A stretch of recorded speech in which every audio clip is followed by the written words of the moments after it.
Hello.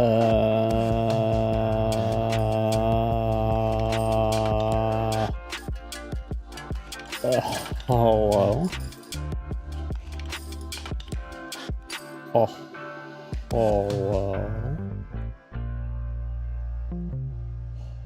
hello. Hello. I don't know how I'm gonna do this actually. Hold on. Someone redeemed a onesie stream, and I just got a notification on which one I have to put on. So now I gotta change real quick. But it's fucking like 100 degrees in this goddamn room.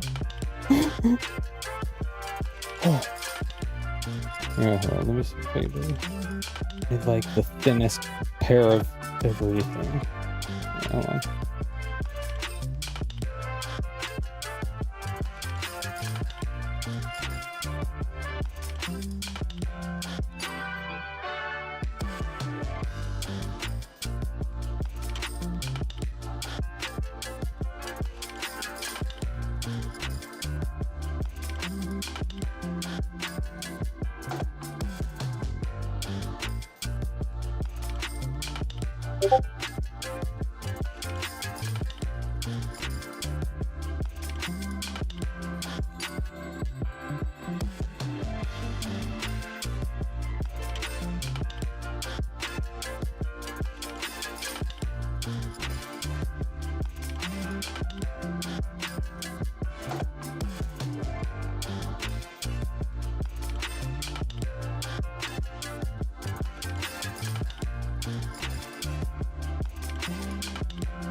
Alright. I think I got it. I had to basically, well, yeah. Okay. Yeah. I got it for the most part. I had to, like, basically just stripped down maybe and clipped it to my underwear. But now I don't know how to clip my headset onto the onesie. That is my current predicament.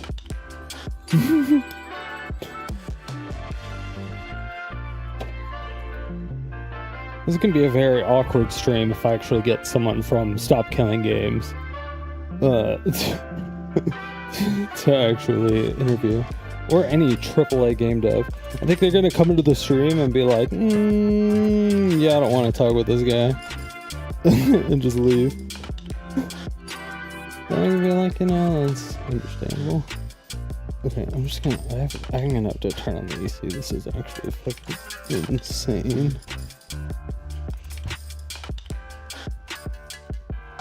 Holy fuck.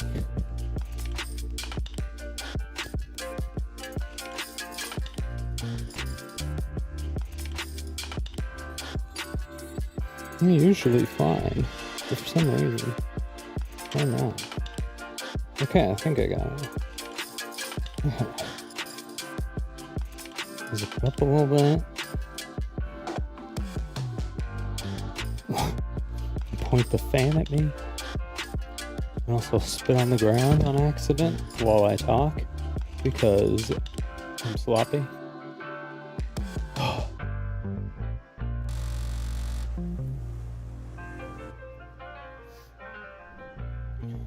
Sheesh! What up, everybody? Hello. Hello. We're here. We're here. We're alive. Everything is working. Everything's good. We're good. I'm good.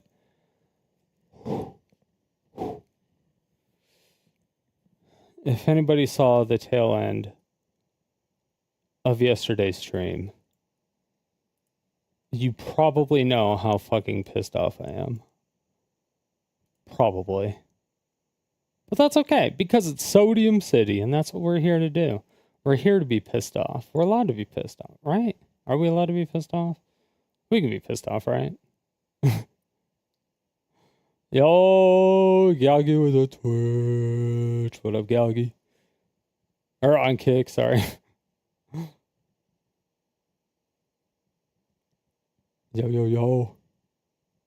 Better than being pissed on. True. Or drinking ferret piss. That's also a great alternative.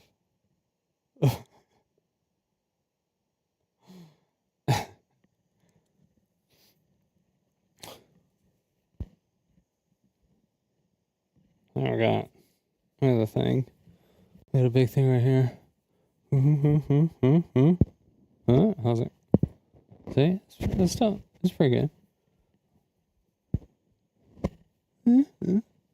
I'm so glad you picked this one, because this is, I think, the thinnest onesie I have. And I was going to try to convince you to do it, to pick this one over the other ones, if you didn't pick this one. because holy shit. The other ones are like almost like winter coats. And I would have been like, no, because it's the middle of fucking summer. And I don't even know how hot it is outside. Like just right now, what at just right now outside, it's 102. So it's a little hot. And I have like a window here and then a giant window that goes from like actually like this side of the table to this side of the table. Oh, it's not falling. To this side of the table. It's not gonna look down. Will it look down? To this side of the table. And then I have another little small window, so it's like shink, shrink, shrink. And it's just like giant window and then two little small windows. And I'm like, I gotta do something. I gotta do some proofing. And it's like the shitty shades. They're not shitty shades. They look nice and they're all pretty and designery and stuff, but they don't fucking do anything. I mean, yeah, they keep out some of the light, but it's like it doesn't keep out the heat, really. So I need to put like the thick, like 2-inch foam thing with it's kind of like a reflecting, essentially tinfoil, basically, on one side, and then like completely cover the windows with it. That's what I'll have to do.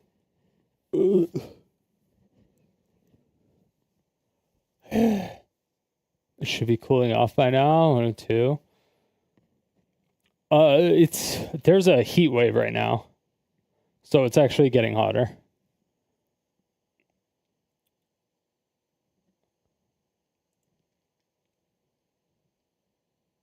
It was cool until like a week or two ago. It was like a week or two ago, and now it's just hot as fuck. And I'm like, why? Why does it have to be hot as fuck though? But why? Is there actually a reason for that? I feel like there shouldn't be a reason for that, but there is, I guess. I don't know. It was weird because last year it was it last year or the year before? I think it might have been the year before, actually. It was like, I felt like it was only hot here for 2 months, maybe? Like hot. But other than that, it was like in the 90s max. And I was just like, oh, okay. This is new. You know, it really helps an exhaust fan pushing out the window. Pushing air out the window. Yeah, I mean, I have a fan pulling some other cool air in, because I turned on the air conditioning. And then I thought about closing some of the vents, or some of the exhaust vents in the rooms that I'm just not, that I just don't like visit, like the living room. I'm just never in the living room, but the living room is like right here. And so it's like kind of cool, but still not really. I think it's cool just because there's tile out there instead of carpet. You know what I mean?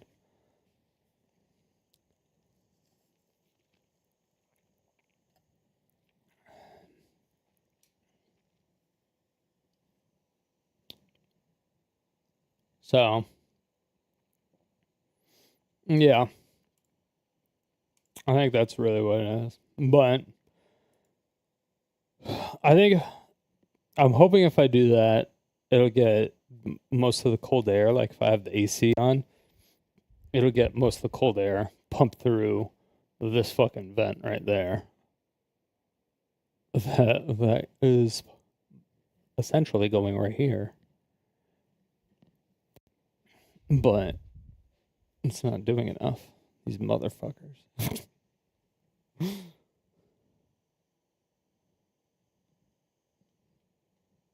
can't tell what's going on. I feel like there's like a staticky noise. Yeah, like I hear it when I talk sometimes. Like, are you hearing that right now? Can you hear like a weird static? Or is that just me? Is that just my headphones? Do you hear that?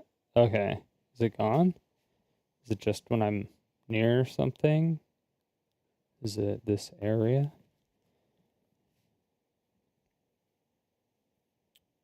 I'll just turn off my Bluetooth. What? I'll just turn off my phone. I have so much wireless shit in here. It could be congested. It shouldn't be. There's no reason for it to be. But I feel like you don't hear anything? All right. I mean, I guess as long as you don't hear it. I just hate that I hear it because it's fucking annoying. It's like it's like a feedback. Like I can hear it when I talk. Because I hear myself when I talk to make sure that shit's not fucked up, typically. Or supposed to. And, yeah, I don't know. That's weird. It's weird. I don't know. Anyway. Okay. So we're gonna do something a little bit different. Maybe my headphone. Maybe it's peaking. Is it peaking or is my headphones? Do my sound? No, my sound's low.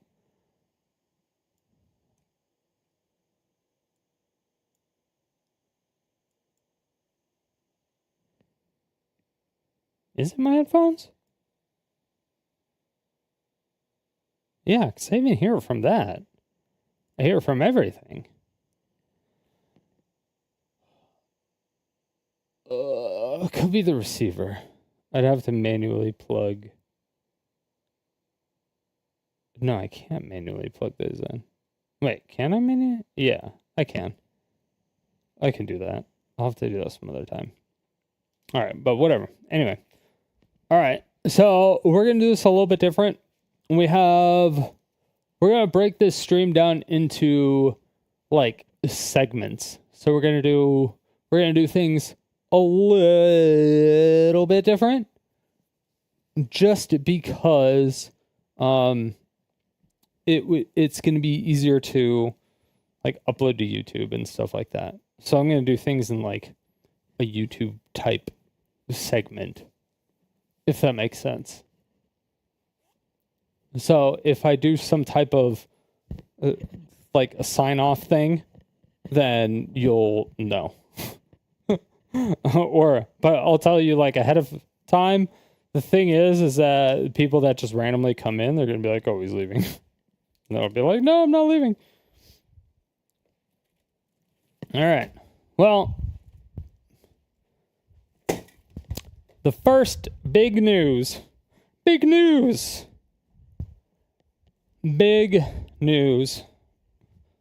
guess I should be here. Should I be here? Get a little bit lower. Okay. You can still see that. All right. So, I have noticed that there has been a problem. All right, okay, hold on. Let's start over. Let's start the actual segment. Okay. We're gonna start the YouTube segment real quick.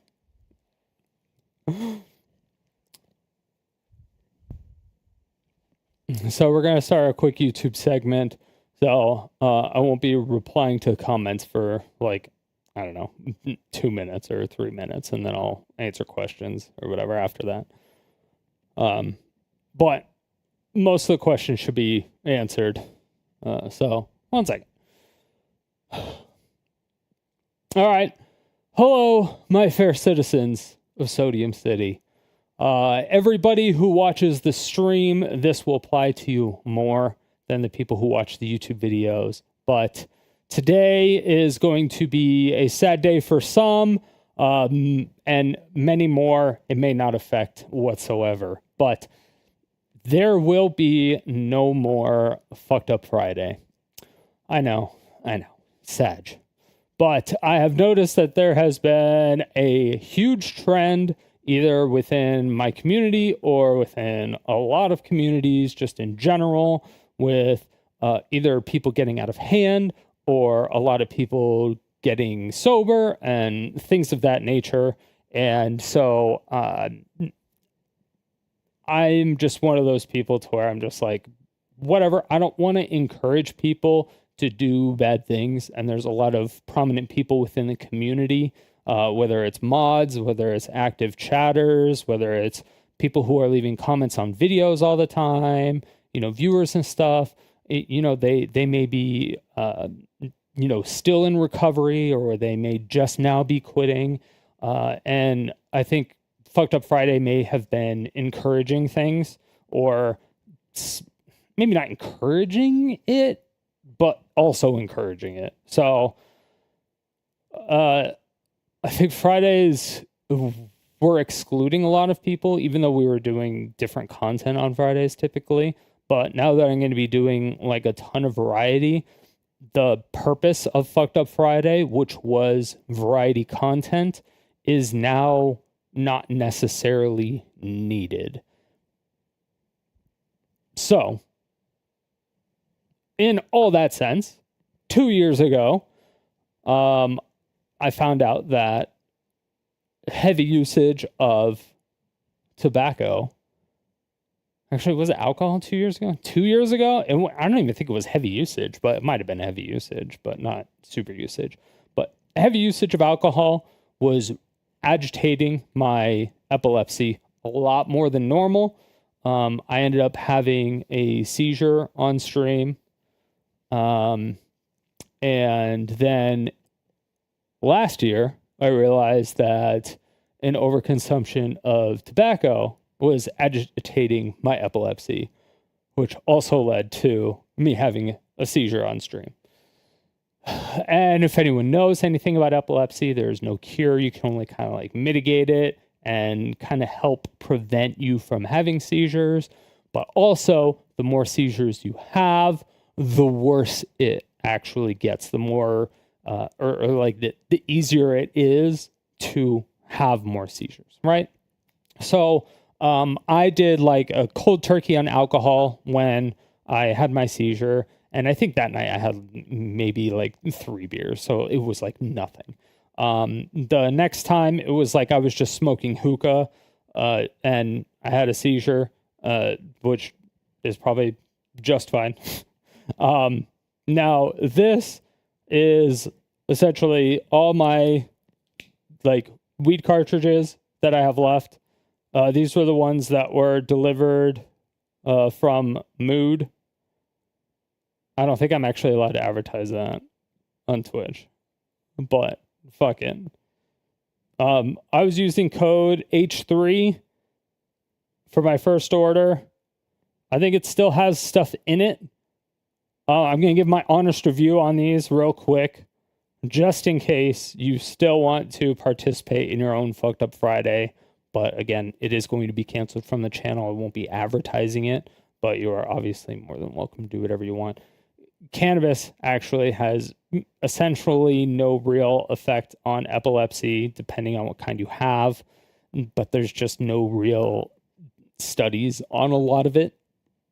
I don't really want to go into it because it would make the video too long. So, but if you go to mood.com and use code H3, I think it's like 15 or 25% off your first order. But I was getting the 1 gram cartridges, and I feel like I was not getting the full 1 gram like at all. Some of them are pretty good, but would I actually recommend them? Probably. I mean, yes, because they deliver. You have to have an adult there to sign for it. But I don't know if I would actually recommend them per se, just because I feel like I don't legitimately get the full gram from the cartridge. So, and I've tried all their little tricks and methods and stuff, but these are the last ones I have, and I'll show you. We'll take the drag. We'll take the very last drag of every single one I have. So,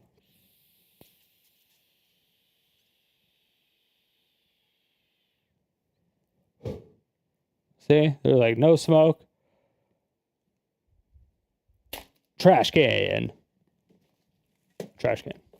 I don't know why the trash can is no longer in focus. I'll hold the trash. No, it looks like I'm going to throw up. Jesus fuck. All right.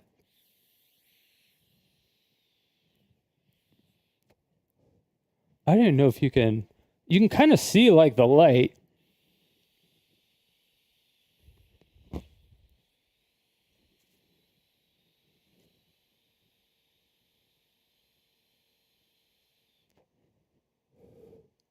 But yeah, see, I did a blinker and I got zero smoke out of it.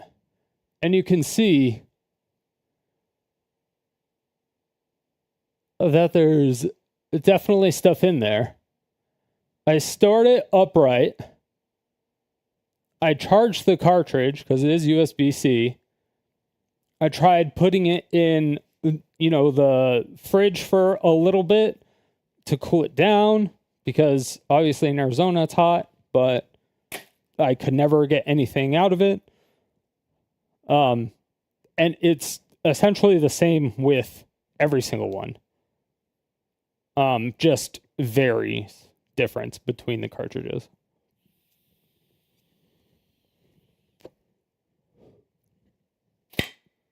Nothing.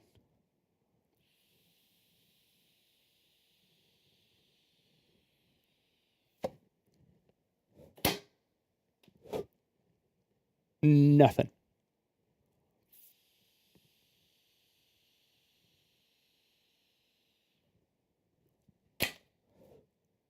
Nothing.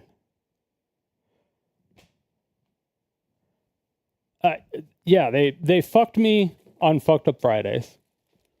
No, but yeah, like if you don't have a place that you normally go to actually get cartridges and stuff like that from, if you don't have your favorite place to do that, then I would say Mood is a great option if they deliver to your state.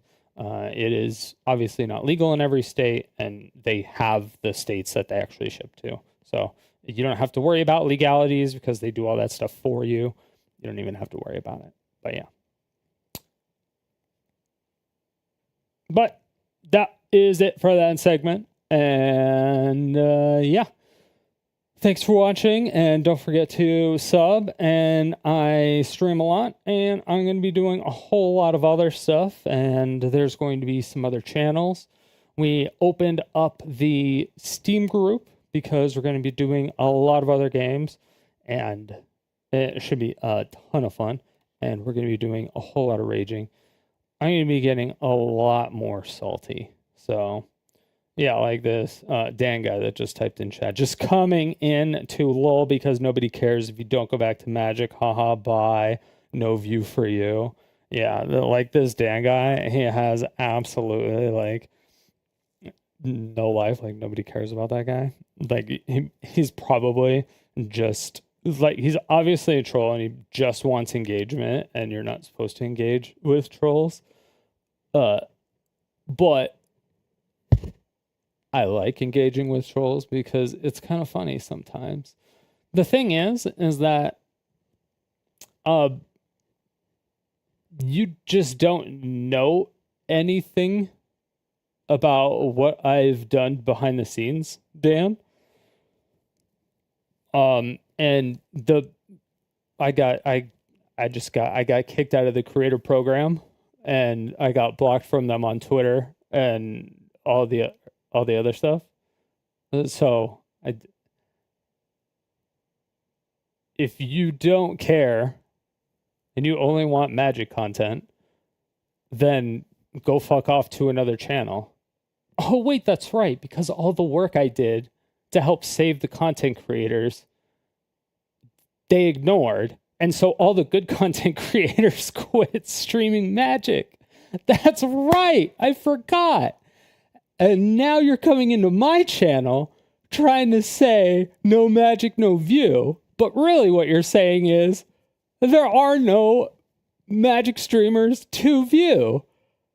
And now you're trying to blame me because Blake from PR doesn't know how to actually do public relations. Or he knows how to do public relations. He just isn't very good at it. He just likes to get double-fisted by his wife while you watch. Or maybe you eat his ass. I don't know. Maybe you're a human centipede with Blake from PR. I have no idea. I honestly have no idea. But again, I mean, if you're not into this content, if you don't want to do any of that stuff, then you can fuck off. Like I honestly just don't care. If you don't want it, then unsub and leave. I don't care. Watch your profanity. You're literally nothing to me.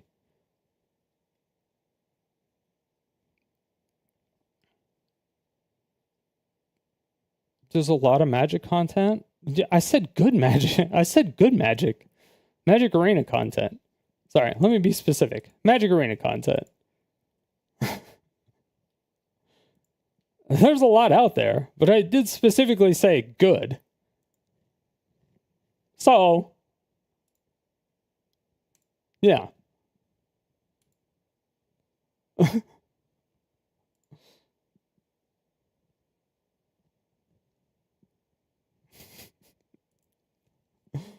And it's also funny that you're trying to defend it.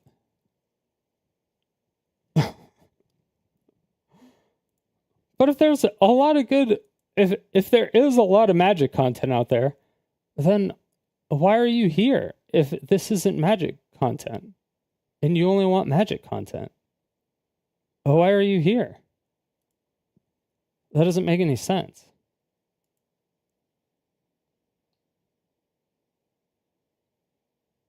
Do I count your brain cells one at a time, or do I do it in like batches of 5? Do you have 5 brain cells? I don't know. Hold on, let me Google. How many brain cells? Let's see. No, I guess wouldn't be brain cells. How many brain cells do you have? IQ is a little bit skewed, but we'll just go by IQ. What IQ would you have to be considered retarded? Oh, it's a picture of Dan. That doesn't give me an answer. Weird. Huh.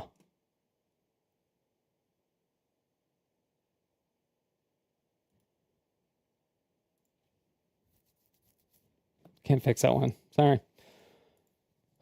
I tried.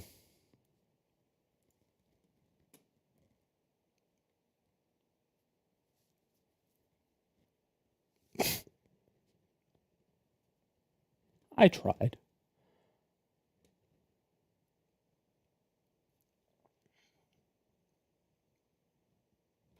It's no longer a medical term. Exactly. It hasn't been a medical term for a while. But like, I mean, most insults were medical terms and are no longer medical terms. Yet people still take offense to them. So it's just one of those things to where it's like, what are you gonna do? I don't know. I don't know what to do. So I can't call someone stupid because that was a medical term. I can't call someone dumb because that was a medical term.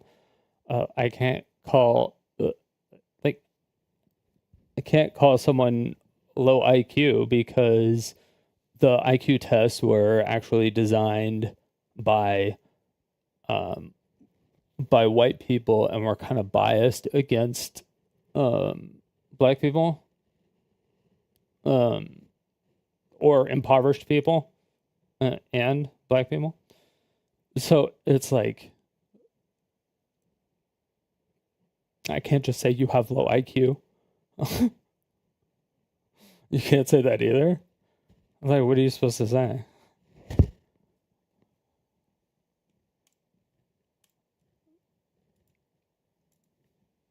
That's like, it's all going to be offensive. If I'm going to offend somebody, then I'm just going to offend somebody. We just call them special now. I mean, yeah, but special seems like a positive thing.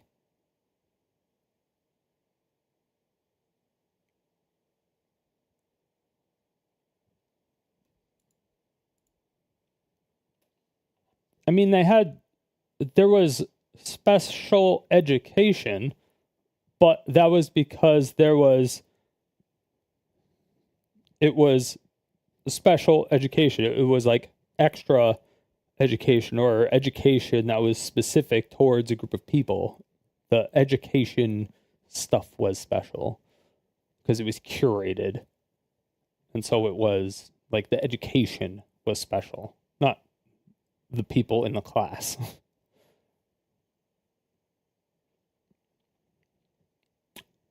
You got all ones in those special stats? Fallout reference. Oh. Yeah, I never played Fallouts. I think I have them. So they'll be on the list eventually. Once we randomize to the other ones, then it'll be all good. But yeah, the people like Dan, I mean, those people came in when I started playing Magic, and I used to be a League of Legends content creator. And I was a much bigger League creator than I was a Magic creator. And I was a much more prominent figure in League of Legends than I ever was in Magic. So I like, none of that shit bothers me.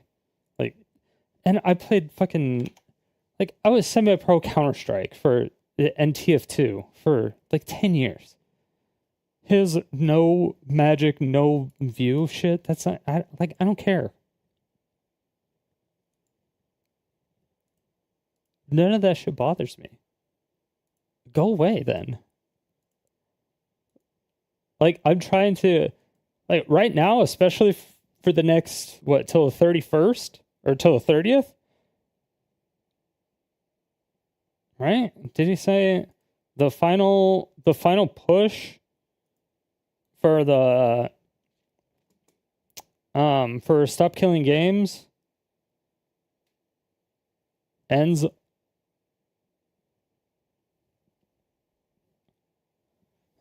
Is it 30 days? Is it next month? Or does it end in 4 days?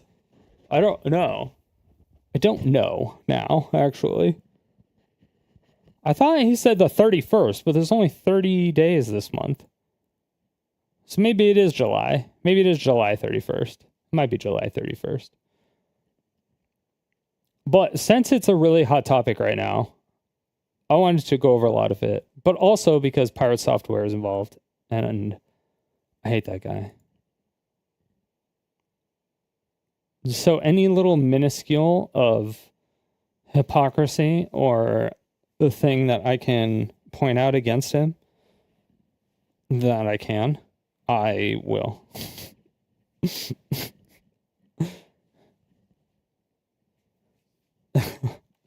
100%. 100%. There is zero way that I won't do that. So that's what we'll be going over. But the Stop Killing Games initiative is legitimately a very, very good cause.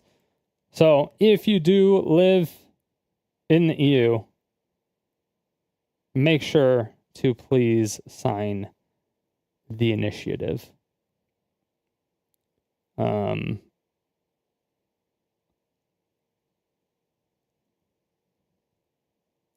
Let's see. I'll pin it. Can you even pin stuff in Kick? I have no idea. That's a good question, actually. What is that? Killing games.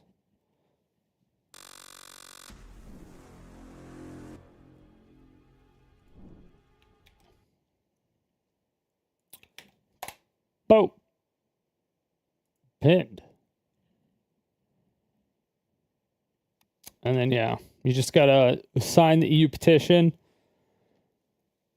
And they have until the 31st to get to 100. So if you're in Europe or you know people in Europe, it's super, super important. If you don't know anything about it, we are going to be going over pretty much all of it.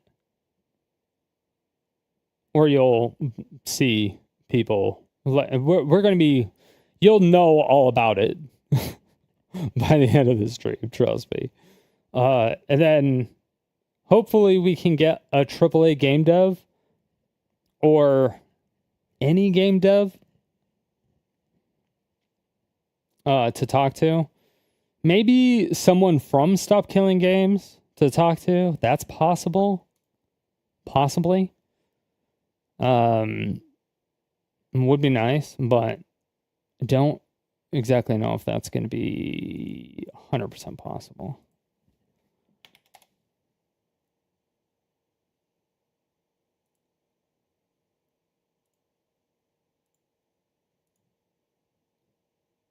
So we're just gonna cross our fingers and hope that it's possible.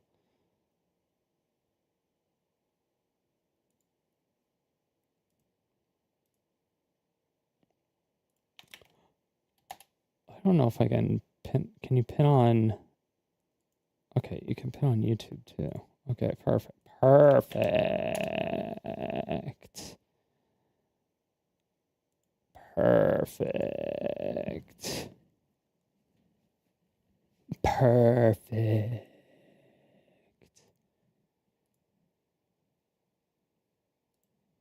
All right. So we have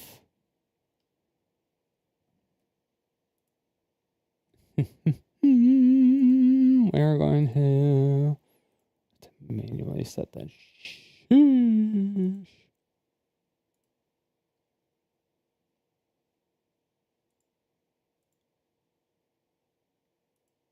It's just slurping up all my goddamn resources.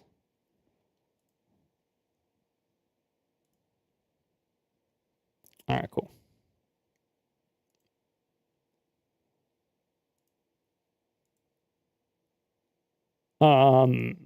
But yeah, I don't know why that. I also don't know why that damn guy thinks that this has no impact on Magic Arena. Because if the like it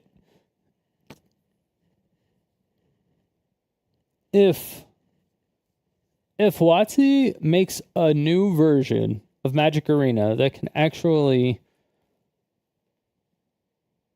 handle 4 players, and so they shut down the normal Magic Arena,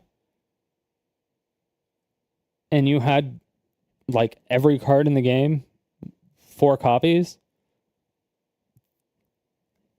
they could just remove those cards, and every sleeve, every custom like style that you have, they can do all that stuff. 0 repercussions.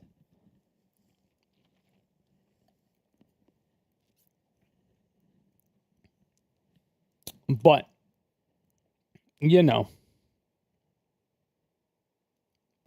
some people are dumb fucks, and that happens.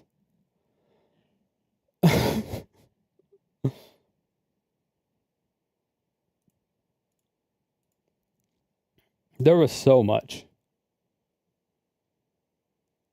Oh, that was on Tectone stuff too. Like, I wanted to go over Tectone's ban too, because Tectone is so fucking disingenuous with this. I think Tectone is trying to be Asmongold because he's friends with Asmongold, and I think Asmon is trying to help Tectone be like a better streamer by kind of like mentoring him and stuff. And Tectone got banned for doing something that he was explicitly told not to do. And he's like, what the fuck? Why aren't these people getting banned for all this other stuff? And so a guy was like, give us a folder. And so he provided him a folder with all these like egregious clips and tweets and stuff from like the the normal people that we want off Twitch anyway. And they were like,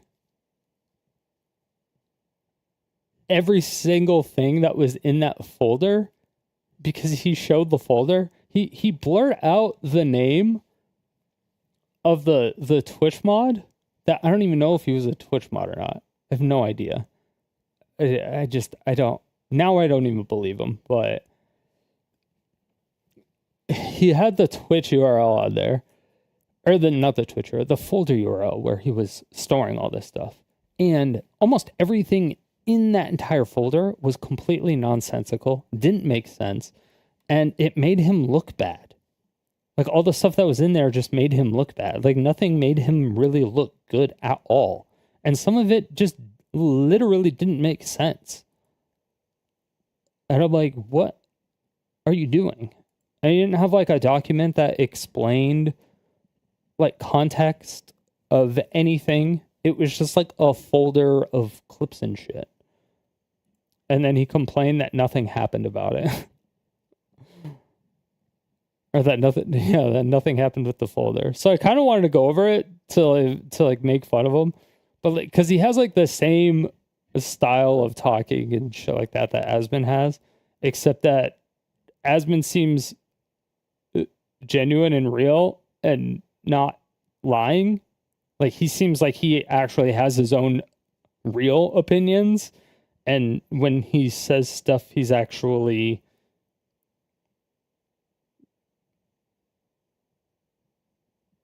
like, if he did something, he'll say that he did something, and then he'll actually show proof. But Tectone does not do that. So I'm just like, I don't know about that. It's your favorite go-to insult, man. There. Something so satisfying about calling someone dumb fuck. Oh, Tectone? Is Tectone your favorite?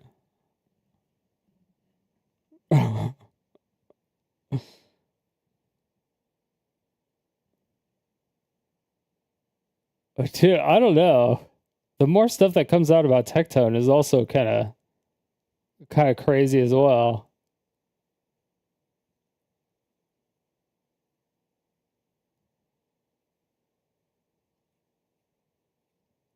But there's just so much stuff.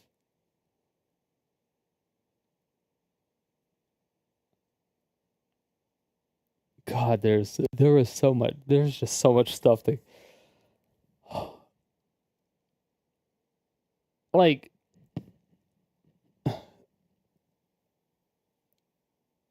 hold on. What? Who was with Maya when she was getting her head humped? A mango humps Maya. Okay, it wasn't. Okay, never mind. He was a mess. Ray talked about it.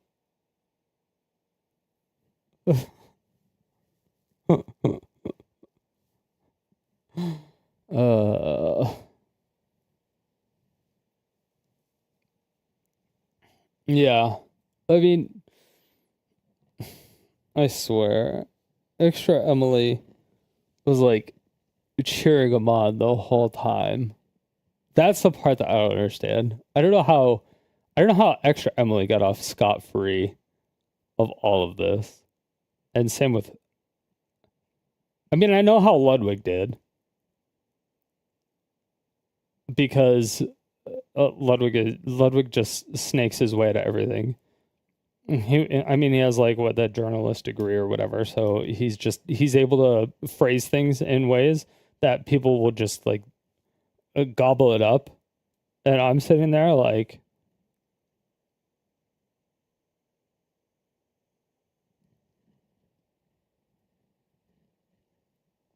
you do realize that some people can see through that, right?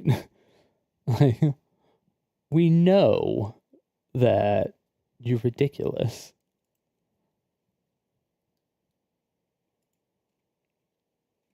But I don't know. There was just, this shit's crazy. I also don't think that C9 should have dropped him either. I think C9 should have said, "Hey, we're suspending him without pay until he completes his rehab and shows signs of recovery."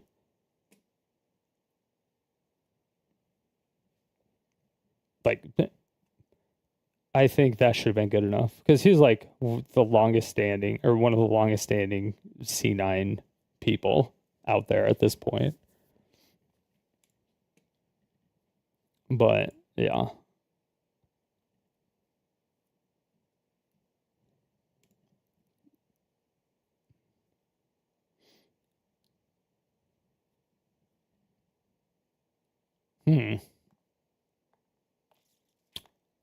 But anyway. So where do we start? Where do we start? Whose video do we even start at? I think we start at Charlie's because I think his was the one that got the most attention at the start of it.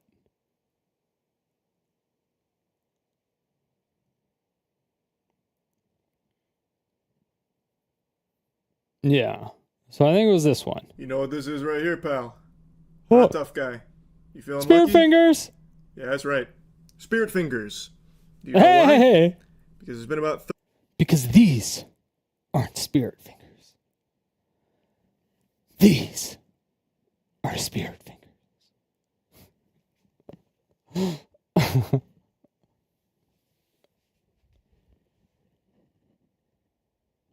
This is not a cheerocracy. I am the cheertator here.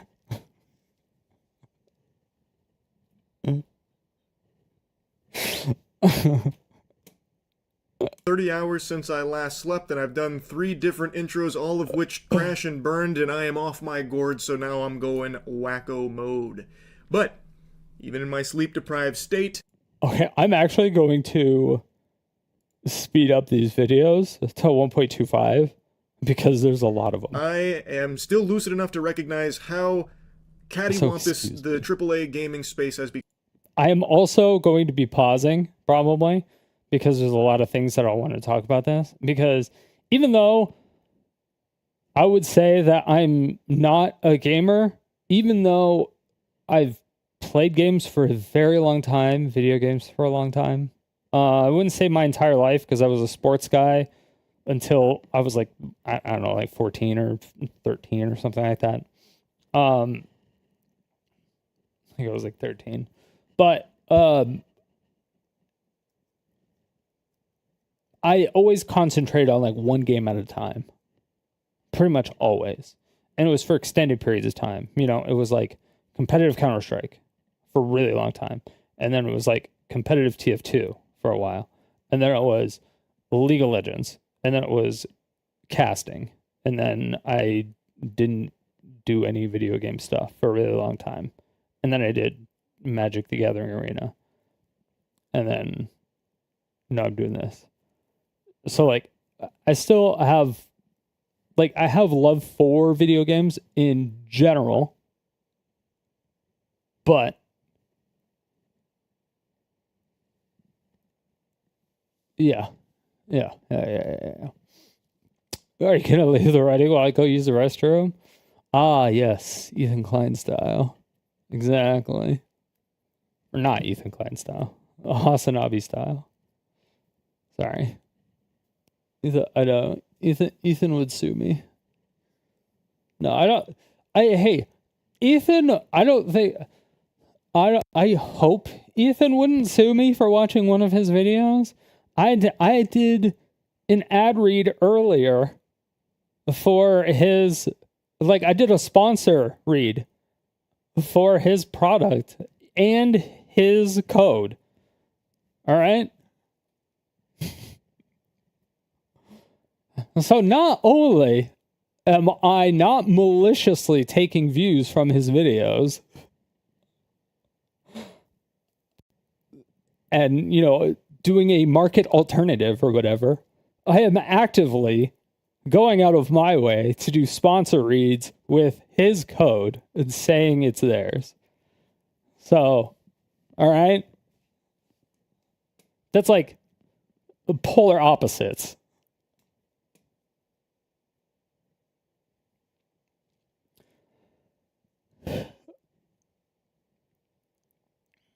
You give credit, as far as I know, didn't call CPS on him. I don't. That's fucked up. Like, if somebody does something that's crazy, I will blame them or go after them, but I won't go after like their family. Like, if hypothetically speaking, okay, it's super hypothetical. I have absolutely no idea, and honestly, no idea. I don't know if I have no idea if pirate. There's actually okay because I everyone knows that I dislike pirate software because I feel like I was completely hoodwinked by him at the beginning, and so it's just like I feel like my hatred growing for him as time passes, and I see more through the fact that I was completely and utterly fell for some shit. And so you just like hate them. It's like if you get your identity stolen, but it was from somebody that you thought you could trust. And then you slowly start to find out that he did other things to other people that you know. That, yeah, it's just a big thing. It's just fucking stupid. But okay, anyway, back to the hypothetical. So, like, let's say a pirate software was married. I don't even know if he's married. Literally no idea. Honest to God, no fucking idea. Because number one, not relevant. But if he was married to like some fucking like if it was this scenario, let me actually give you a perfect scenario. I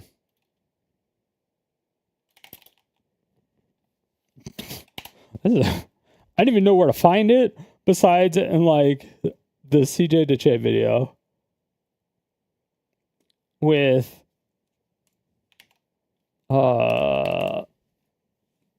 This one. Hey, it's already there.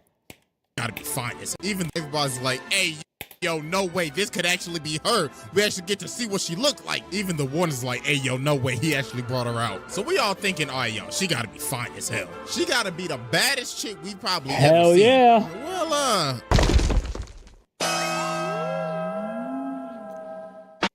So like,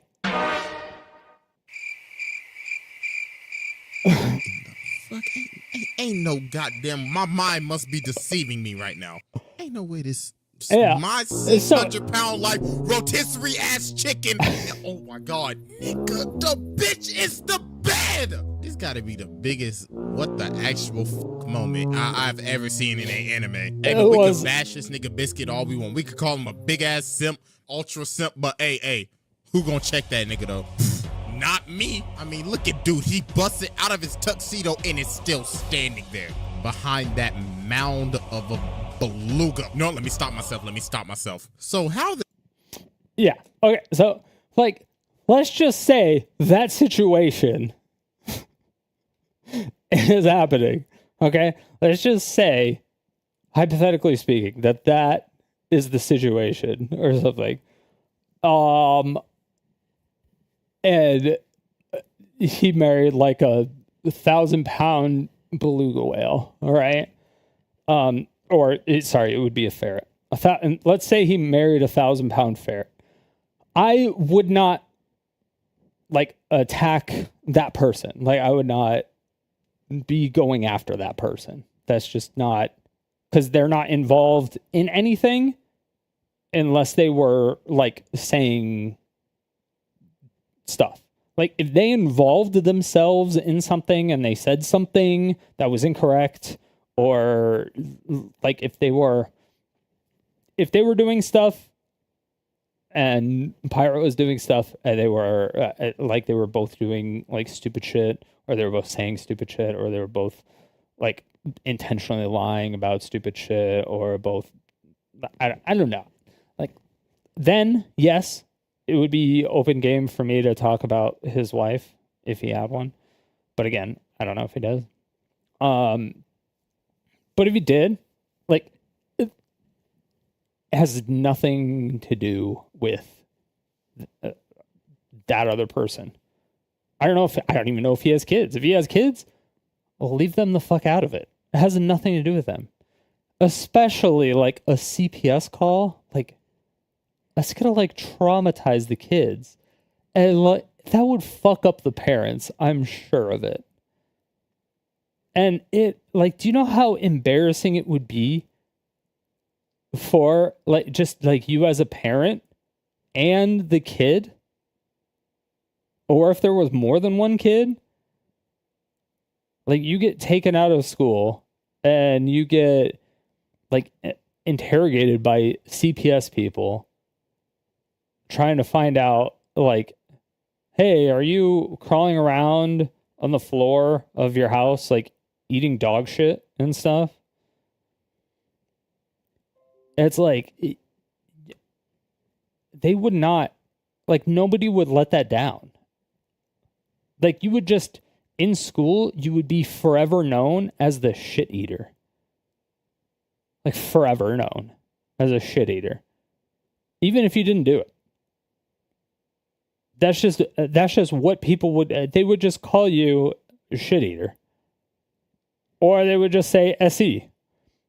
Yo, what up, C?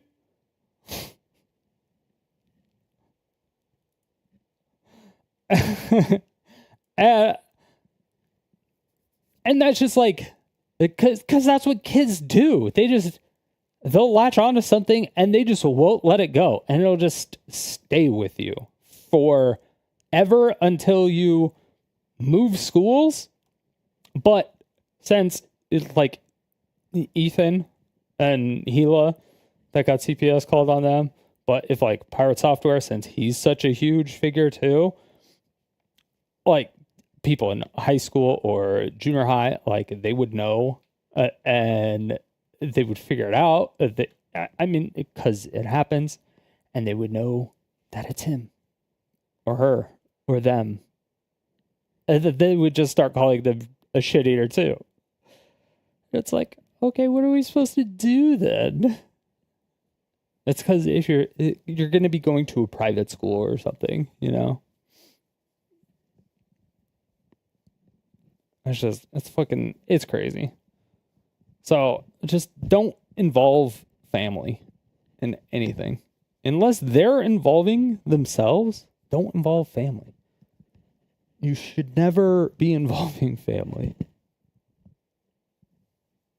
Like parents, grandparents, you shouldn't be doxing people, like, or swatting people, because swatting people, especially if they live with like other family members, it's super dangerous, because most streamers and content creators have no idea how to deal with like the whole swatting situation, or to help prevent swatting, or mitigate the damage or potential damage of swatting.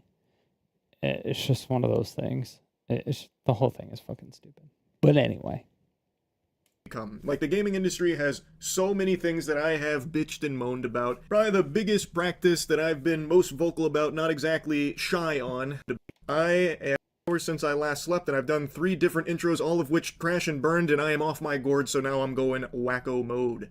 But even in my sleep-deprived state, I am still lucid enough to recognize how cattywampus the AAA gaming space has become. Like, the gaming industry has so many things that I have bitched and moaned about. Probably the biggest practice that I've been most vocal about, not exactly shy on, is the topic of "you will own nothing and be happy." The Ubisoft motto. God rest that company's soul. What a pile of dog shit.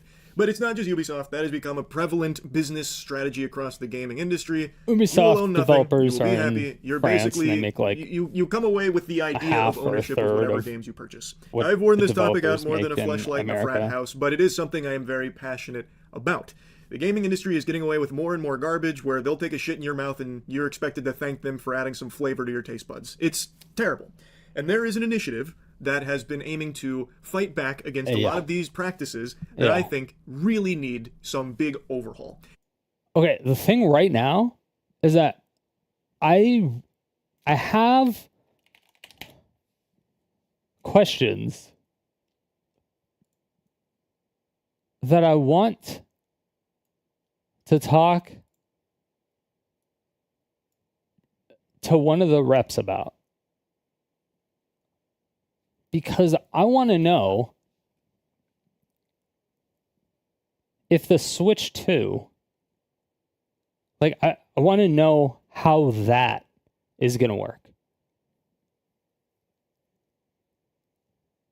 Because at this point, I don't know if it's possible for that to happen.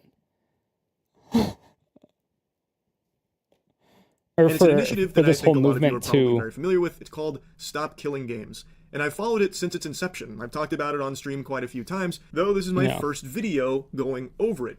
And I regret that now, because I see it wasn't going as well as I thought it was. Admittedly, I didn't follow how successful the initiative was, only that it was aiming to do good for consumers, and that it was taking proper steps legally to get there, and it was going through all of the right channels. And now today I watched a video from the guy that's spearheading this. His name is Ross. He posted a video called The End of Stop Killing Games, where he's giving an update on where everything's at and how it's kind of at the finish line here, with a lot of failure to show for it, with only a few other chances to fight back. Now, before getting into the weeds on the topic, I want to get this in the beginning, because I imagine the vast majority of people watch the whole thing. Looks like I'm putting a link to the full video on Stop Killing Games, as well as a link to where you... Or like the twin of the lead singer of Strapping Young Lad. I'll never get over it. It will forever be engraved in my mind. Go to help support the Stop Killing Games initiative, because there's only a little bit of time left for the most important parts of it now that it's at the end. So if you know what the movement is and want to support it but didn't know where, the resources are in the description, or if you want to get it right from like the source, I have a link to his video. But I want to go into it myself here, because it is a topic that I do feel very strongly about. But for those that don't know anything about Stop Killing Games, I'm going to let him explain it in his own words, so that way you can get an actual, correct, informed explanation of what the initiative is. And the reason I say it like that, like fucking all, pinky out, snooty, is because a lot of people don't even really know what this is, because of people like Pirate Software completely misrepresenting what the initiative was. True! refresher, Stop Killing Games is a consumer movement to stop publishers from effectively destroying video games they have already sold to customers. I'll pause right there. The simplest bare bones birthday suit butt-ass naked explanation for what this is. Stop destroying things that people have paid money to own. It's one of those things to where they have like the best slogan. Stop killing games. It's like the initiative. Stop killing games. Any gamer should be on board with that. I don't understand why a gamer would be against not killing games. Maybe that's just me. But in my head, I would say, if you're a gamer, you wouldn't want games to be killed. So I think it's a perfect slogan and a perfect name for the initiative. It gets the point across very quickly in 3 words, and gamers would latch onto it. Stop killing games. They're like, oh, should it be stop fragging games? But then, obviously the legislature people will be like, I don't know what this means. I think that is a very understandable, very reasonable take, very agreeable. Now I want to quickly jump to a different spot in this video because I think it's important to have this in the beginning because it's something a lot of people have heard that comes from someone that is just wrong about it. It's the pirate software portion. Ross is addressing the video pirate software made many months ago. Ross even says that he didn't plan on doing that because he didn't want to be seen as using this for drama farming because it would start to make the movement look less of like a legitimate initiative and more of just like drama slop content type thing. But he finally starts talking about pirate software here because it's at the end of the life cycle of this initiative and it's not looking promising, so he's willing to do anything to try and set the record straight and hopefully start getting more momentum back to the movement. That's so shitty. It's so shitty that, like, that's a predicament and thing that you have to be into. Ross is just, like, too nice, I feel. Because the damage pirate software did to it through his video was substantial. This video came out right as we were building momentum. Then except for one boost in Germany, the signatures started drying up like clockwork. Ford does not understand what Stop Killing Games is. Here it is in his words. So for those who don't understand, the Stop Killing Games initiatives is basically we don't want single-player games to have DRM that the developers can turn off and thus render the single-player games inactive anymore. This is what they want to change. They need to be specific that they're talking about single-player games that do not need a server to support them. And as much as they want it to be about specifically games where it is a single-player game that has always online functionality, it would impact every live service game that exists, instead of just targeting single-player, always online games. No, that's not what it is. Stop Killing Games includes single-player games, but nothing about it is specific. Okay, if this video was like an hour-long video, and I think I spent probably 8 hours on it last night, just like fucking screaming into the void. So if you want to watch that VOD, you can take a look at it. Specific to them. He completely made that up, and I have no idea where he got that impression. It's the first line on the website. Stop Killing Games is a consumer movement started to challenge the legality of publishers destroying video games they have sold to customers. But the movement includes all this stuff from earlier, and he was mostly talking about the initiative. He didn't even get the Cliff Notes summary right. He missed all the QTEs and got the bad ending on understanding the initiative from the jump here. Ross is correct. This has nothing to do with just single-player only games that require an online connection, that when the online connection is severed, you lose access to the game. Like, yeah, that is included in all of this, but that's not, like, what the whole movement is about. And for some reason, Pirate Software is stun-locked on that, like, fixated, as if that is the actual, like, meat and potatoes of Stop Killing Games. Weird. They need to be more specific in their language about it being single-player, always online connectivity games. When that's just not what it's about. Like, they're not being specific about that because that is not what they are specifically targeting. It is about the whole practice of destroying games that consumers have already purchased and having no end-of-life plans for games that are being sunset. So, for example, The Crew. The Crew is an example everyone is going to reference and talk about because Ubisoft... God, I don't... I feel like this game wasn't even successful, which is what... I hate that... I hate that they use this. Like, I get that they're using it, but I hate that they're using it because I don't even... Does anybody ever actually fucking care about this game? Because the first one came out and it seemed like it performed about a fifth of what normal AAA games bring in. And then the second one brought in... Because the first one brought in 20 mil of net revenue. Most of them bring in 100 mil. Or the first one brought in 50 mil, sorry. And the second one brought in... What was it, 13? Or was it 20? And then the third one brought in 13, or I think the third one brought in 13. I don't know. It's in the video. It's in the VOD from yesterday. You can look it up. I don't want to do it again. I've yacked about it quite a bit, so I'm not just going to regurgitate that. I'm sure a lot of you already know the story about it. But basically, by the Crew, Ubisoft pulls the plug on the servers. You can't play the Crew anymore. Now it's just an old wet dream of what once was. And they are facing a lawsuit. But the Crew has online in the umbrella of Stop Killing Games. It is not the only thing Stop Killing Games both. is referencing when it comes to this practice. Pirate Software is so hung up on it being single-player games that people lose access to, when that is a component of it, but not the entire focus. Well, the short version is the initiative is about requiring publishers to have end-of-life plans for games they've sold to customers in the future. So when they shut them down, customers can continue running them without their support. So that's one thing Thor doesn't understand, but he also seems to think this is about converting multiplayer games to single-player. Transitioning an entire multiplayer server-side game into a single-player video game, which means rebalancing the entire experience around single-player, rebuilding everything in the entire game. How are you going to do that with Final Fantasy XIV? You're just going to make all the raids soloable? This is the part where I kind of fucking exploded, and I actually had to install a game that is an MMO and showed him exactly that. It's like, if you have enough skill, you can solo it.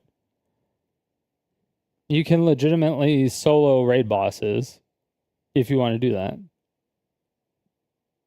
But also, peer-to-peer connections are still, like, they still exist.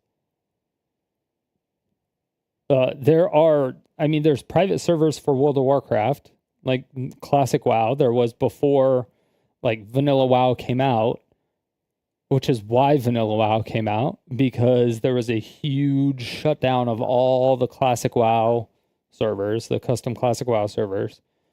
So it's not like it's impossible.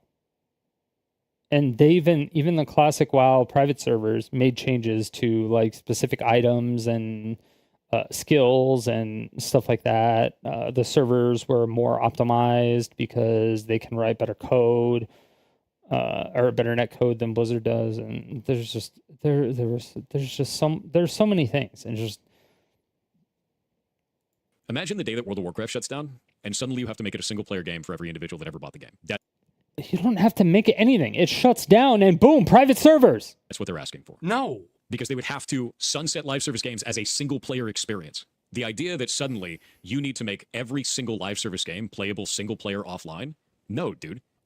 Correct. No. This part is more confusing than Finnegan's Wake, because nowhere in anything on Stop Killing Games has this even been like a talking point from anyone besides Pirate Software. I don't know where he pieced this puzzle together. Like I don't get it. Like, if I'm gonna try and, like, really reach here and give, like, a charitable explanation for this take, maybe he's extrapolating based on the idea that if publishers have to have end-of-life plans for their games, that includes MMOs, where once the game is getting sunset, you're pulling the plug on it, you would then need to turn the game over to the community in a playable state, an accessible state, like give the code to them. Thus, it'd turn it into a single-player experience, so the onus would be on the developers to rebalance their game to be a single-player experience for them. I guess. I have no idea. That still just doesn't make any sense, but maybe that's the tree he's barking up. He's basically saying that he's interpreting it to where So Pirate Software is interpreting the entirety of Stop Killing Games for MMOs specifically, as to where if they want to sunset the MMO, like if they were to shut down Final Fantasy 14 or World of Warcraft or whatever MMO, Ashes of Creation, his baby Ocular. So if they shut that down, then before they would do that, they would have to get all the developers to transition to like recode everything to make it a single player only experience instead of an MMO experience. So almost remaking the game. So like if the game was failing and they were essentially running dry of money, they would have to stop putting in features, stop doing updates, stop doing bug fixes at that point, because they would have to, because they're looking at the writing on the wall and they're like, we're going to have to fucking shut down. And if we have to shut down, then, we're going to be forced by the government to make this single player, but then we won't be able to afford to pay the developers. So like we have to start this process now. So you get all the developers together and you have to force them to, again, essentially recode everything to force it into single player. And which makes the experience of the actual game that's currently there worse for everybody who actually enjoys the game that is currently playing the game, as to where you could just be doing bug fixes and doing new content. So the stuff that the people don't like about the game, you can fix and then you can expand upon, and then you can do other things and maybe attract new people to the game. But if it's still just like a bad game, or you're literally just like, you want to make a number 2, so you shut down the first one because you don't want to run the first one anymore, because you have a second one. You're like, we don't want to run the first one. We have a second one. We want you to play the second one because we put a lot of time and effort into the second one. So play the second one. Please, please, please play the second one. They don't want to spend like a shit ton of development time and developers to make an MMO single player only. And it's like, nobody's asking them to do that. And that's kind of, and that's nowhere on the website. That's nowhere on the website. That's nowhere in any of Ross's videos. That's like nowhere on the Reddit. That's nowhere on their Discord. It's like, it's nowhere. I don't fucking with that thought process, I really don't know, because Stop Killing Games at no point ever says any of these multiplayer games need to be converted to single player. That really is outlandish. And the more I think about it, like the more nonsensical it becomes, because even in Pirate Software's hypothetical fanfic there, why would the developers need to rebalance the game? They would just turn over the code to the community and just be in that state. They're no longer responsible for balancing the game. That's the whole point. They're not indefinitely supporting it. They would just be responsible of leaving the game in an accessible state to the community while they would shut down the servers on their end. Like they wouldn't need to go back through with a whole development team and like, tweak the game to be single player. You don't like him? It doesn't make sense. Which person don't you like? I really do not understand that one. But apparently a lot of people latched onto that talking point from Pirate Software as something that Stop Killing Games was asking for and how unreasonable it was. Which, if that's what Stop Killing Games was asking for, it would be unreasonable. But that's not what it's asking for. Nowhere in there does it say that it's directly targeting always online single player games. Oh, he's so close. He's so close to getting it. Exactly. It is vague, and because of that, it will impact the game. He never has that light bulb moment. Well, he is correct in that statement. It's almost as if that's not what the initiative is at. Welcome back to Sodium City. It's nice to see you again. Yo, what up, Streak? Thank you so much for the sub 51 fucking months. Wait, that's not. That's the button. Let's do it, Rebecca. How's it going, baby? How you been? Ah!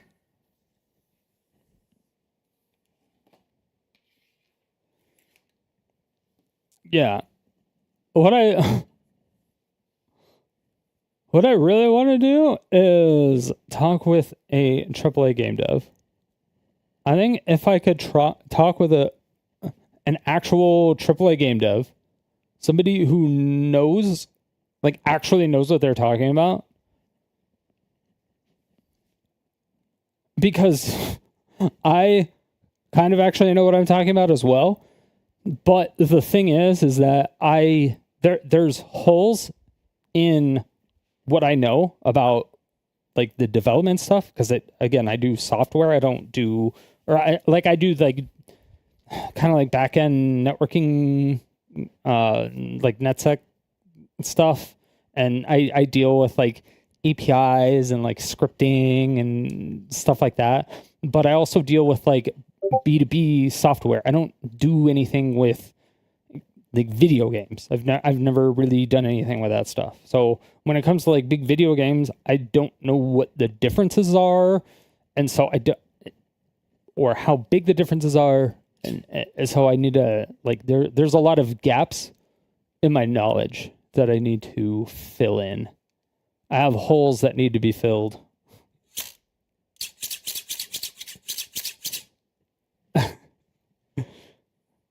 Thank you for all of the support, Streak.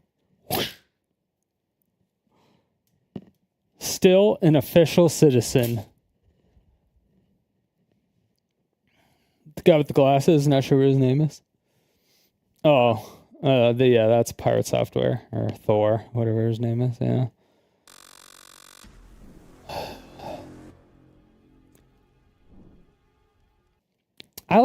I used to, like, when he first came out with all the shorts, like when he exploded, I liked him because he was talking about, like network security stuff and like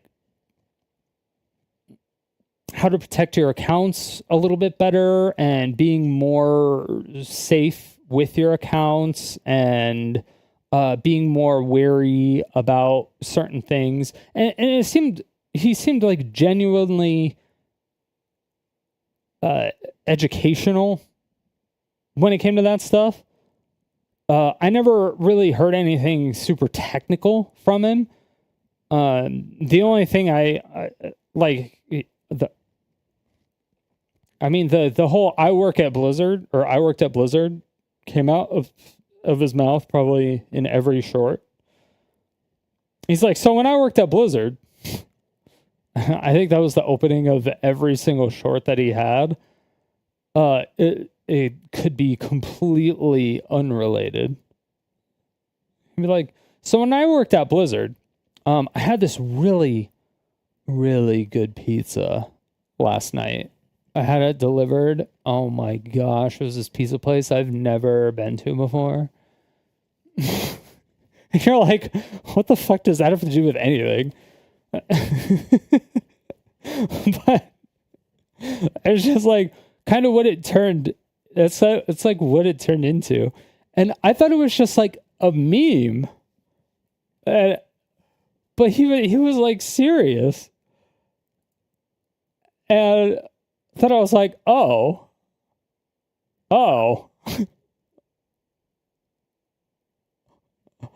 I see.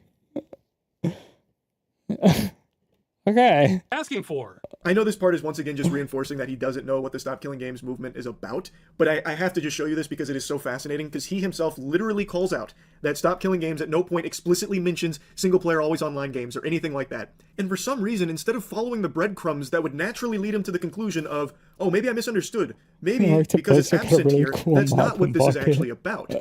Instead, he uses it as a criticism against the Stop Killing Games initiative entirely, saying it's just too vague, it's way too vague. The reason it is not explicitly stated there is because that is not what the whole initiative is about. It is not specifically targeting that thing that you keep saying that it is. I don't know how that never clicked. But also, it's an initiative. You're not writing a bill. You're not proposing the law. You're proposing, like, you're showing that there is a problem and you're stating potential, like I said it yesterday. So like when you're going through the whole process, you have to get signatures, at least in the US. So you have to get signatures to even get people to vote on it, right? So you have your constituents, right? As a lawmaker, you have constituents, you have people you want to pander to, because you want to keep your job, right? Like, because normal people, I would say normal, at least 50% of people, I would say if they have a job, they want to keep it. They don't want to just lose it. Right? I would say that. I would say 50% at least, right? I think that's a fair number. Okay, we're going with 50%. Okay, I don't care what you think, but I'd say 50% at least. If you have a job, you don't want to just lose it. So if you're a politician and somebody comes to you with like whatever, I think you need 20% of the population, or is it 10? It's 10 or 20 to even get it on the ballot. I think is it 10 or 20%? I forget exactly. Of that area, whether it's a county, a city, a state, depending on whatever it is, to get it on the ballot for people to vote, right? So if you come to them and you have like 50% of the people, or 50% of the population that signed it, and be like, hey, so if we have this problem and 50% of the people who vote signed this petition, here you go. Would you like to run on it? And then that's when somebody's like, oh, maybe I should mention this at a couple of like the rallies I go to, because if 50% of people signed it, meaning they went out of their way to sign it, meaning most likely a lot of people heard about it and support it and just didn't sign it because going out of your way to sign something is kind of annoying, right? So I get that. But if 50% of people signed it or something, it's like, okay, you have to bring that up. Because if you start bringing it up and you're like, yeah, I'm going to push for this. This is what we're going to do. We're going to get together a team, or I'm going to try to get together a team. We're going to get ideas, blah, blah, blah. And we're going to try to push on that. And you can try to run your campaign, and that could be a chunk of your campaign. And people will vote for you because you're trying to do something that they want. Or if it's just a bill, but you're pushing that bill more than everybody else, if everyone's ignoring it, except for one politician, you're probably going to vote for that politician because that's like something that you really care about. It's like the single issue voter situation that everyone complains about. That's just how like fucking reality works. Some issues are more important than others for people. That's just how the world fucking works. It's just how the world works. So if a politician is like, yeah, sure, yeah. Because if they know, okay, there's a shit ton of people that want this, let me run on it because I can win if I run on it harder than everybody else. Which keeps their job. And then if they can actually get it pushed through, that means that the people that voted for them because that person ran on it are going to vote for them again, which means that person keeps their job.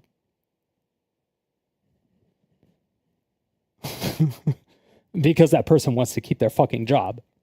So they're going to, it all makes sense. It's just like, it's so stupid. People think politicians are just like scumbags that want to pander to a certain group of people. And it's like, yeah, that's the whole fucking point of being a politician. You do what the people, like, you push for what like people vote for you want. Or else they're not going to vote for you. And then you won't have a job. Like, obviously. So the more signatures you get on something, you can get it on a ballot, and then you can get people to push it, because the even more signatures, it'll get more attention. The thing is that if an initiative is too long, like if the write-up is too long, or like too exact, it's like 300 pages, the assistants of all the people that are going to be like actually voting on the bills and doing all that stuff, the assistants are going to be pissed, and they're going to fucking hate it. Just like looking at a big giant stack of papers that they have to read. Whether they agree with it or not, they're still going to be pissed. So they're going to already go into it with a negative attitude. So if you make it descriptive, like say, hey, here is the problem. Here's what we want to end up happening. And here are a couple suggestions. And then there's like kind of some vagueness, obviously, because he's not a lawmaker. He's not the politician. So he wouldn't be writing the law. He wouldn't be writing the bill. None of that shit would happen with that. It's more of like we're bringing up the issue and the resolution of how to fix the issue. And that's it. And then it's up to everybody else to figure out, okay, here are, potential ways that companies could exploit this if we do it. So we have to put exceptions in here and blah, blah, blah. You work together, and that's how you push it, and it goes through, and magic, spirit fingers. Right? Those were his streams with a smaller audience. What does he say in his big YouTube video with over 1 million views that he had time to research? If we're trying to kill off the practice of developers putting together a live service game, pitching it as a single-player experience, and then taking away support in the future... now he's changed it again and is making up how it's about single-player games are advertised. What is he doing? Again, and is making... experience at this video with over 1 million views that he had time to research. If we're trying to kill off the practice of developers putting together a live service game, pitching it as a single-player experience, and then taking away support in the future... now he's changed it again and is making up how it's about single-player games are advertised. What is he doing? It needs to be specific about the business practice it's trying to defeat, which is specifically companies that are doing this under the guise of it being a single-player game, but adding online-only functionality that is not necessary and doesn't add any gameplay elements. That's the problem. No, that's not it at all. This is a really strong section from Ross here, because the clips that you saw moments ago were from his stream. When he took more time to watch it and digest it, he still came back in that video misrepresenting it. Like, it never dawned on him. Like, on stream, he could write it off as like, oh, he didn't grasp it at the moment, maybe later on he did. Well, then he made the video where he still was talking about things that are just not what Stop Killing Games was about, and this was the one that really blew up and really started to kind of dismantle the Stop Killing Games momentum. If we don't like the idea of live service games as a whole, I get it. Don't play live service games then. Don't agree to those terms. No, he's getting a new thing wrong now. We're not against them existing. We're against them being destroyed with no recourse for the customer. Fire Software then goes on to talk about like the business practice of misleading consumers into thinking that what they're buying is a product as opposed to a license to a product, which is a totally separate thing. And then he criticizes Stop Killing Games for not being specific about that thing that he is bringing up, as opposed to what Stop Killing Games is talking about. So it's like he wants against to them add, for some reason. And it's like it's like Thor is pretending to be a politician. He's like, yeah, we'll pass this bill, but you also have to add in this part of it before I agree to it. Or you have to remove this part of the bill and add this. And it's like a negotiation thing, right? Like, we do that in the United States all the time. It's like they'll draft up some crazy bill, and then it is negotiated between the Democrats and Republicans until there's like a middle ground, and then it gets passed. But again, this is just an initiative. Like, this isn't even like a proposed bill or anything. And Ross goes into like the license talk. Our problem is not with licenses failing to inform people. Blizzard says they can take away your purchase for no reason. That sounds pretty clear to me. Our problem... This shit was crazy. I actually confirmed this. We looked at this up yesterday. Blizzard reserves the right to terminate this agreement at any time for any reason or for no reason, with or without notice to you. And I was like, okay, well, what's the full context of this? Because they just highlighted it. That's all they did. I was like, I was like, this seems disingenuous. What was before that? So I had to like go look at their EULA and then scroll up. The problem is those terms are so hostile to consumers and the medium that they should be taken off the table entirely. This needs regulation. Forget video games. If you look at basic commerce for hundreds of years, when you paid money, you either got to keep what you paid for, or if it was a service, you were told when your access ends. The vast majority of online-only games do neither of those. He's exactly right. That is a huge problem. Now, Pirate Software is correct here about these companies that will mislead consumers through this fraudulent advertising on what you're actually buying, because in a lot of cases, you don't own any of the shit that you're buying. It is pretty much a rental. You get a permission slip to access the content. That is an issue, and not making it abundantly clear to consumers that that is what you are buying is a problem. Yeah. And so too is the actual agreements, as Ross demonstrates with Blizzard, where it says they can just completely terminate it for no reason at all. It really does go against the basic idea of commerce. Then again,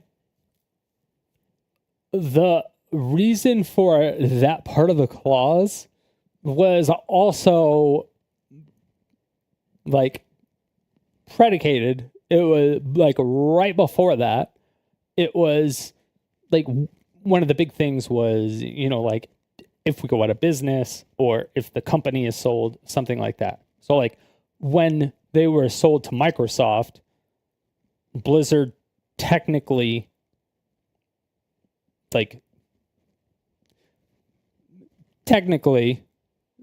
destroyed their EULA because it wasn't like the structure of the companies and how it works broke. Therefore, the EULA, like if you tried to argue the EULA that wasn't remade or a new EULA, which is why you had to accept a new EULA when it was the sale was made, since it was broke because the company structure changed, they did legitimately that. That's exactly what they did. But the thing is like they didn't, like they're not, it's very legal-easy, but the problem is that it's like too legal-easy. And it doesn't make sense. It's like, okay, why am I re-signing a EULA? And that's the thing. It's like when there is a new EULA that you have to sign, it should probably say like why, almost like patch notes. I think that EULAs should come out as like with patch notes essentially. It's like, oh, we changed it to where we can't terminate this to where we could just terminate it at any time. Or it might be no, because one of the clauses was in there specifically for like if you're hacking or cheating or something. There was a different clause for that. And then they could like ban your account or whatever. And I don't know if anyone really has entirely. Video games are in a totally totally different ball game when it comes to that, because half the time you don't realize that you're just buying an admission ticket to a game. You're not actually buying the game. You also don't know how long that's going to last. Again, to go back to Concord, that shit lasted less than a fucking, fucking rainstorm, basically. Like, there is just so many problems. So I don't know why Pirate Software would be so harsh on Stop Killing Games for not addressing specific things that he himself is bringing up or making up in regards to it. It just doesn't compute. Exactly. It really is a video that did significant damage to an actually positive initiative that aimed to help consumers in the video game space, all based on his complete misrepresentation of it, which was a complete mess. If you try to tell me that every studio needs to run their live service game indefinitely or not want to run one at all, then no one's going to run them. Oh no! That's so fucking stupid. He wheeled out that line about publishers having to support the game forever. He was literally watching the video earlier where it says it won't do that in big letters. That wasn't enough. We just... What the initiative would not do. Require endless support.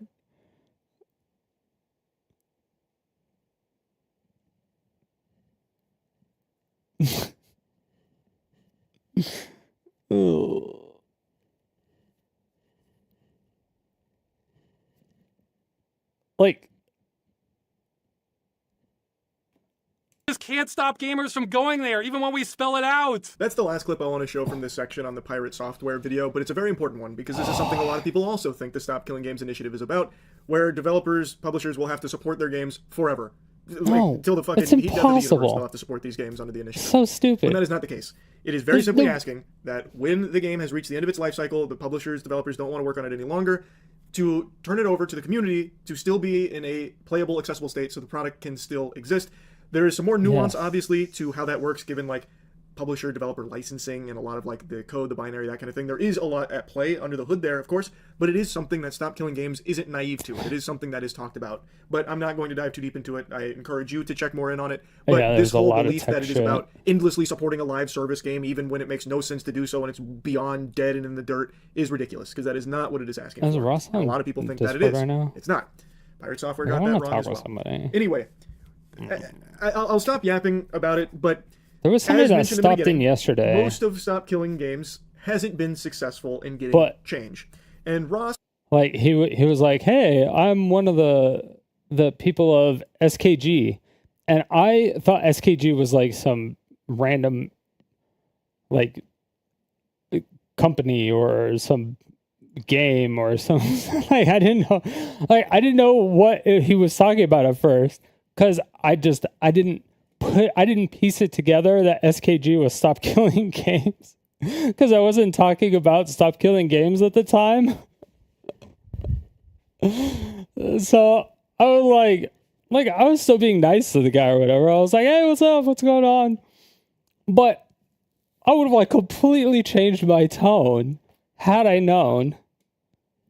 It would have been completely different. I would have, like, actually talked with him more in depth about some of this stuff. And so, like, I kind of wish I had that opportunity back. But I was like, fuck. And then I tried to talk to him a little bit more. But he left, and I was big sad.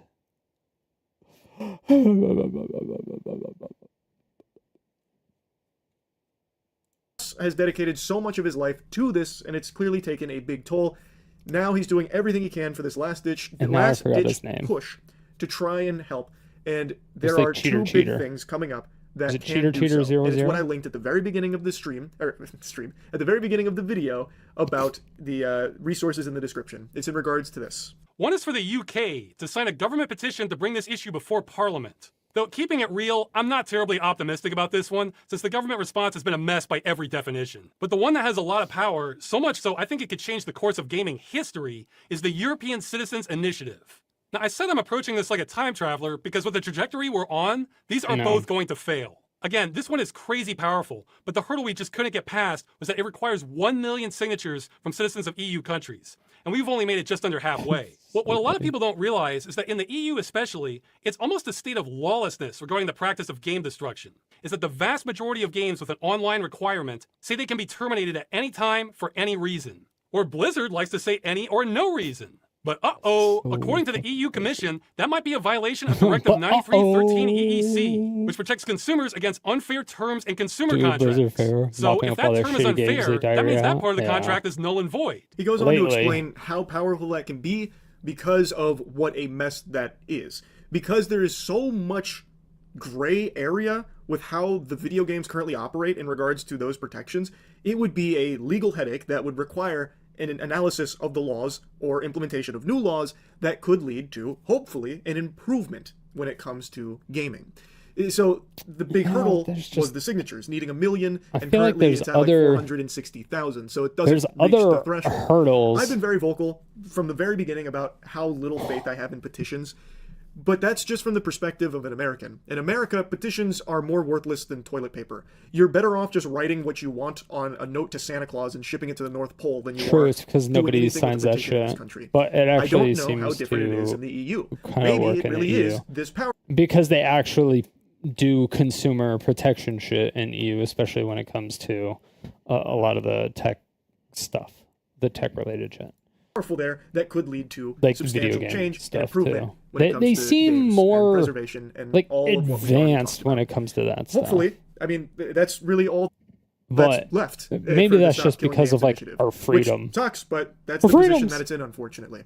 And I wanted to talk about it because I really want to see something change with the games industry. But I've said that so many times recently, but it's in such a sorry state. I mean, I'm talking big budget AAA space. Indies, I think, are absolutely crushing it, absolutely golden right now in the golden age of indie games. But overall, in the big budget games and the way the industry keeps pushing things, it sucks. So I wanted to talk about Stop Killing Games here. Hopefully things can turn around and maybe a huge W's around the corner for the Stop Killing Games initiative. Because we'll see. But anyway, I want to commend Ross for his hard work spearheading all of this for so long. And that's really about it. Indie game studios, they actually hire game developers. They don't hire developers. AAA studios hire developers. They don't hire game developers. They just hire code monkeys. That's all they do.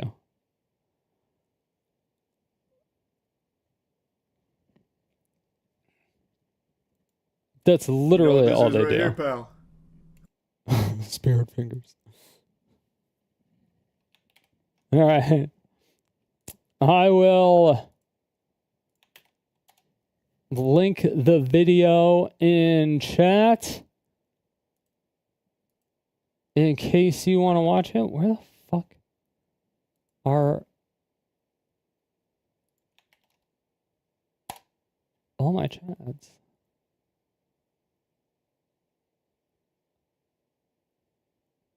Yeah, make sure to sub to the moist of criticals, the moistest of criticals. He's so moist. He's the most moist.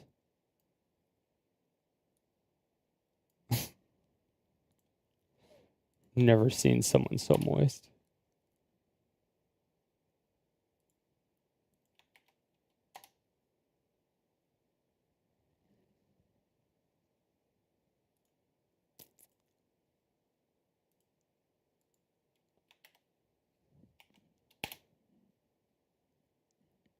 All right, did I do it on?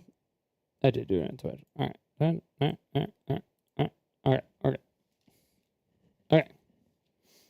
Tough guy. Cool. Oh, there's so much to say about all of this.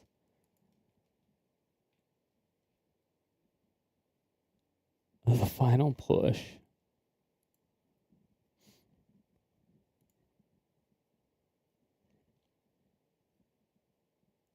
Yeah. And then Pirate Software started leaking DMs. It looks like they're purging the subreddit. There hasn't... I don't know if the subreddit is in use. The Pirate Software subreddit.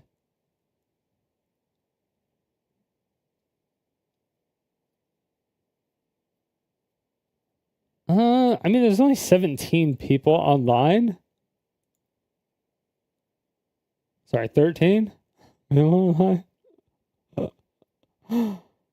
maybe not. It started by new, but yeah, the last vote was 15 days ago, so I don't know.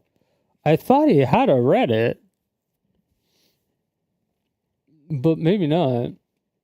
Maybe he deleted it, or maybe he just doesn't use it, or maybe it's something else.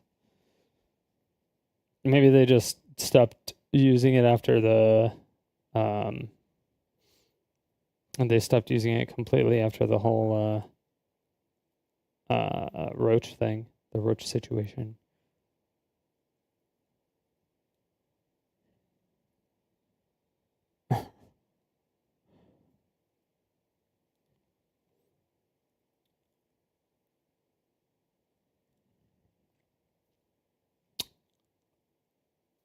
All right.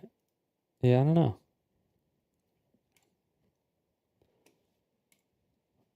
Okay. So I covered a topic I'm passionate about. Dude, I swear to God, there is some type of fucking interference or something. I don't know.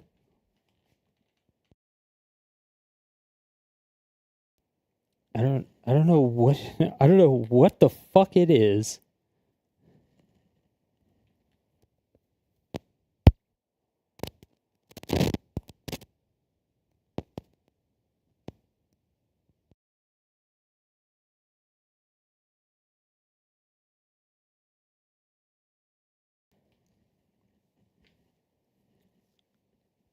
Yeah, I don't know what the fuck it is.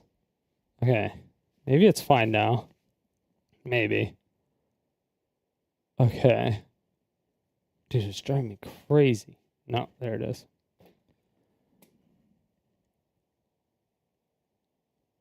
Are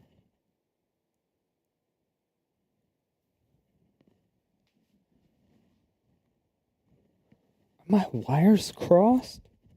Or something? Like, what the fuck? They shouldn't be. Ow. Dude, this is bugging the hell out of me.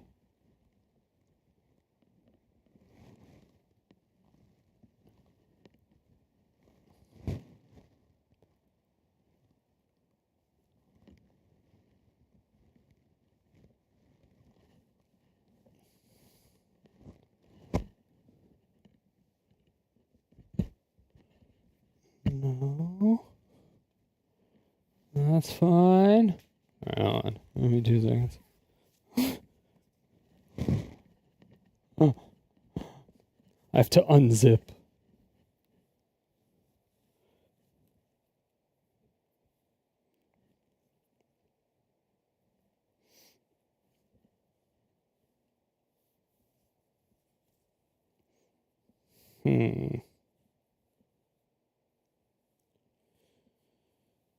I wonder if it's because the cable is touching the antenna.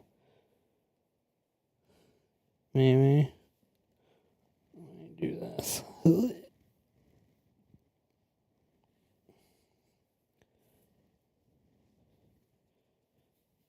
Let's try that. Okay. All right. Good so far. Okay, that might be it. That might have been it. Okay. Okay, so apparently Thor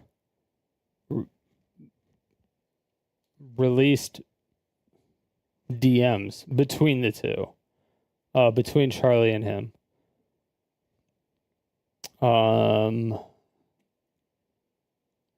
This looks like it was from Charlie. So I covered a topic I'm passionate about that you refuse to listen to at all. Oh no, this was from Ross, I think. Maybe. No. Oh yeah. Because I think Charlie and Pirate Software had an actual conversation about it. But it was off stream because I haven't seen it anywhere. But they talked about it. But yeah, 2 hours we spent in circles with me explaining my perspective about your behavior to just be met with condescending attitude about me being wrong that you misrepresent, or that he was, or that Charlie was wrong about him being misrepresented at all. So then your statement mentions that our talk with not a single peep about my conversation with you was actually meant to focus on, which was your inability to recognize how you misled people about the initiative. You made it seem like I'm just trying to convert you to stop killing games or something, no matter how many times I tell you it's fine not to support it.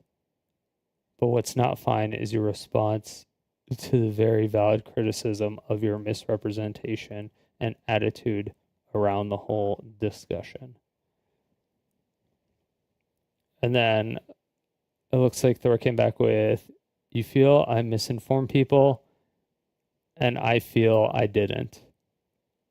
Your way or the highway goes both ways. Posting a video response instead of continuing the talk with me is absolutely high school behavior. Was hoping to have an actual conversation with you. Both of us are stubborn. Neither of us understood one another clearly. Now that you've sent your fan base after me with that, I'm done chatting though. And just in pure pirate software fashion, ran away from every single ounce of accountability, and then does the cry bully situation.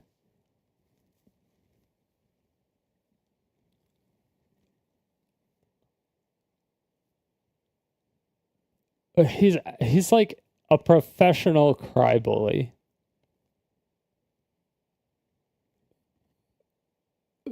It's so crazy.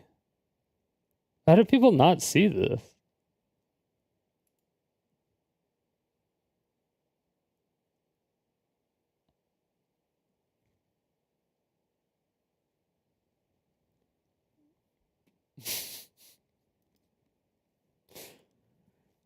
Oh, that just drives me up a fucking wall.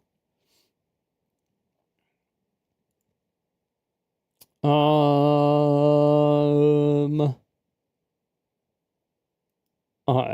have no doubt most of you have noticed over the last 10 or 11 months I've been a lot happier. Glowing, really, radiant. You can tell probably just from my voice alone and this striking smile. So what is the secret to this newfound happiness of mine? The one trick doctors don't want you to know? I haven't been online as much. I've been going outside far more frequently, spending time in the real world.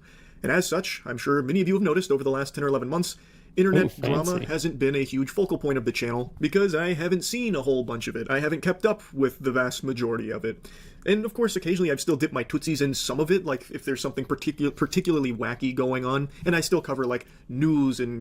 The only drama that's really been happening online the only drama that's been happening online that has been blowing up everywhere. What's up, floofs?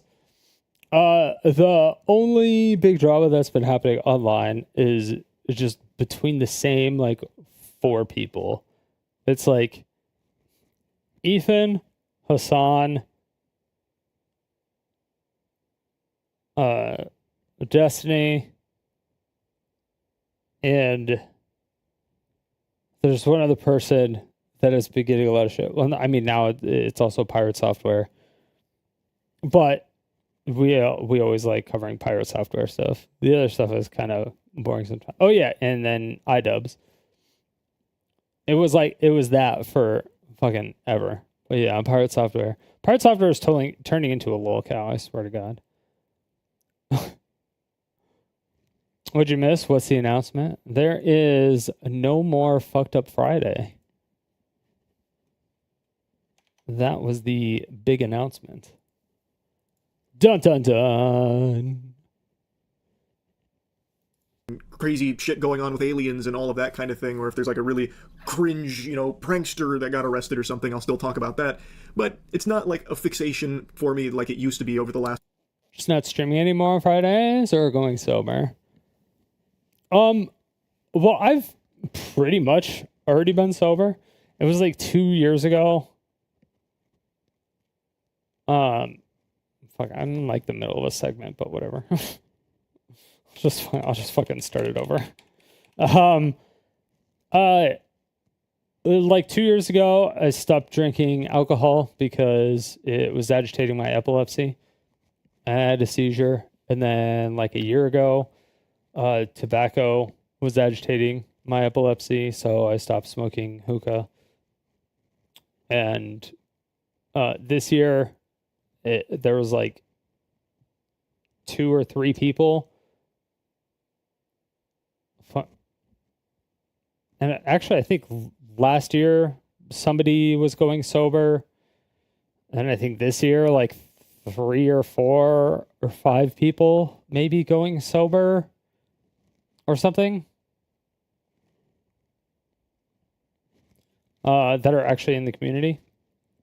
So I figured at the end of, or I like the tail end of the whole mango situation, and him like, you know, like checking himself into rehab when he finds one. Once that whole like thing went down, I was like, you know, all right, maybe it is actually a problem, and maybe I shouldn't like I don't really care because it's not a problem for me because I'm able to cold turkey this stuff, but I know that some people aren't, it seems. Like I've never, like I felt like I was an alcoholic at one point for sure because I drank all the time and I drank with my friends, but it always seemed like an activity more than like an addiction. Like, oh my God, I need a drink. It was just like never like that. It was just like we lived at a house. We lived across the street from a bar. And we're like, hey, let's go to the bar. And it was just the same bar, and we just went to the same bar. And it was just like a roommates get together. They had good food, so we would go there. We would like get food, and we would drink, and then we would just walk home. It was just, but then we had parties like every weekend. Everyone would get fucking smashed. It was so like we were probably most likely definitely all functioning alcoholics, I would say, because I mean everyone was like moving up in the world as far as like our careers and stuff. So I don't know, it didn't, like everyone was like passing their classes if they were going to school like perfectly fine. Everyone was like getting promotions and raises at work.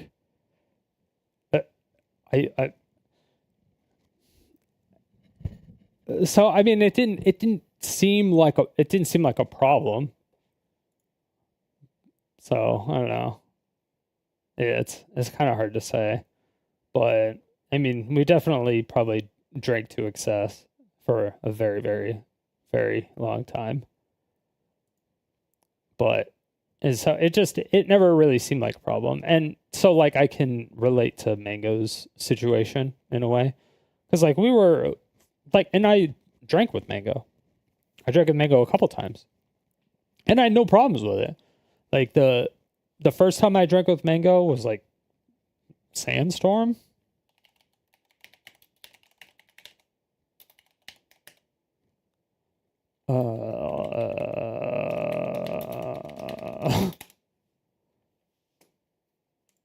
When the fuck was that?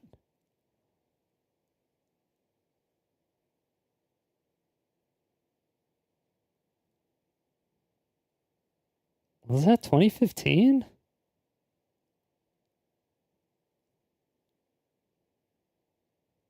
I didn't remember Armada being there.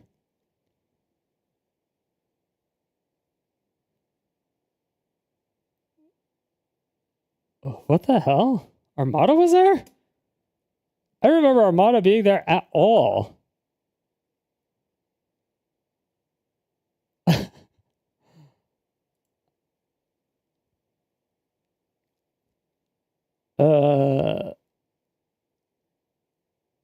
Huh. But yeah.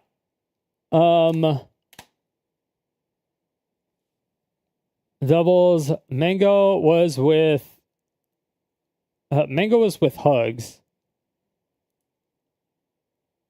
This just shows. It's not going to show everything, is it? Damn. Yeah. So this was the first time I drank with Mango. Was here. How did I not even know Armada was here? That's still fucking crazy to me. I never met Armada. I still today have never met Armada. And I've been at so many tournaments where he's been, and I've never met Armada. But anyway. Yeah, it was at a bar, or it was at an arcade that had a bar upstairs, and the tournament was also upstairs. But this was like 10 years ago now. Yeah, and 10 years ago. I mean, most of the Melee players, they were under 21, so they couldn't even get into the bar area. And most people were playing games, and most people also weren't drinking at the tournament, because they were trying to, lock in and focus on the tournament. But Mango was just hanging out, like literally all by himself, at a table. And so I just I came by because like I asked the bartender, I was like, "Hey, what do you order?" And I just came by because he was low on it. I came by with what he ordered, and I just gave it to him, and I drank with him. And I mean, we probably drank. We drank a lot. Probably had 15-ish shots, maybe. Like 15, something like that. We drank a lot. We were fucked up. Yeah, we were definitely obliviated. So the next day comes, and they were doing the doubles brackets. Oh, play 5 to 8. Okay, so was he in here? Yeah. Tasha Bobbles. Yeah. They don't even show. No, I want to see more because he was with Hugs. I wonder if I can see. I wonder if Hugs still has that post up. Or I guess it's Hugo. Hugs. This is the same. I'm like.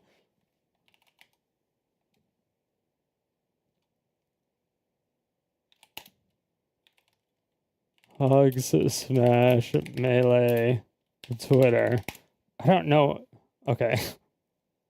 Am I even following him? I am. What the hell? Anyway, okay. So it's like search from Hugs.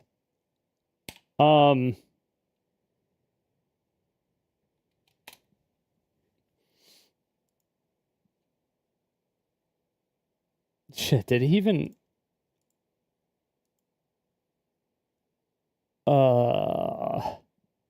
did he mention me?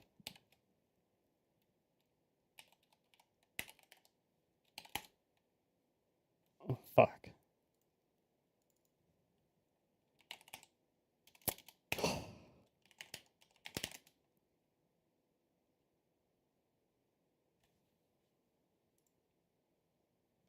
Nah, I'm not gonna be able to find much from that.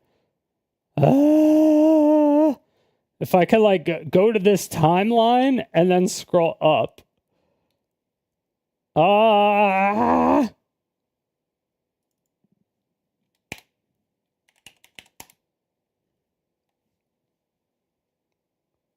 It would be like evil. Because you had to pick. There we go. The face of the man who got mango wasted before we started teams. Face of regret with pure evil.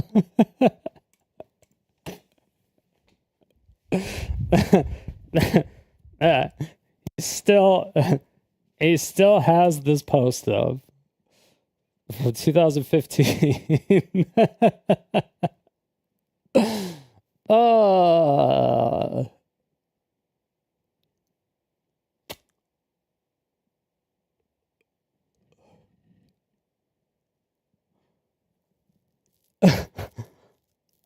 So yeah, what ended up happening is that he was in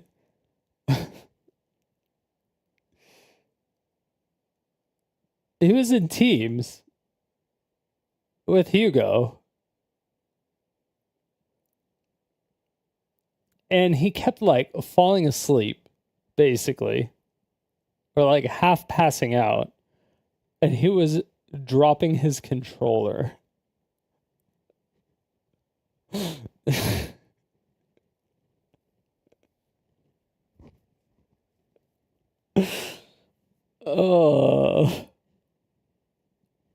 So yeah, that's why they didn't place. That's why his team did not place in the top 8. Because they lost to a team they should not have lost to. Pure evil. Quote, hey, I'm just like I'm just like Ludwig.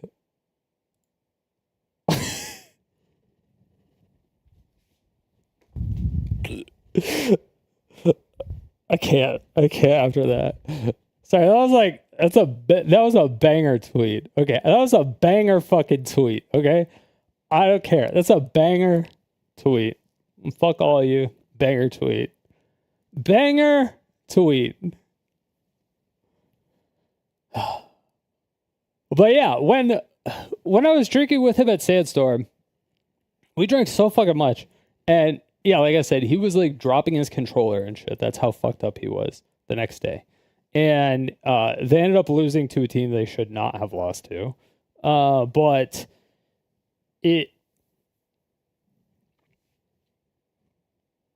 when we were actually drinking, like people would come by and they would be like, yo, what's up, Mango? Blah, blah, blah. You know, because Mango's been famous for fucking a long time. Like, a long time. More than, I mean, again, this was 10 years ago, and it was before that he was considered one of the best, right? And he was one of the favors to win this. It was like, I guess Armada was one of the favors too, because before he retired. But it would have been Leffen. Mewtwo King, I think, was on the brink of retirement at that point, or in and out of retirement at that point. I don't remember the timeline of that exactly. But it would have probably been like Mango, Armada, or Leffen. They would have been one of the 3 that would have won. But after I got Mango hella fucked up, there was no way he was winning. I'm surprised he even placed as high as he did after how much drinking we did. And apparently after he went home, he drank even more. So, or after he went to my friend's house where he was staying, he drank even more, which was crazy. But the whole time we were there, like, it was cool. We were just chilling. Like, we were just talking. Everything was cool. There was no, like, a crazy, like, take your shirt off and hump people or whatever. There was no maniac mode or, like, menace mode or anything crazy like that. That didn't exist, right? And even at the house, Nothing was crazy outside of Leffen. Leffen was being a dick, but Leffen's always a dick, so it doesn't matter, right? So who cares? And then the next time, I think it was like Evo 2018 in Vegas. He was just drinking at a craps table. Or not craps, sorry, a roulette table. He was just drinking at a roulette table all by himself. And it literally all by himself. He was just drinking, playing roulette. And I never played roulette before. So I just went over there and it was like me, Taj, and I remember V-Stick was with us when we saw him at first. Maybe it was. But yeah, it was like me, Taj, V-Stick, and maybe one other person.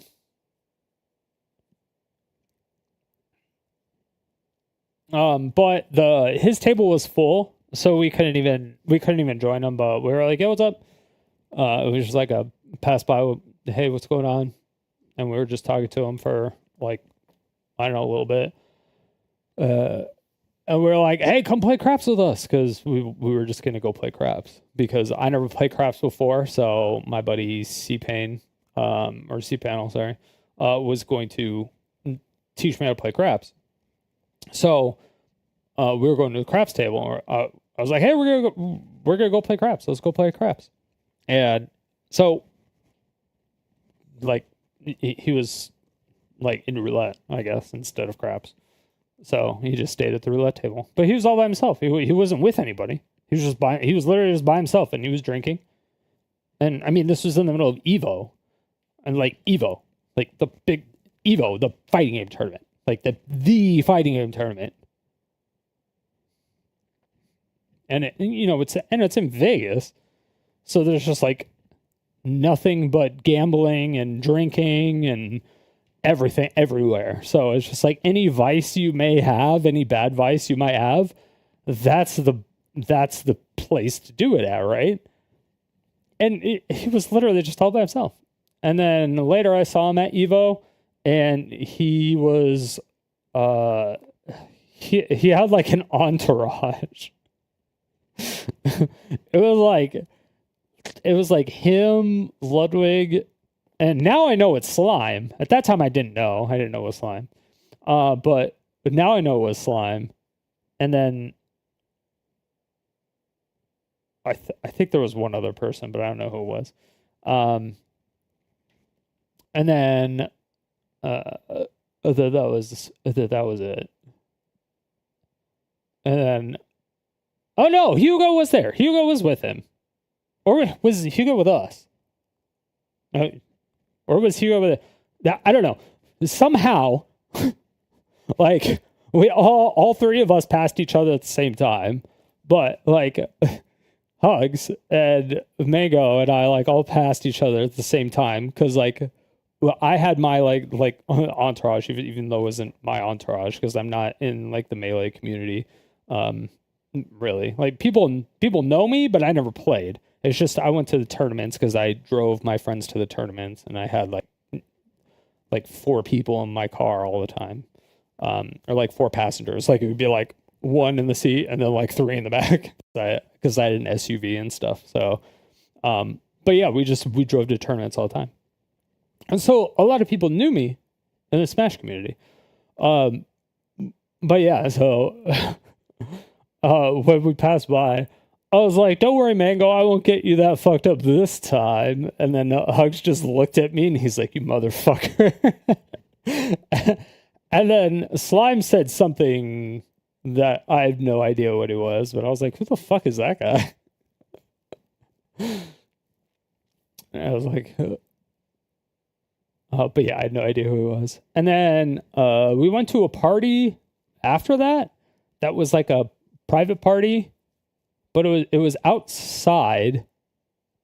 It was outside. We had our own bar. It was like there was like a pool. There was a bar, and then we just kind of went off to our own little side and talked amongst ourselves with some other people. And people would just come by and say hi to like Taj, and then a couple like some other Smash players that would hang out for a little bit and talk with us and stuff.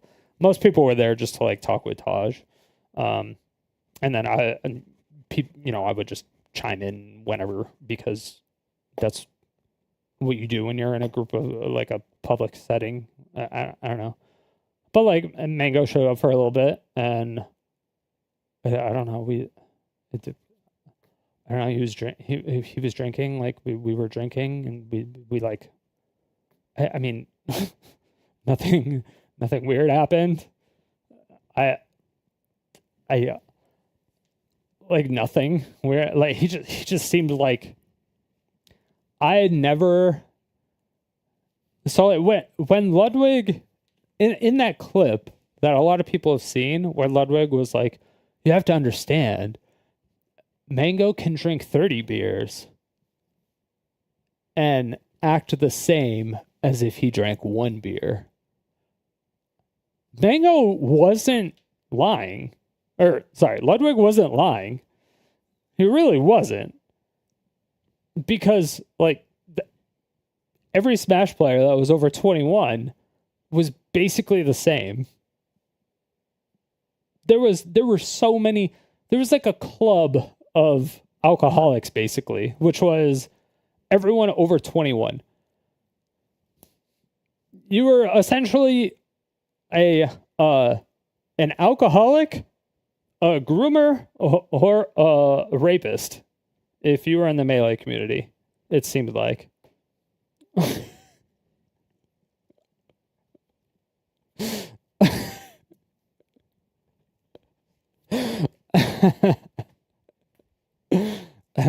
I'm glad I was part of the alcoholic part.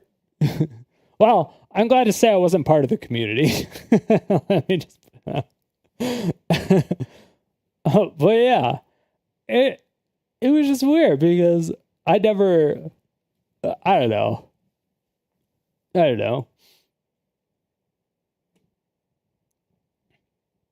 But yeah, I still find it funny that he has this fucking picture. No evil.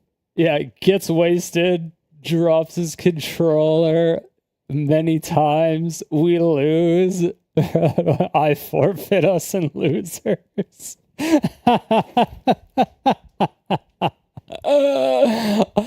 forgot that he just said he forfeited. I totally forgot about that. I totally forgot that he was the one. He actually just forfeited.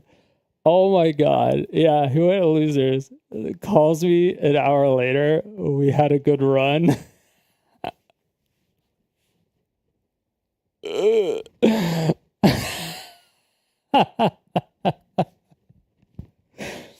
Oh, that show was that's so fucking. I totally forgot about that post. Oh, pure gold. Pure gold. I mean, considering. I mean, I didn't know anything about his dad, like dying from alcoholism and shit. I didn't know anything about that stuff, to be fair.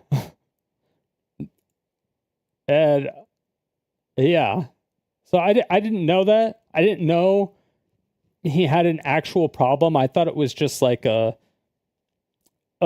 social drinking thing, because I don't watch any of his streams, because again, I'm not in the Melee. Like I don't do any console stuff. I don't do any game stuff. Like I'm not in the Melee community. He didn't typically drink at tournaments. The only time I ever saw him drink I guess I did see him drink at tournaments. I saw him drink at Sandstorm. And Evo.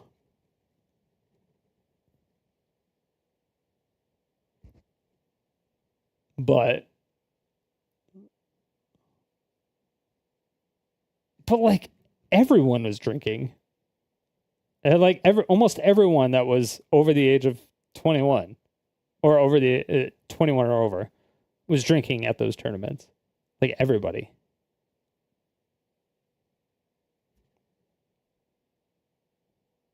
So it just didn't seem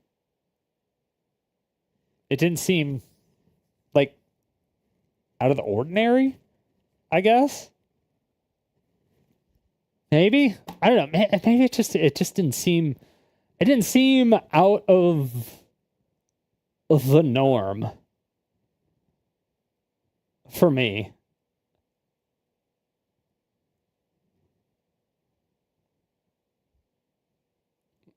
Oh, yeah.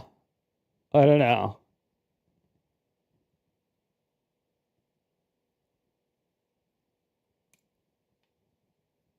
But yeah.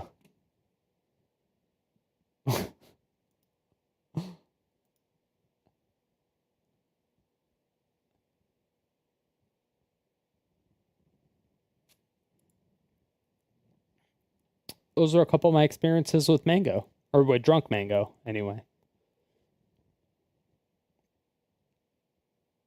I hung out with all these guys. Yeah, I mean, we're at the tournament. I was at the tournament. I wasn't playing, so I just, like, talked with people. Like, because most of them, especially at the beginning, they were all at, like, people's houses. Like, Ken, a lot of them were at Ken's house. He was, like, the world's best Marth player. He, like, invented Marth. Like, we went to his house all the time. He lived in Cali, but there was a bunch of big tournaments at his place. So we, like, yeah, we were at his house all the time. I went to Texas a few times.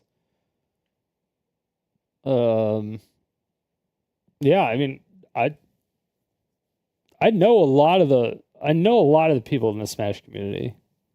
Most of the people that I got along with really well don't play anymore, though. Because, like, I got along with, I think, PC Chris a lot. Well, okay, outside of my immediate friend group. So, like, outside of, like, people, Taj, Wobbles, like, B-Stick, Forward, Axe. Like, outside of those people. Oh, and holy shit. There's like 2 more. Anyway. Outside of like all the Arizona people. I got the old school ones. Like I got along with like PC Chris. I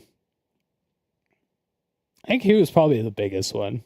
I think PC Chris was probably the one I got along with the most. Him and Mango, but I never really like talked with any of them outside of a tournament ever. I never got any of their phone numbers or contact information or anything. They played console games. I played PC games. There was no Slippy at that time. And even then, I wouldn't play Melee. I never owned a GameCube. So I didn't care. But yeah. Yeah, I don't know. It was good times. I mean, it was always fun to go to tournaments. But, yeah. It just sucks to see someone hit rock bottom like that, because it's happened to another friend, like close to me, or somewhat close to me, somewhat close to me. He's had to go in a couple times, and I'm like, ugh, it fucking sucks. I don't even know what to say. Like beforehand, it's so easy to do like the encouragement and the whole, yeah, it fucking sucks, man. I can't imagine, or definitely, keep tabs, after we get out, we'll just chill, hang out, do stuff. We'll whatever and stuff like that. But once they get out of rehab, it's like fucking, it's so hard to know like what to say to that person sometimes. It's hard to communicate with that person on a weird level. I don't know. It's really hard to explain. If you haven't dealt with people that have been out of rehab before, it's really, really difficult to explain in words. It's just, I was like, it's hard to get the, like just a normal conversation going, because like they're like essentially cut off of communication for a while, and so you don't hear from them for like 2 years or something like that, depending on the severity or how long they're in there or whatever is going on, because you don't know when they're going to get out, right? And so, and then it's like, well, I don't know if I was the problem. Was I encouraging it? Was I the enabler? And so you're like, okay, I'm not reaching out. I'm not going to do anything. This is up to them to, everything. You're just like standing back. You're like, what am I supposed to fucking do? And then you just kind of have to wait for them to say something. And then you have to kind of wait for them to start conversations. But then when like they've been in rehab for like 2 years, all their conversations are going to be based on like the last 2 years of them being in rehab or something. And then you're going to be like, yeah, I went to this awesome fucking festival and it was crazy. There was all these things. And you're like, it's just, it's like, it's such a,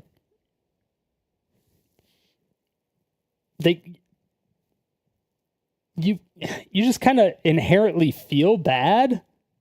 I did. I felt bad. Anyway, I felt bad. That was me. You went to your first CS major this last weekend? Oh, hell yeah.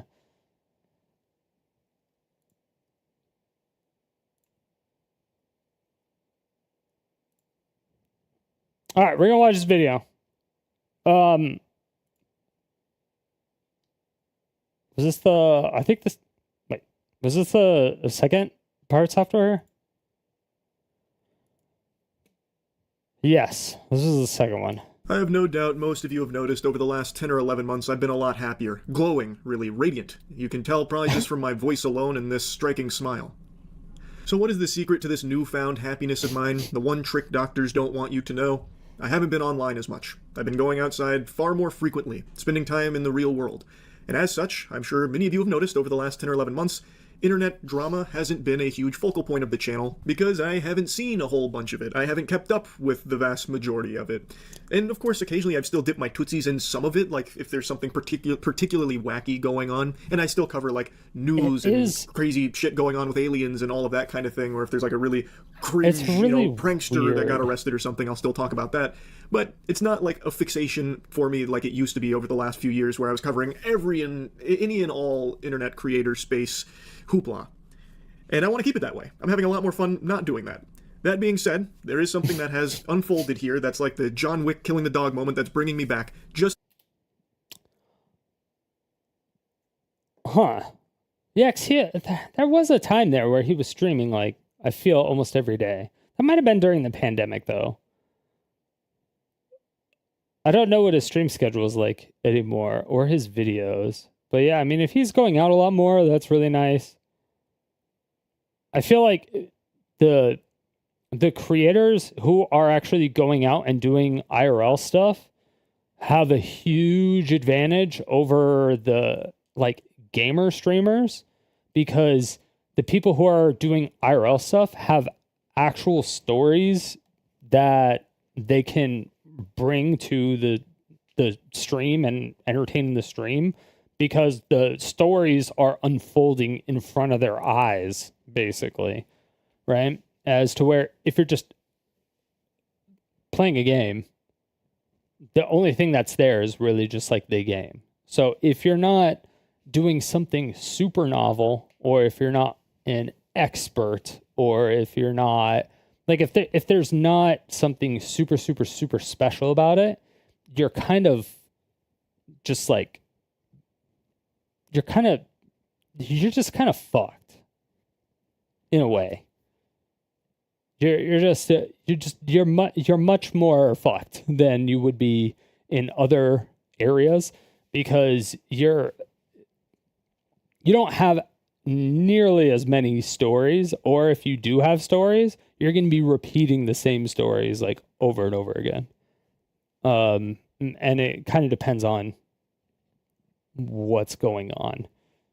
And depending on what you're trying to do, if you're trying to actually make a career out of it or do whatever, if you're a one person army, you have to do, all the like the YouTube stuff, promotion, you have to talk with sponsors, you got to talk with, or like you got to, you have to be on every platform. You have to talk with everybody. Like you have to be, balls deep with your community. You have to, you kind of have to do everything, right? And it just takes away so much time that you almost have no time to do anything else. And if you have a full-time job or a part-time job to supplement income, it's even harder. So you like can't go outside. You have to, you're like, you can't like have a girlfriend or a boyfriend or whatever. You can't have kids. You can't really have friends unless they're also streamers or willing to be on camera. You can't do like any of that stuff. And that's why a lot of the content that involves more than one person is much better, because you can make stories. Because making a story when you're just playing a video game, like if it's a multiplayer game, like if you're just sitting there playing Counter-Strike, there can be clippable moments every once in a while.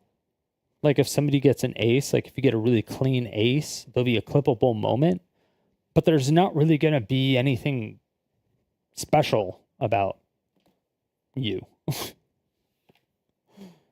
Like you have like Own a Pixel, right? Who's more known for kind of like what Twitch is turning into as far as the really loud, entertaining type of streamer, instead of just like a cool, calm and collect, normal, like chill, hang out with.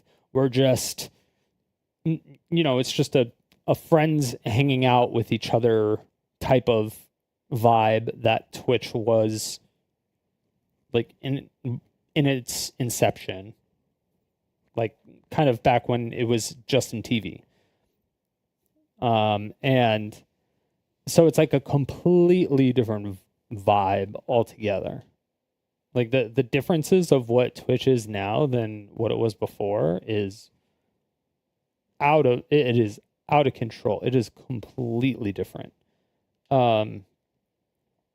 So it's just, I don't know if in like 5 years, I think there's going to have to be another platform that opens that is like 100% specific to gamers and like gaming only, like how Twitch was when it first started.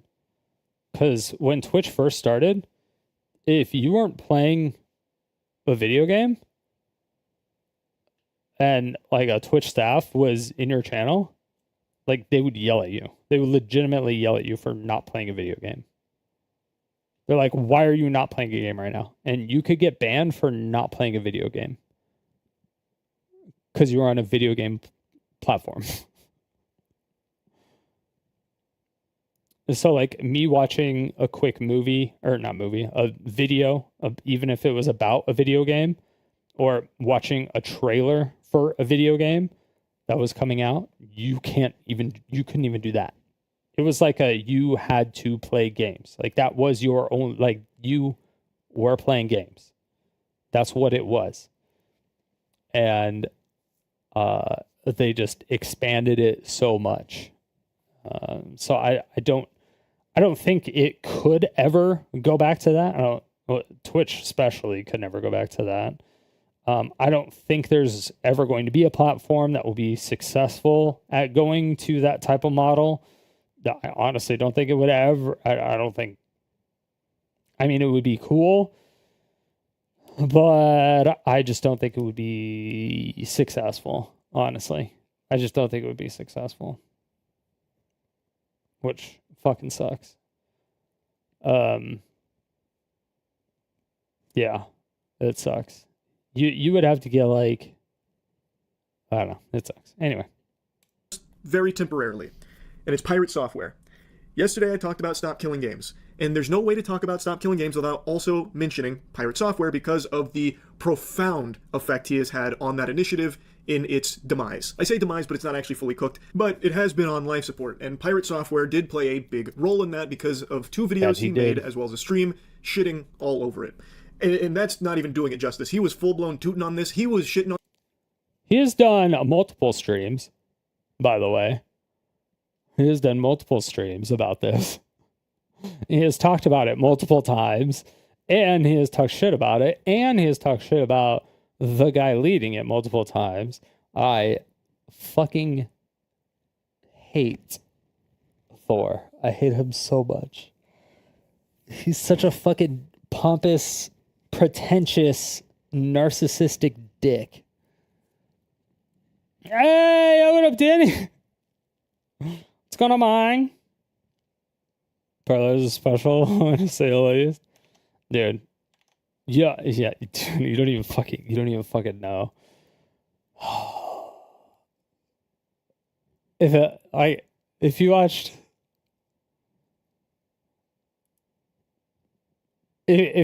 my VOD from last night, it was crazy. Because I watched the actual the most recent Stop Killing Games video, like the 1 hour long one that Ross put out. And I think it was like a 10-hour stream. Or an 8-hour stream or something. And it was a 1 hour video. And I was screaming and yelling, and I was just so bad. It's been a while since you saw a person as delusional as this guy. Dude. I don't know how his nose is so short. It's like it had to have inverted. He Pinocchio'd all the way around the world. Like his nose just kept growing and growing and growing all the way around the world until it went back into his head. And then it became like a regular nose again. That's how many times he's lied about all this shit. I just don't fucking understand.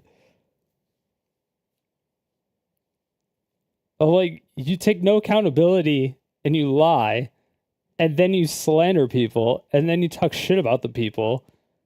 And then when you're trying to be nice, or then when people are trying to be nice about it, you give them no benefit of the doubt, and you just talk shit about them.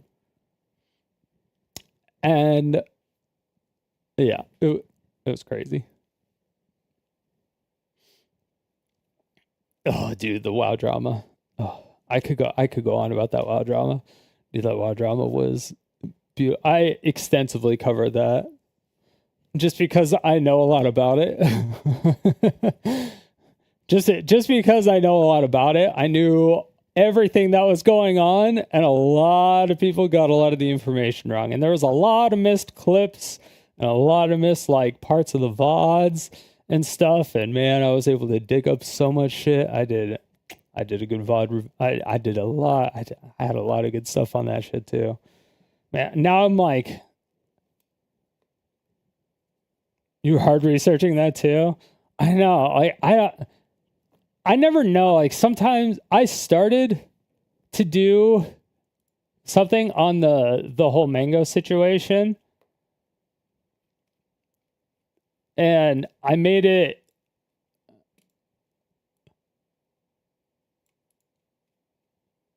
49 minutes and 49 seconds through only Ludwig's stream. Before I was like, okay, I literally can't do this anymore. There's 24 streamers here. I don't even know how many streamers stream the event. I can't find, or like, it would take me so long to actually do all of it. To get everything, to get every aspect of it, it would just take me way too long.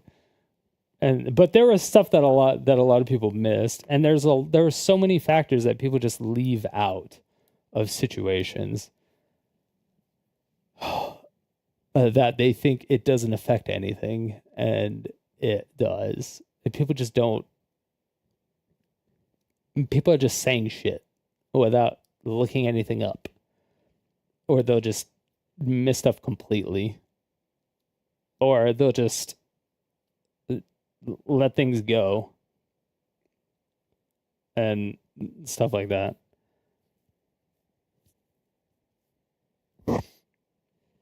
Like,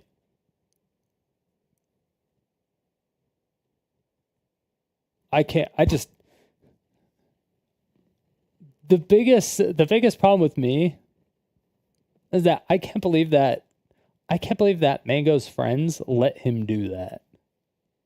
That's a big problem for me too. He has shitty friends. Like, I get fucking around because he could have probably been at a house party with a lot of those parties, because Ludwig talked about how he, like, you know, will do stupid shit and he'll like hump him or whatever. And it's funny because, like, if you're at a party and you're playing beer pong and you're picking up a thing and your friend will come up and like smack your ass or whatever, and like that shit happens. And yes, it's like sexual assault, because that's what it would be classified if you actually really wanted to classify it as that, right? It would be. But like when you're friends and you know each other and it's just like you're fucking around and doing it, it's not like, it's just like a thing. But when you don't know the people, or when you're on stream and the person is a public figure and they, like, that's how they make their living, like his friends, and like people are like, oh, Ludwig should have done something, and then people are like, oh, it's not Ludwig's fault, you know, he couldn't have eyes everywhere, he was running the event. And I'm like, okay, Ludwig is not the only friend of Mango at that event. Period. Point blank. Period. There should have at least been like, dude, we're fucking streaming this event. You can't do stuff like this. This is like, you're legitimately going to lose everything if you keep doing shit like this. Like, you cannot do this. This is unacceptable behavior.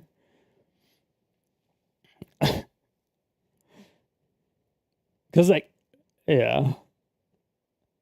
If it was the first one, to where he was like from here all the way to the wall, and he had the toad thing in front of his crotch. So he had shorts on anyway, but he had the toad thing in front of his crotch, and he was super far away, and he was just like, ah.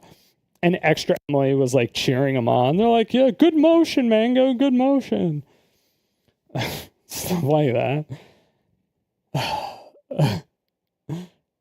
but it was like really far away. I guess you could kind of classify it, but once anybody saw that, they shouldn't have been cheering it on. I think that's fucking crazy. I still think that's fucking crazy. I don't. That was fucking crazy. And then the fact that nobody pulled him aside and was like, dude, you're actually just fucked. Like you're going to lose everything if you do this. Like you cannot do this. And then they should just like kicked him out of the venue. Or they should have had security. And they said they had security. And I'm like, how did security not kick him out? But they didn't answer that. They're like, yeah, we had security. I'm like, how did security not kick them out? They're like, oh, he won the 2 years prior. And I'm like, okay, well, why did security not kick him out? None of this makes any sense. But yes. On it with some fart on top. And a lot of what he was saying about stop killing games wasn't accurate. It was a misrepresentation of TLDR, Mango is an alcoholic. And he's checking himself into rehab. And he got canceled like completely and got kicked off Cloud9. And he's not invited to any more Ludwig events or Supernova events, which are Smash Melee tournament events.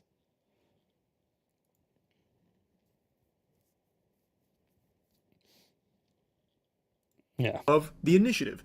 And the guy behind it, the guy spearheading it, Ross, finally set the record straight on a lot of the misconceptions that Pirate Software helped to put out there and kind of exacerbate these thought processes that just weren't accurate for what the initiative was actually aiming to do. He finally set the record. Wasn't that all known already? Which part?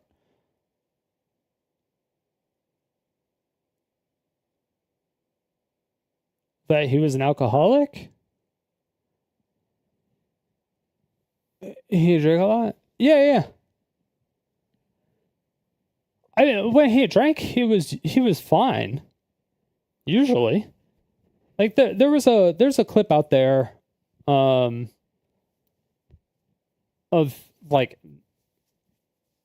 him or of Ludwig telling Ray that he's basically an alcoholic, and he can drink like 30 beers and act the same way of like him drinking one beer.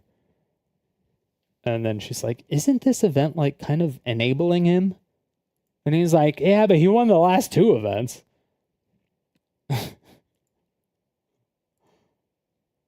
But yeah, he drank a bunch. But the drinking experiences I've had with Mango have always been chill, and like he's actually been like mellow. Like mellow. He's never been like fucking crazy batshit. Like I think he was trying to turn it up to be more entertaining for the stream, and I think he realized that, and that's why, even though he did have shorts on still, it wasn't even his boxers, it was actual shorts, it seemed, and he added an additional like layer in front of his crotch. But still, so like I feel like he was still somewhat aware, but he was just like kind of tuning it up for the stream and thought it was like fine, but he forgot that it wasn't just his viewers watching. Yeah.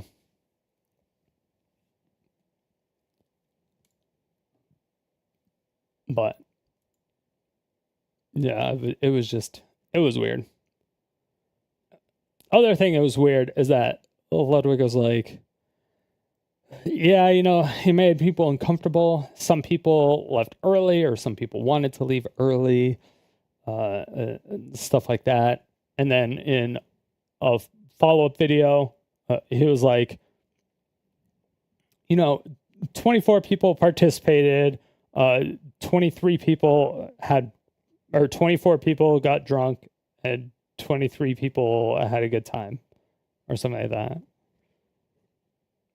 He's like, it was fine. And I was like, then why did you say in the prior video that more than just one person wanted to go home early and then one person left early?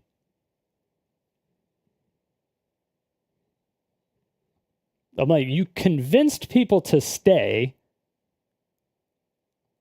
while he was still acting a fool, and then he got worse. I'm like, that it just seemed.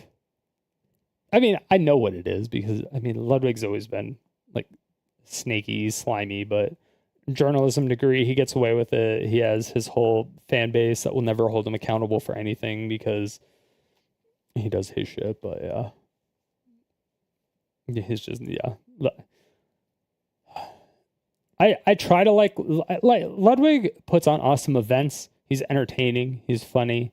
He does stuff. But holy fuck, I like him as a human being. I think he's probably a terrible person. I don't know. Like I don't know. It's just it's so weird.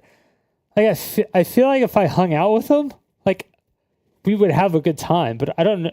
Like I feel like we would get along really good. And I don't. But like, he's just such a fucking slime ball. I don't know.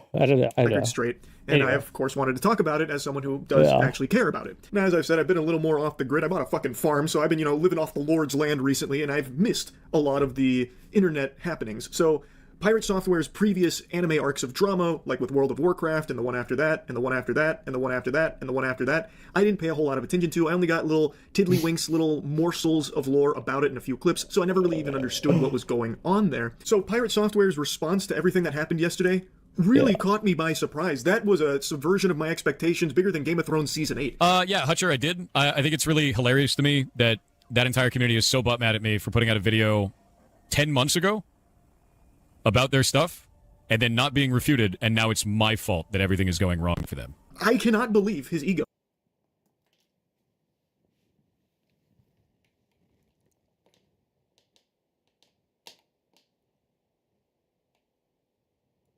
His ego is so out of control, I feel like he's only a week or two away from exclusively referring to himself in third person, like Stone Cold fucking Steve Austin.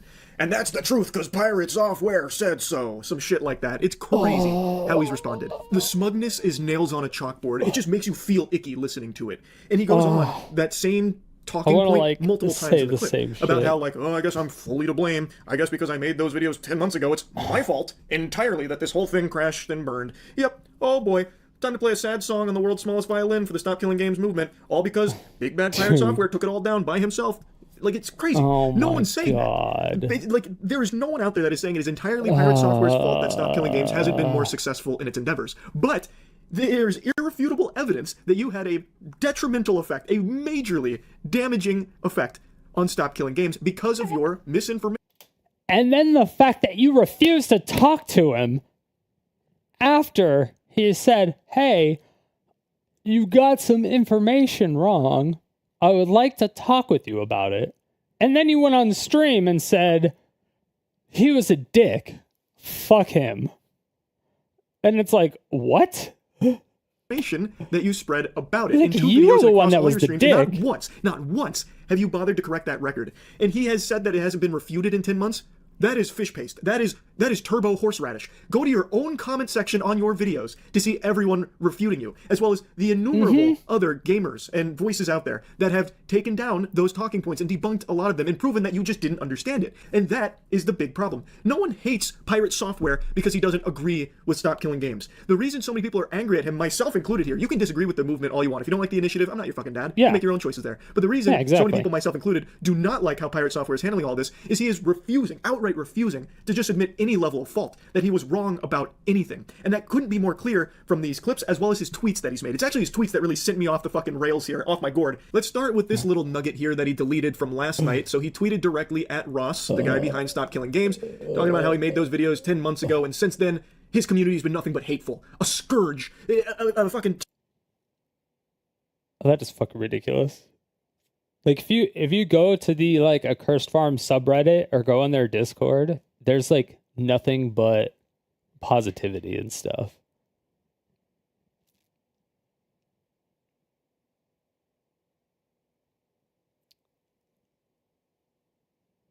And Ross is just, like, he's just, like, too nice. And he just got, like, finessed by Pirate Software because for some reason everyone just like I don't know, tyrannid threat that he must destroy. Your community is fucking rabid, and it's shit to deal with for anyone on the other side of the argument. Why do you think I haven't talked about this shit in 10 months? Why do you think we auto-mute anyone bringing it up in chat? Why do you think I haven't talked about this shit? And you do. He has talked about it on stream. There's clips of it. I'd have to find them again. Which I actually think I do have some of them up. He has talked about them on stream multiple times.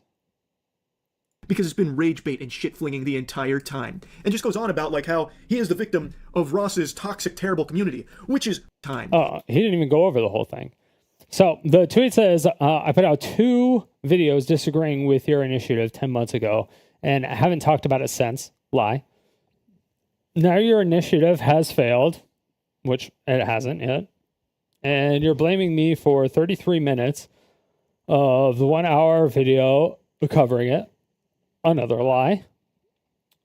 Your community is out for...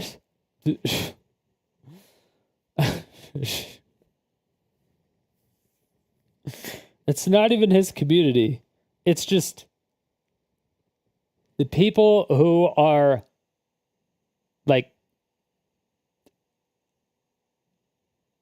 try to tell him, hey, correct the record, please, so that like we might be able to get this, like, so people can think for themselves. Like, you went out of your way and said you specifically said you were going to actively go out of your way to stop the initiative. You lying about it in a video and then continually not correcting the record, continuously talking shit about it, continuously talking shit about Ross, continuously talking shit about his community. How? Like, I don't understand. Like, granted, Ross has no right to his platform. Ross has zero right to Pirate Software's platform. Zero right. But the only thing that happened was that Ross made a video, and then Pirate Software made a video that he called him a greasy car salesman. And then Pirate Software denied it. And then there was a tweet that said he was a greasy car salesman. He got called out on it. And then Pirate Software didn't reply to it because he got fucking called out for it.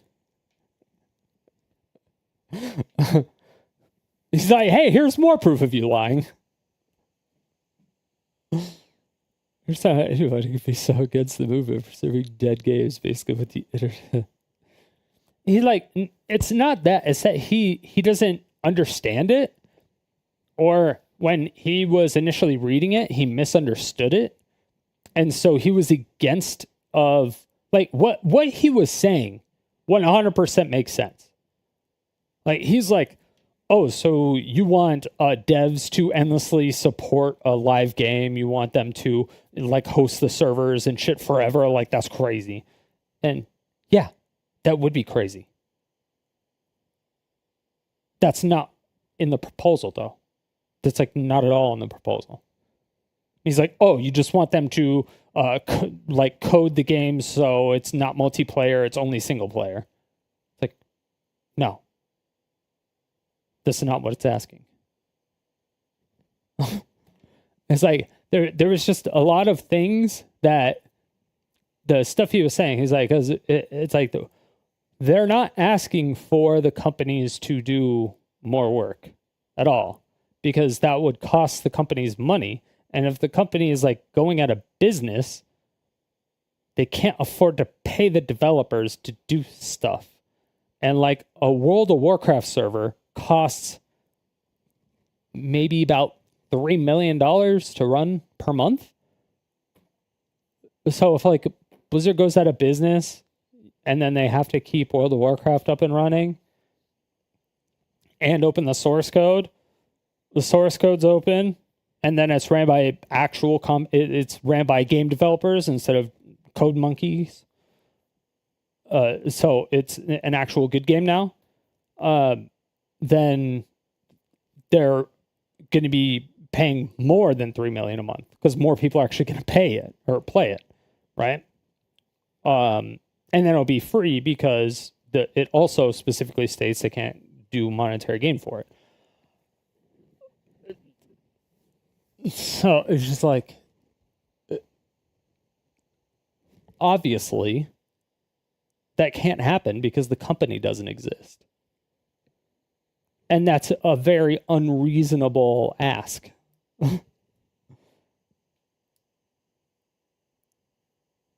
It's so fucking insane.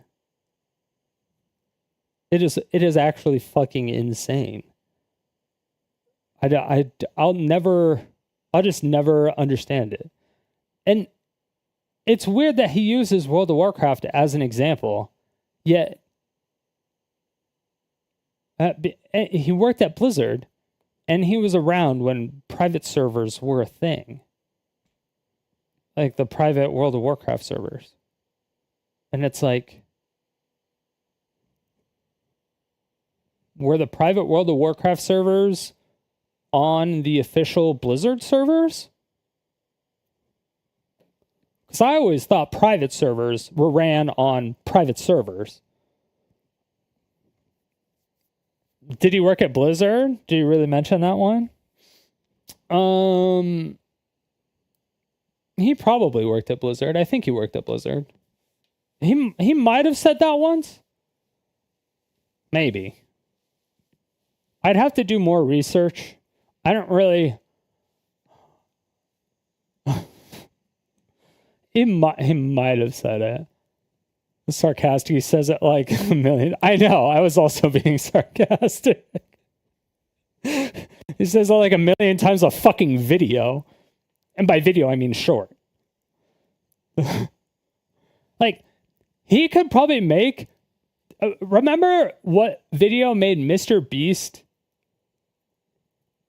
like huge? Like what made him pop off? It was like him counting to 1 million. Like him literally sitting there and counting to 1 million. I think that's what it was. And it took forever. Like, I feel like if Pirate Software just said, I worked at Blizzard, and he did it 100,000 times, I think that video would probably make a shit ton of money for him. Honestly. Or if he made a video that just said, manage him. And like, if he did that, dude, that shit would go so fucking hard. Like, if he did that at the start, that would have been like a 1 hour video.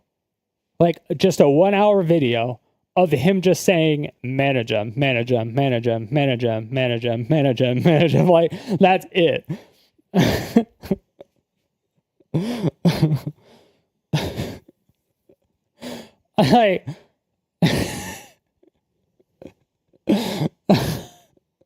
or like rank 1 Blizzard, rank 1 Blizzard, rank 1 Blizzard, rank 1 Blizzard, rank 1 Blizzard.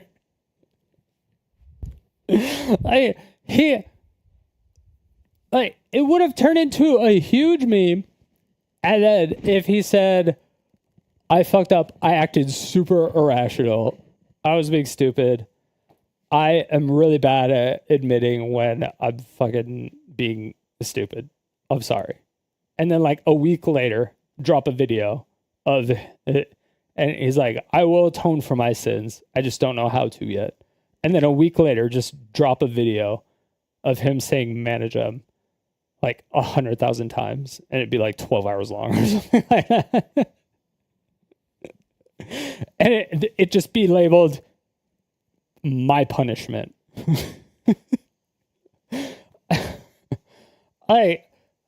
You would get millions of views. Millions of views. Millions of views.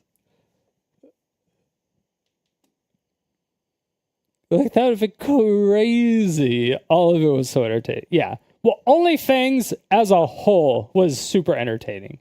But that's because Soda Poppin' is Soda Poppin', right? Soda Poppin' is, I mean, he's on the fucking, like, he's on the, whatever, the Mount Rushmore of streamers, right? So, like, everything they were doing was crazy. Yeah. Yeah, I love it. If they do it again, I am going to try my fucking hardest to get into it. I'm going to try so hard. So, yeah. If they end up doing it again this year, which I don't know if you will do it this year, but I'm going to try to get into it. Because I think it would be a really cool way to network with other streamers from other games. And just like do some stuff. I think it'd be cool.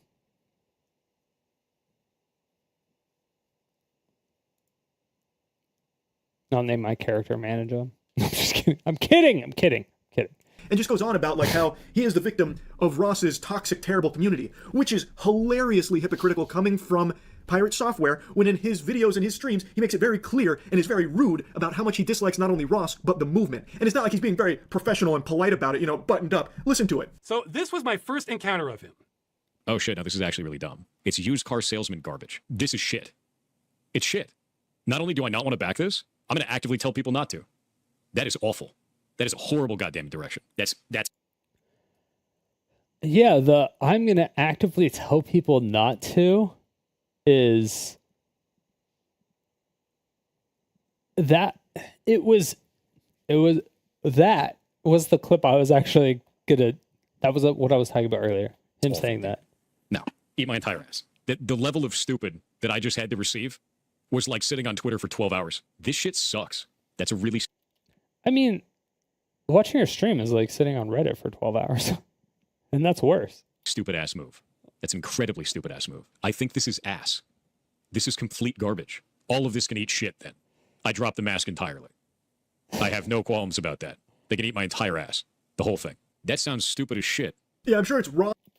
The problem I have with these clips, those clips that he had in those videos, is that there's a tiny bit of context as far as like he was saying, I didn't know who Pirate Software was until I got sent these clips of him reacting to my video, or I got him reacting to my video, and he's like, "This is my first encounter with him." So he was just like going in on him, calling him like greasy car salesman behavior shit. And it's like, dude, why are you being such a fucking dick about this? guy. It's like, you don't even know this guy. Us in his community that are actually the assholes here. Brother, come on, you can't possibly be calling the wambulance with a side of french fries here about people being mean to you when you are literally the one that started the shit flinging and name calling. And dude, the old school, the wambulance. Someone called the wambulance. Dude, I haven't heard that shit in I don't even know how long. Like 15 years?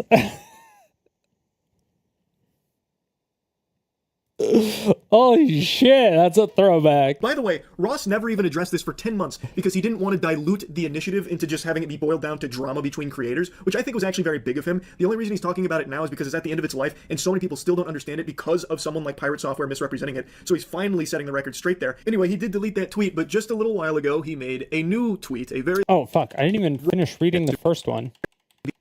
You're...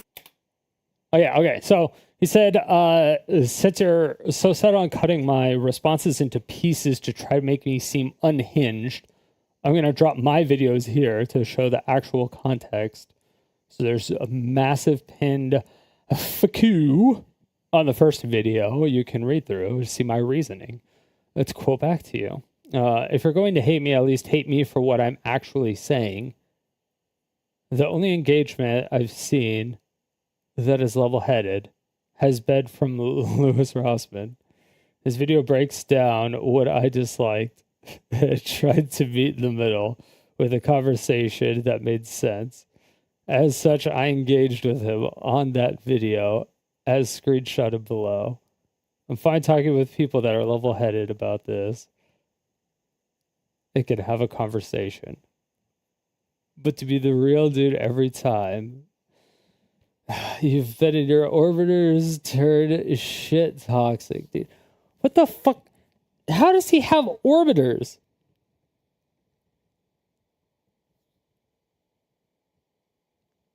I haven't heard anything about this guy. I have never heard about Ross until like a while ago. Sorry, that was my Discord. Like, I never heard anything about Ross until like the Stop Killing Games thing. What orbiter? Name one orbiter.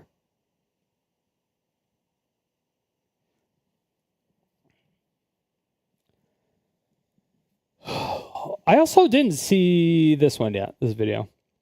I'm fine with talking to people who are level-headed about it and can have a conversation. But to be real, dude, every time you've been involved, your orbiters turned shit toxic instantly, and it sets me off.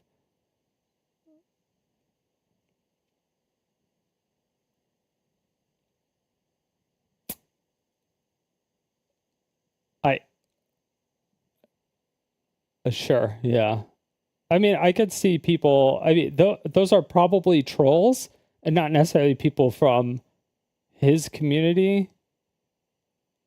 But anyway, your community is fucking rabid and it's shit to deal with for anyone on the other side of the argument. I mean, it's the other side of the argument of you saying the opposite of what it actually is, and you explicitly saying you're actively derailing it, then I would agree that it's somewhat toxic, but I would also say that you are the one that started the toxicness.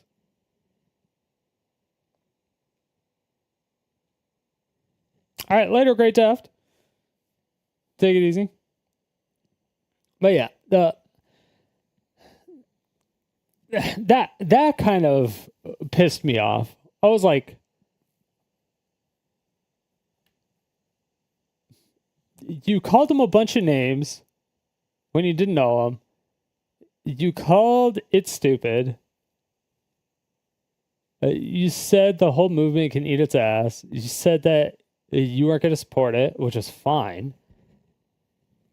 And then he said you were going to actively go out of your way to tell people not to do it. And then you brought it up multiple times during your streams. And then you also deleted those streams. And then you went out of your way to say you didn't delete those streams. And then we found proof that you deleted those streams.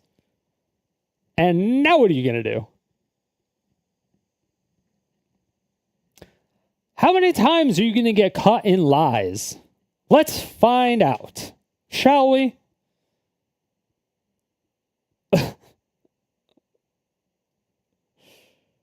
Why do you think I haven't talked about this in 10 months? You have. Why do you think we have an auto mute anyone bring it up in chat? You don't. Because it's been rage bait and shit flinging the entire time. It hasn't. You explicitly said in one of the clips that you would talk to people if it was a calm conversation and there was no use to time somebody out about it or to ban somebody when they asked about it, and you manually unban them about it. So not only like is this entire paragraph incorrect, you talked about it with a chatter and unbanned them after one of your mods banned them. So it's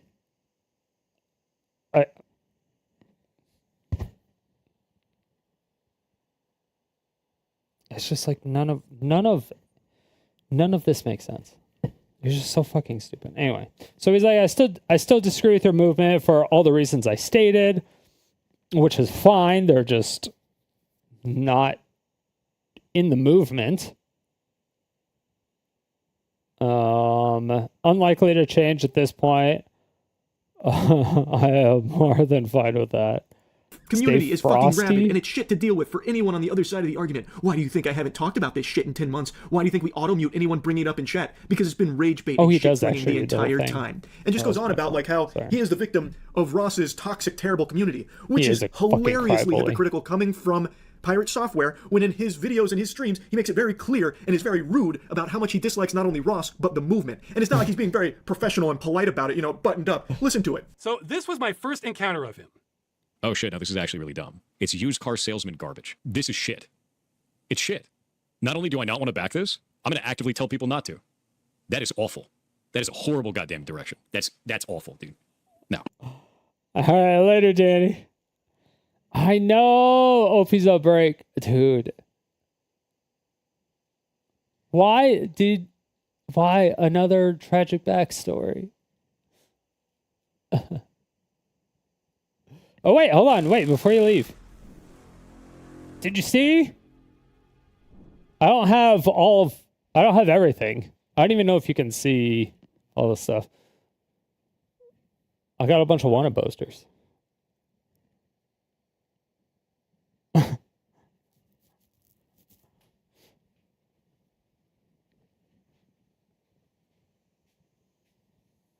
I know. And then the camera is on like an actual like thing so I can move it.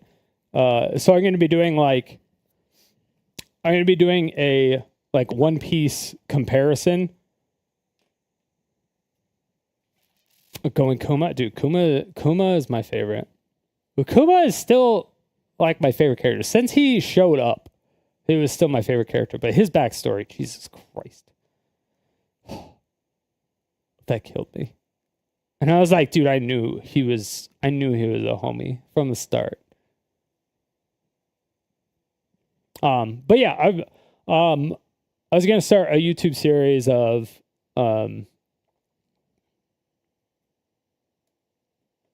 comparing like the manga to the anime and the live action, and like seeing what the differences are between them, and like trying to figure some shit out.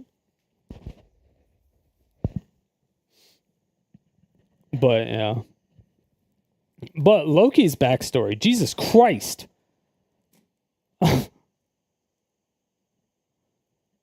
Season 2 hitting good idea. Yeah. That's gonna be next year though. But the anime stuff should hopefully start like soon. But yeah. I think a lot of the stuff I'll have to release on Patreon though, because it'll be demaka'd. It'll be demaka'd everywhere else. Like if I do reactions to the actual anime itself or something like that.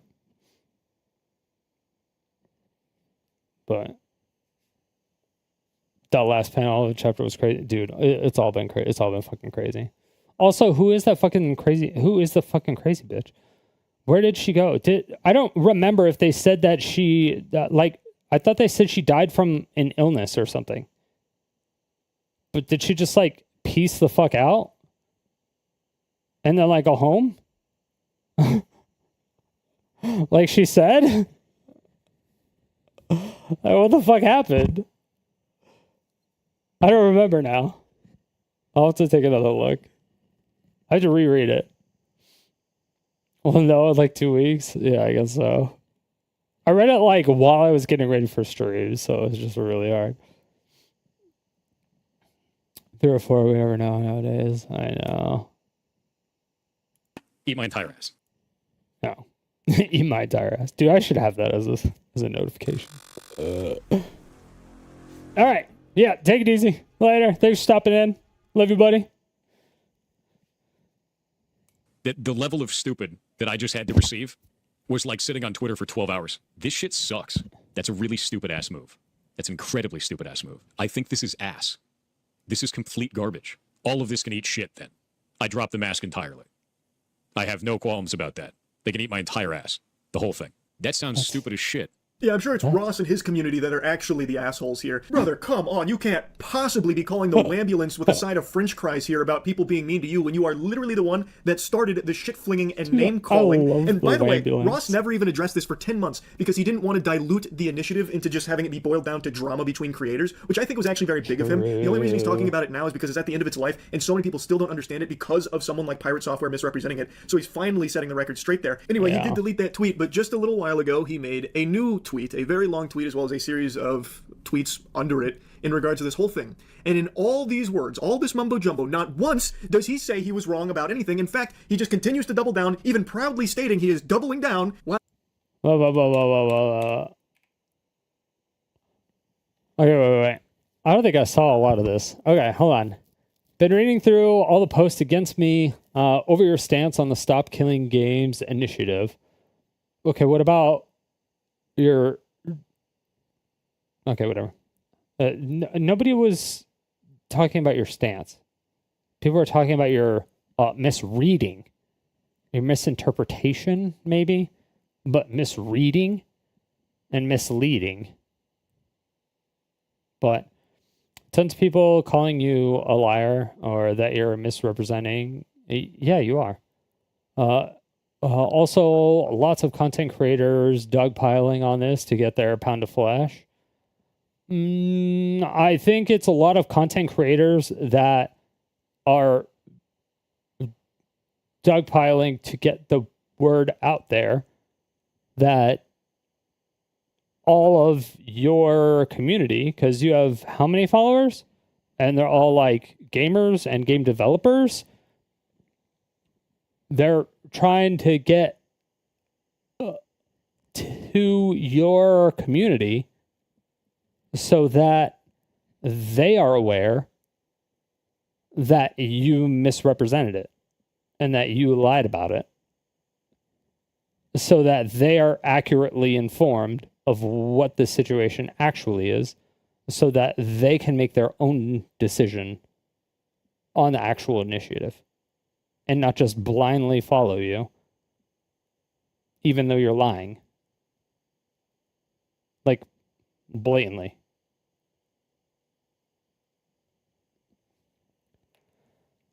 Let's dig into what you actually... Oh my God. We're going to get into this. Okay.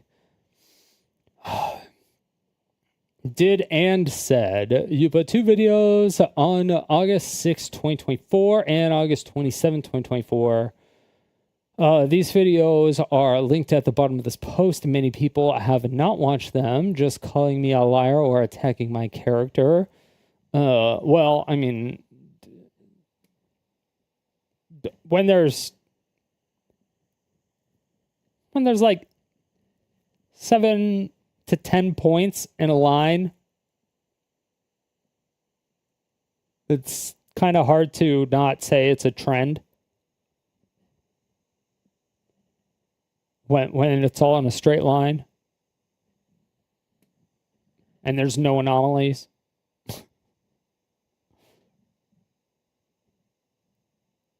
That's what I would say. But maybe that's just me. Well, I'm not a status mathematician. Accountant. I'll make myself sound extra stupid for people.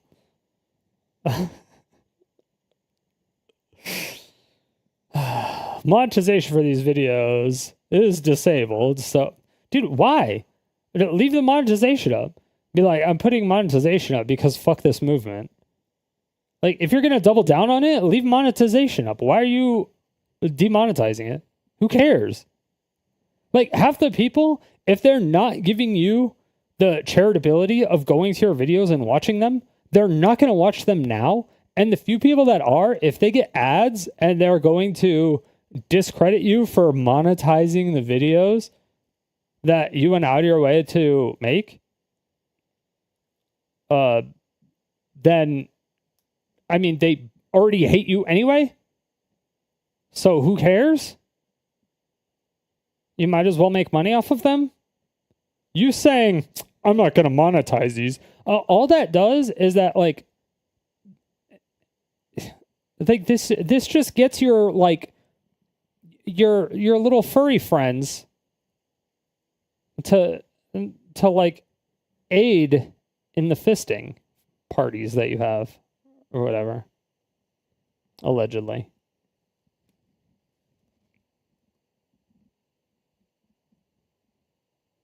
But I'm not lying.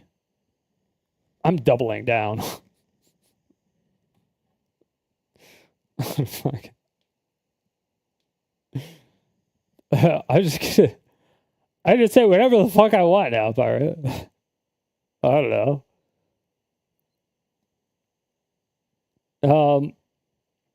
It's just so stupid. Nobody cares. Okay, the first video, you go through what the initiative is, how it is not in law, and how a starting point for the entire process. Go through what the initiative is, how it's not law, and how it's a starting point for the entire process.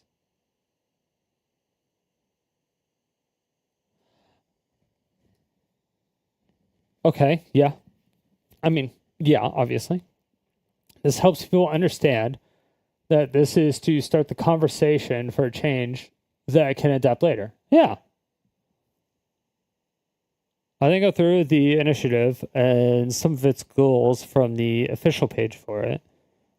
Then I talk about the repercussions of them.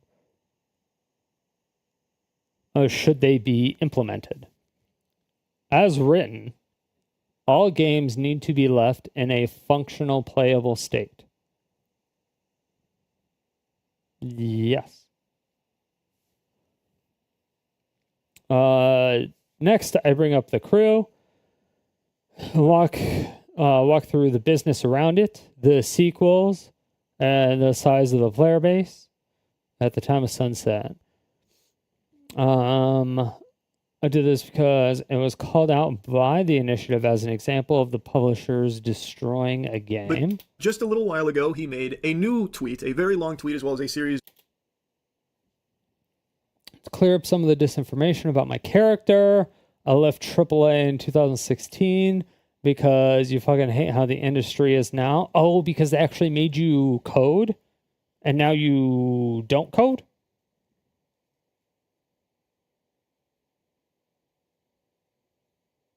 Because it's taking you 10 years to come out with the game that you said is like 98% done and almost done. You just have to make like a couple dialogue changes and then it's ready to ship. But then you keep saying you're adding stories and keep adding different things and all sorts of stuff. Okay, so you left AAA games in 2016 because you fucking hate how they make you actually do work. Okay, that makes sense because you're not an actual game developer. You're just a code monkey. You actually don't know what you're doing. You're just a fucking I don't like Blizzard, or I would have stayed working there. That's why I quit. That's the entire point. Fuck AAA. Wait, but you still masturbate over World of Warcraft and Diablo 4. How do you hate Blizzard, and why do you say fuck AAA?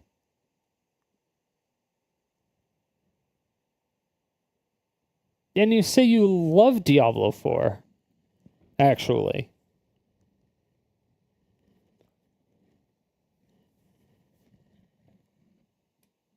God, this guy's so fucking...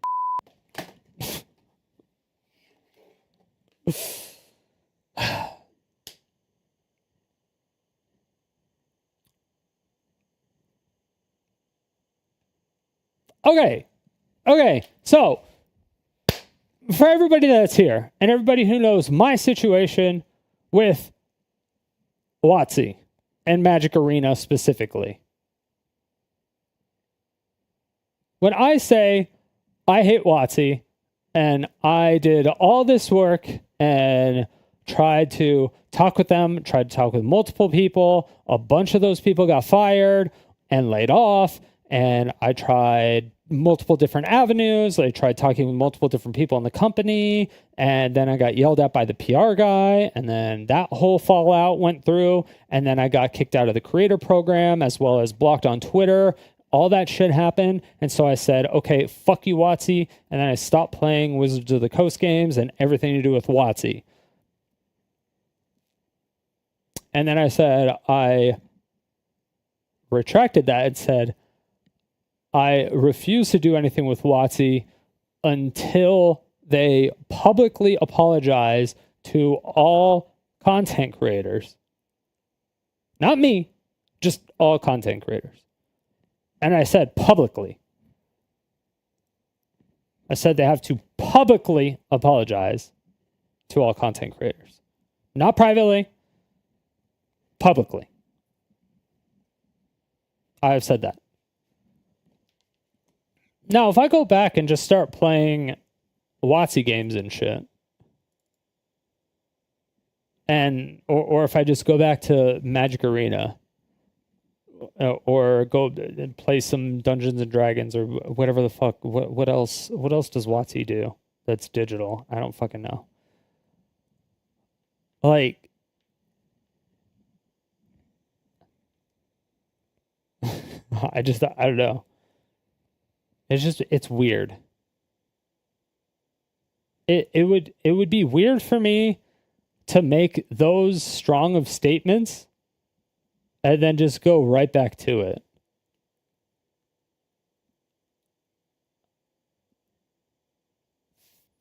Especially, like, not even how they've treated me specifically, but how they've treated a lot of other creators too.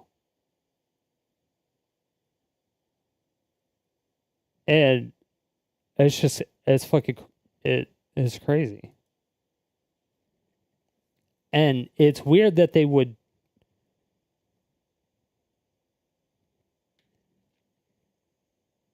It just bothers me that he says, like, fuck AAA companies and fuck Blizzard and blah, blah, blah. Yet he still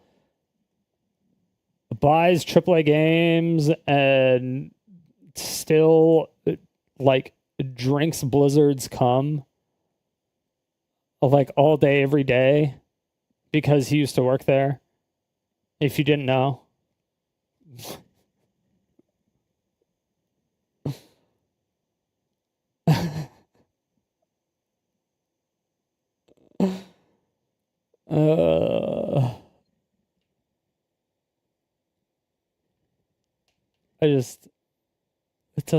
It doesn't make any sense. It doesn't make any sense. You can't have these strong of feelings and then not have any, like, backbone to it.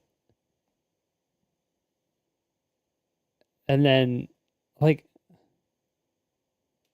I guess the fan base just doesn't care. His fan base literally doesn't care. Maybe none of you guys care. If I went back to Magic Arena and never said anything, Do you think anyone would care? You think people would just start watching me again? You think I'd lose like 3 viewers, maybe? I have no idea.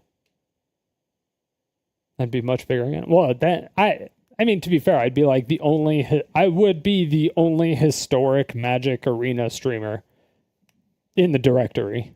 So, if you play historic in Magic Arena, I'd be the only option. But it's still fucking weird. So, you know.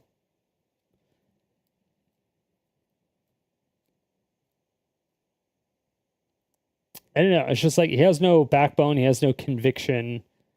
And he used to work at Blizzard.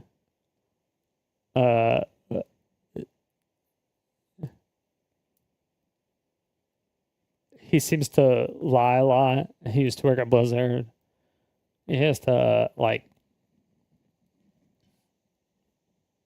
I don't know. I feel like he scams people, or he used to scam people, like, way back in the day. That was, like, late 2000s, though. So I don't really care too much. That might have been before he worked at Blizzard. If you didn't know, he used to work at Blizzard. Just in case you didn't, just in case you weren't aware, he did used to work at Blizzard for like 7 years. Yeah.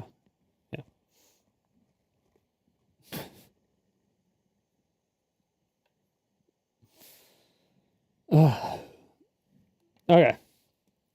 So outside of that, I'm not financially supported by live service games. I make a single player RPG and the director of strategy for Off-Brand Games. Off-Brand Games is owned by Ludwig. Oh, I wonder if Ludwig has said anything about this.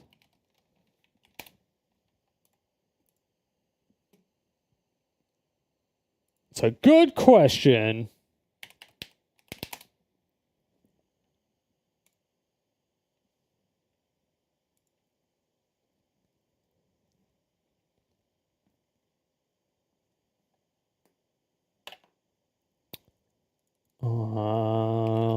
Ludwin?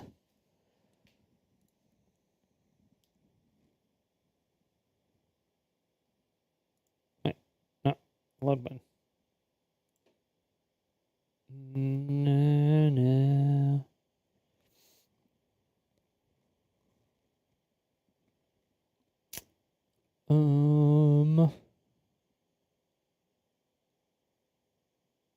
That's the Master Baker stuff. I think. Right? Mango's behavior at Beerio aspect to it.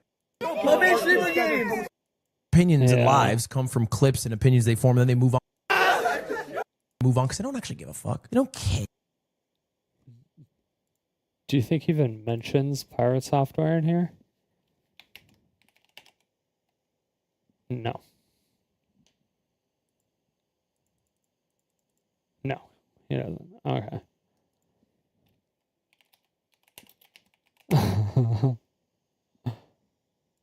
All right, maybe he says that in Ludwig clips.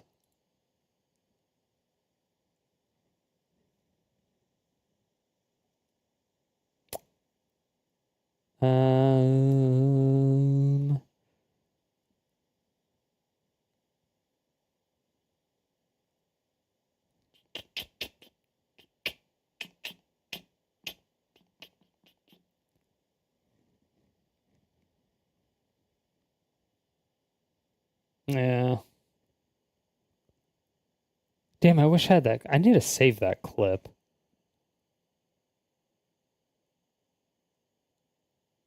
Okay, so no, he didn't say anything. He's a fucking coward. Typical. Yeah, that makes sense. Okay. That does not surprise me in Anyway, on a scale of 1 to 1,000,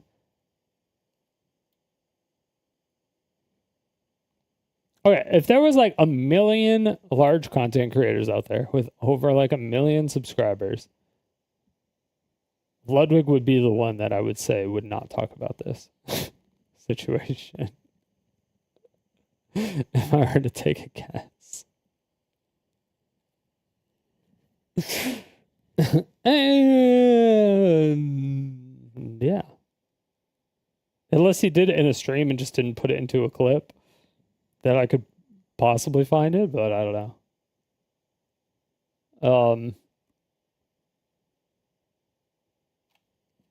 Hold on. It'll be in my history. Ludwig XQC.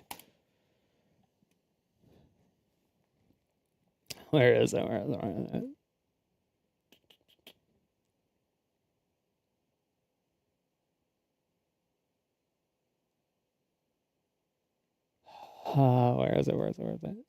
Streamers want Kai Sinet about XQC's bank account. Dude, that shit was so funny. And I know he gonna see this. And don't try to watch flexing shit with me. Please, because we can do whatever you want to do. Both hands in the air. Brother. I got AMP's entire net worth on one USB stick in some safety deposit box somewhere, okay, buddy? We're not gonna go there. I'm not gonna lie. I don't want to say. All I'm gonna say is I've seen numbers in. XQC is so rich. Like, he was rich before, but like rich in the way I understand it. Now he is rich in a way that I no longer understand. It is beyond my understanding of wealth. It is mind-boggling to understand how much money this guy really has at this point. He'll pull out 100K like you'll pull out a dollar bill. It's insane to watch him. And also it's insane to watch the lack of this man gives when he has $100,000 out. Bro, I'm not kidding. Today, I found some fucking old wallet I had. It had like 1 mil left in it, right? No way. I found it out of nowhere, right nowhere. And then, because of the fucking rise, it's at 3-something mil. It's like I found 3 mil in the fucking couch cushions, bro. I was like, holy So what'd you do? I didn't do anything. I had like a wallet, like in between what I use. Dude. Imagine being that motherfucker. Sorry. We got sidetracked. No, there's a clip. Where is it? It might be this one. Because Ludwig doesn't take stances. Yes. Like Ludwig will be like, yeah, guys, I'm on every side possible, right? Chat. This is Ludwig. Chat, this is Ludwig. Yep. Guys, I'm on everybody's side. Okay, guys, I'm on your side and your side. And then people come in and say, hey, yo, lad, you need to take one side. It's now we need to make a decision. And Ludwig just goes like this. And he just disappears. You know, Project. You know he does that. You know he does. He's on every side, and when it's time to choose, he vanishes. Okay? Every time he does this. It's hard because nobody doesn't take stances. Like Dude, Ludwig will be like, yeah, guys, I'm on every side possible, right? And you chat. Everybody fucking knows it except for the fucking simps. Everyone who loves Ludwig will refuse it. They know he does it, but they refuse to admit it because they like him. It's like they have something in their fucking brain that won't let them hate him for doing the like actual fucked up shit that he does to people. Because he's so entertaining and so good at what he does. Right? But like it's like separating the entertainer from the entertainment or the artist from the art. It's like when people get sent to jail for like when singers and band members and rappers or producers or whatever, DJs go to jail for shit. That's like crazy. And then people are like, I don't want to listen to their music anymore because they did some shit. And then some people are like, can't you separate the artist from the art? That type of thing. Like, Some people just literally can't do that. There is obviously a threshold of what the artist did to where you can't like separate the art from the artist. So maybe these people just literally don't give a fuck that he's a giant snake, or maybe they just love that he's a snake.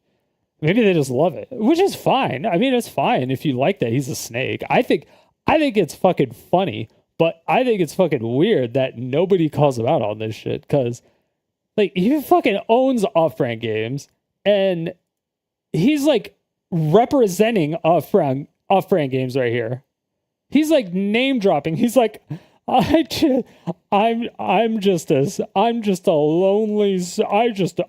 streamer. I just make content, and I just do strategy for Off-Brand Games. And now it's like, oh, hey Ludwig, what do you think about this? You own Off-Brand Games, right? You are a very prominent gamer. You own a production company that produces video games. What are your opinions? But yeah, anyway.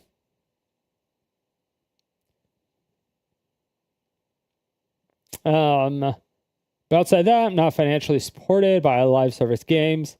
I make a single player not financially supported. Yes, everyone knows. Everyone knows.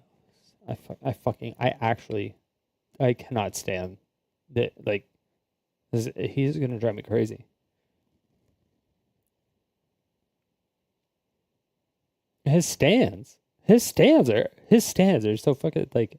What do you do? What do you even do about this level of stupidity? Okay, I make a single RPG that is director of, and I'm the director of strategy of Off-Brand Games.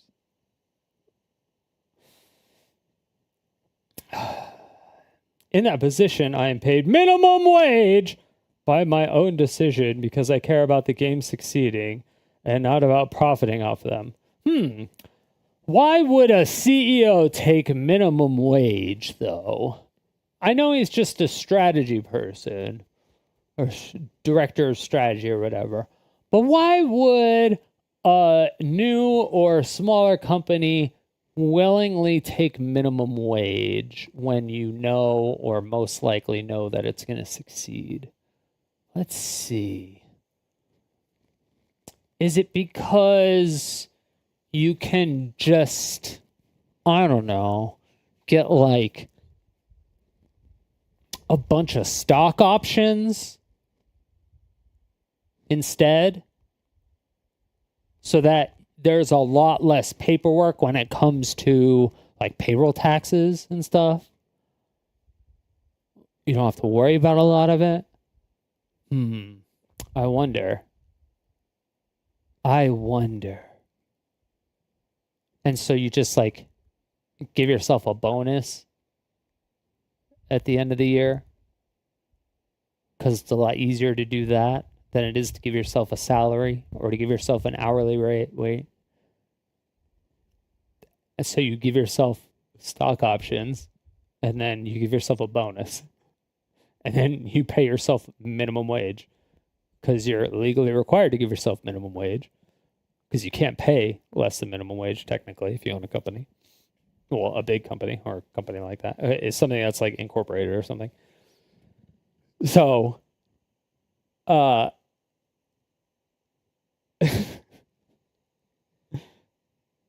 he's like, yes, he wants the games to succeed so that his stock goes up, so that he makes more money.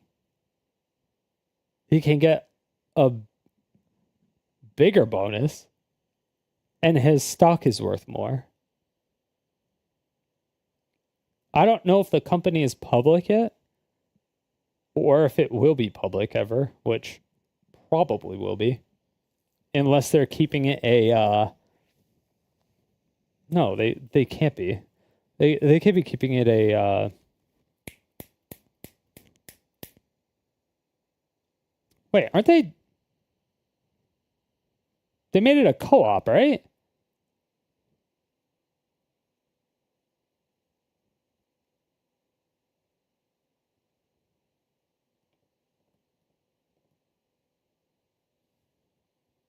Well, it's a co-op. He can't really pay himself in Phantom shares. Can he pay himself a bonus that's more than other people if he pays himself minimum wage? That's definitely possible. I'd have to look more into the structure of that, the legalities of that. But this right here is hella sketchy. When I see anybody that's in a high-level position, like a C-level position, or a director of strategy, anybody that's in a high-level director or a C-level employee, and they say, I don't pay myself anything, or I pay minimum wage, it's because you're paying yourself in fucking stock options and bonuses. Because it's less paperwork. It's easier to deal with. You don't have to use payroll taxes. There's so many benefits for the company for you to do it this way than it is to do it like get actual money for director of strategy. Like it's so much easier. It's just so much easier. Less paperwork, less everything. But normies don't know that, and he's preying on that. So unless you went to like business school or you started your own business and you looked into this shit, or if you're an accountant, like you're not going to really know this.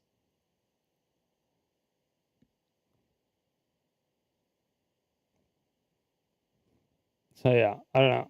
I would have to look at it. I would have to look more into it because I know the other company Ludwig had, the off-brand events, went out of business. I think that's what it was. But I don't know if off-brand games is also a co-op, because I think his own company, his Ludwig, like his own name, I know his company is not set up that way. That's like just him.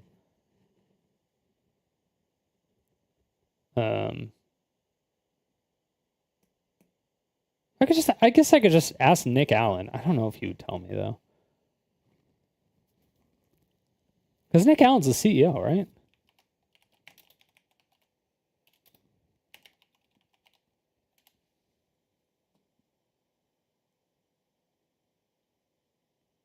Oh, no. Mogul Moves is...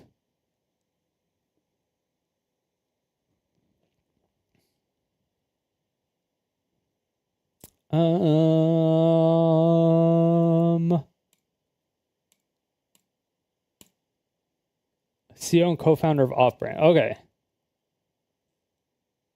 Yeah.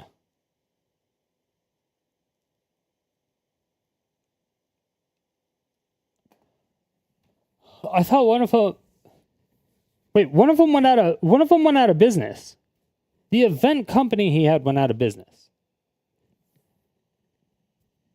So, Off-Brand... He must have had Off-Brand events and Off-Brand games.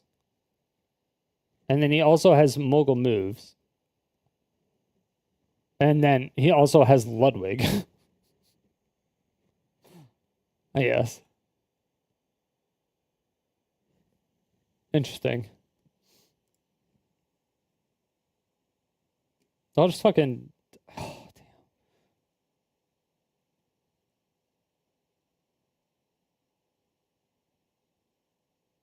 It's just, I haven't talked to Nick Allen in so long. I haven't talked to him in so long. I don't know if he remembers me at this point. We talked a lot in the LOL days for like a year. Maybe 2 when we were doing like commentary, because he was doing IPL stuff. He was doing commentary for IPL, and then when IPL went out of business, like we were trying to, or like trying to get him a job at Riot, and then like there was other avenues, and I was like, hey, I'm trying to get something set up with Intel, because at that time Intel was doing like not only Intel Extreme Masters, but they were the IEM, but they were doing other things, and this was on League of Legends, was like in its infancy stages before it was like fucking massive. Actually, no, it would have been massive at that point. Yeah. Anyway, I was talking with the people at Microsoft because I helped them with the local like LAN parties that they had. And because number one, I worked there, but number two, or sorry, Intel, not Microsoft. My head is fucked up apparently. Intel. I worked there, but also I went to the tournaments and the LAN centers. So, going there or going to the LAN parties, trying to get something set up with those people, trying to get connections, being like, hey, are we doing anything with League of Legends? Are you guys going to add something with Intel Extreme Masters? There's a couple commentators that are really interested. IPL just went out of business. This is like the perfect time to, jump on it, blah, blah, blah. I was, trying to get them in contact with, all these people, blah, blah, blah, all this stuff. Nick Allen getting roasted on by crypto bros? What? Bitcoin down to 270 a pop. So glad I didn't buy in on that mess. I was like, what? Oh, yeah. In 2011? Yeah. I remember those days. When I was actually farming Bitcoin, like actually farming for it on my computer, I wonder if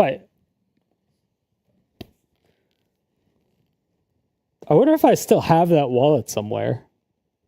Because I had a 4-way SLI set up on a computer, and I was farming Bitcoins.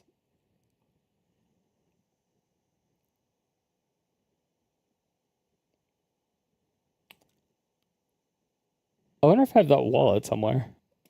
I don't even know.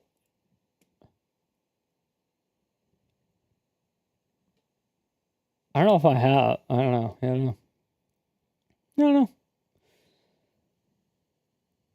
Surprising amount of people defending him say it's really easy to call something stupid with hindsight. Yeah, that's dumb. CEO and co-founder. Yeah.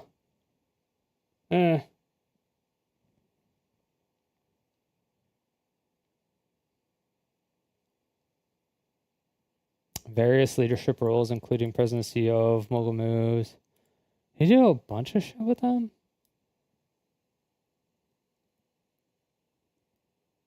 An advisor at Moist Esports, previously served as CEO and SVP of Partnership Operations at Loaded, positions at Madison Square Garden Company. Oh, he did CLG stuff? Oh, yeah. CLG. Twitch, Riot. Yeah, he went to Riot after IPL. Was IPL owned by IGN?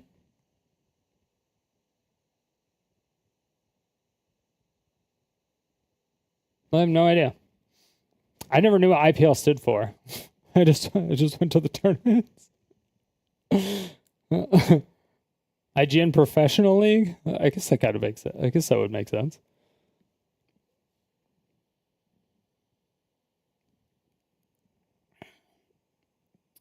Okay, so he is the... Okay, so the org chart, we have Nick Allen. These are the C levels, and then director of publishing is Brian.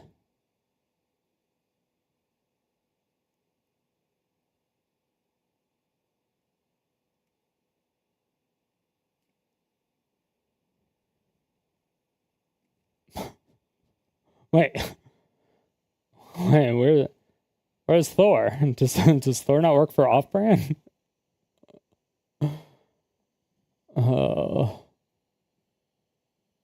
Okay, never mind. I'm done. I'm done looking at that. All I know is that like every big YouTuber has made a video about this, except for Ludwig, because I would assume number one,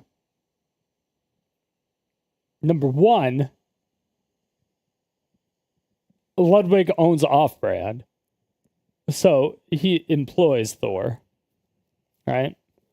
So I don't know if he's technically allowed to. Well, he can make a statement, I guess, and just say, I mean, they're still content creators in the end. It doesn't even matter. It's hard because Ludwig doesn't take stances. Like Ludwig will be like, yeah, guys, I'm on every side possible, right? This is my favorite. Chat. This is Ludwig. Chat, this is Ludwig. Guys, I'm on everybody's side. Okay, guys, I'm on your side and your side. And then people come and say, hey, yo, lad, you need to take one side. It's now we need to make a decision. And Ludwig just goes like this. And he just disappears. You know, project. I just want to put that, like, have a channel point reward for pick a side. Make a decision. And Ludwig just goes like this. And just have this part. Channel point reward for pick a side. And just have...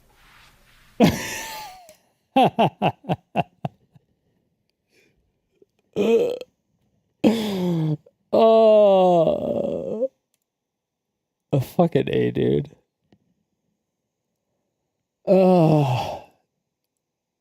Of tweets under it in regards to this whole thing. Get through. And in all these words, all this mumbo jumbo, not once does he say he was wrong about anything. In fact, he just continues to double down, even proudly stating he has done once tweets under. I didn't even fucking finish this. One message. Every video with Pirate Software ends up being, this is a fucking 14-minute video. We haven't even fucking finished it. And it's 10 fucking 40. All right. Sorry. Okay. It's just because I have like a little bit more knowledge about a lot of this stuff than most. That I've nuanced information that nobody else has brought up about some of this stuff, it seems. And then nobody is still going to hear it because I have no audience in this space. To further the games we're publishing are all playable offline anyway, because their gameplay loops are not only based on interplayer interaction. Not all games are like this, and not all games can be like this. You hear it, but you don't know what any of it means? Yeah. That's like...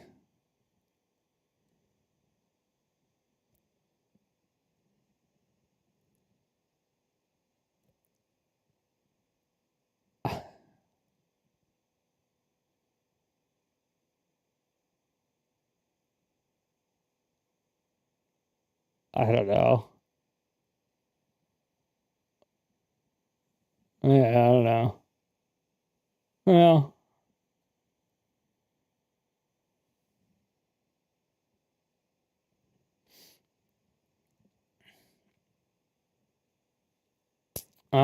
Not all games are like this, and all games can be like this. Wait. Hold on. Further, the games we're publishing are all playable offline anyways, because their gameplay loops are not only based on interplayer interaction. So, like, they're not peer-to-peer, or they're not, like, peer-to-server to peer. Like, they don't require a server connection. Not all games are like this, and all games can be like this. No, I have not been running away from discourse on this. You talked about it for around 8 hours on stream yesterday. I never took my videos down. You have deleted some of the streams that you've talked about it on, though. And then you lied about that, and then people pointed out, and you haven't said anything about it. And then you Anyway. I've now discussed the initiative in 10 months. Liar.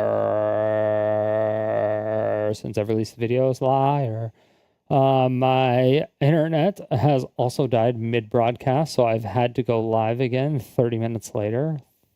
Thanks, ISP.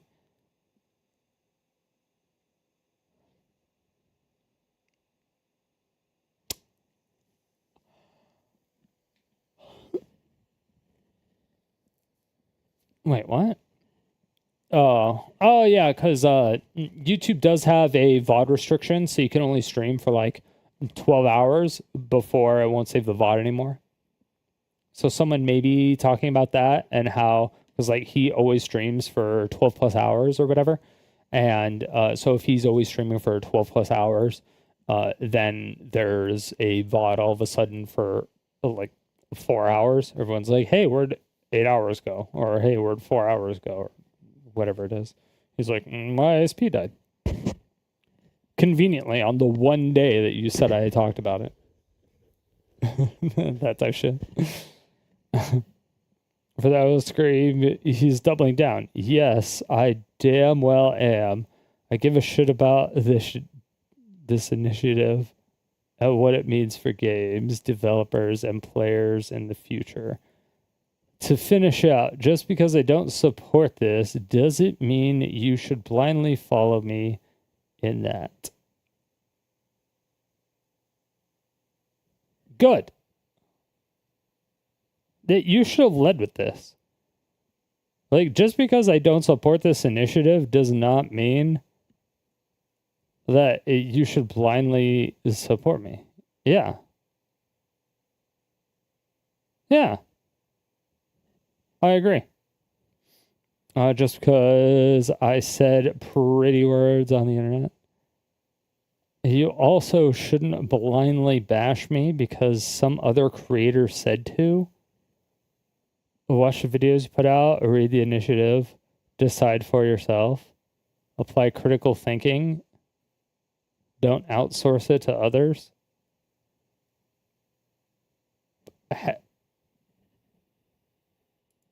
In regard to this whole thing.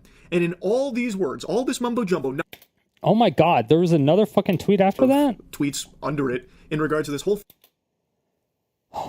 I also harshly critique Ross Scott's wording of his videos because they disparage the lawmaking process and lawmakers, which doesn't benefit players or movement anyway. In the second video, I talk about how potential scenarios where a studio could be abused if the initiative was implemented as written. An initiative cannot be implemented as written because it's a fucking initiative. It's not a proposed bill, you dumb fuck. You actual fucking dumbass. It's not a proposed bill. Oh my god. Oh.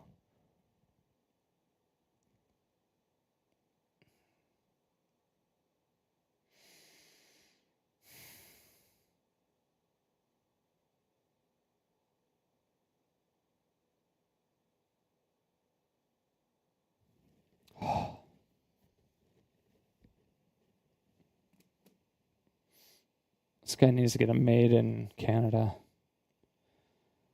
Okay. Then I explained that very few people... Okay, hold on. Okay. I talk about potential scenarios where a studio could be abused if the initiative was implemented as written. It adds new paths for abuse. Which paths? That it needs to be discussed. To help hone this initiative, it is something that will do good without doing harm. Perfect! Okay, so when he came out with his first video, and then you watched the video, and the only thing you did was call him a greasy car salesman, you said it was dog shit, you said it was stupid, you insulted him, you insulted the movement, you said you were going to go out of your way and to tell people not to support it and all that shit. And then Ross reached out to you to ask you that he thinks you're misunderstanding what it is, and he wanted to clarify it with you. You refused to have a conversation with him. But what you could have done is you could have been like, okay, there's a lot of glaring problems. There's a lot of potential scenarios in here where studios could abuse it if this initiative is implemented as written, which is already fucking stupid. And then he's saying it's adding new paths for abuse, and it would need to be discussed. And then if Ross says, "Oh, what are those things? Can we discuss those? Could you help us?" It's like we're trying to help the consumers, or we want everybody to be happy. We don't want to like fuck over the developers, obviously. We don't want to fuck over the consumers because we want awesome, fun, happy developers. But we also want awesome, fun, happy gamers and consumers. And we also want to be able to have archived video games. Like, what if Tetris was a live service game?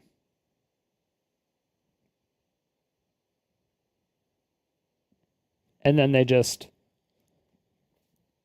stopped hosting servers for it because it had a DRM shit.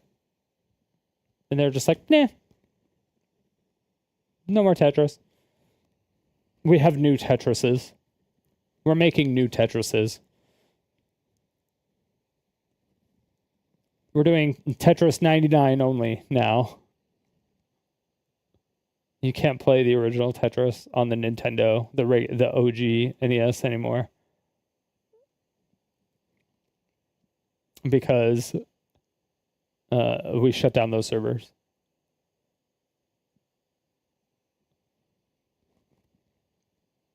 No, you also can't play Mario 1. Or any NES game. Or any Super Nintendo game. Or any, you can't play any game. Because they're all live service games. And we have Super Mario Bros. 2 and 3 and all these other ones. I don't understand where any I don't get it.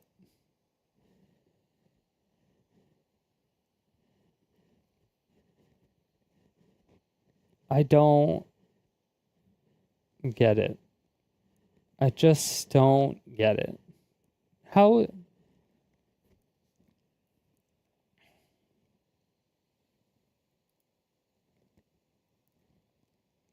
So live service game, for those who don't understand, live service game requires you to connect to a server before you can play it.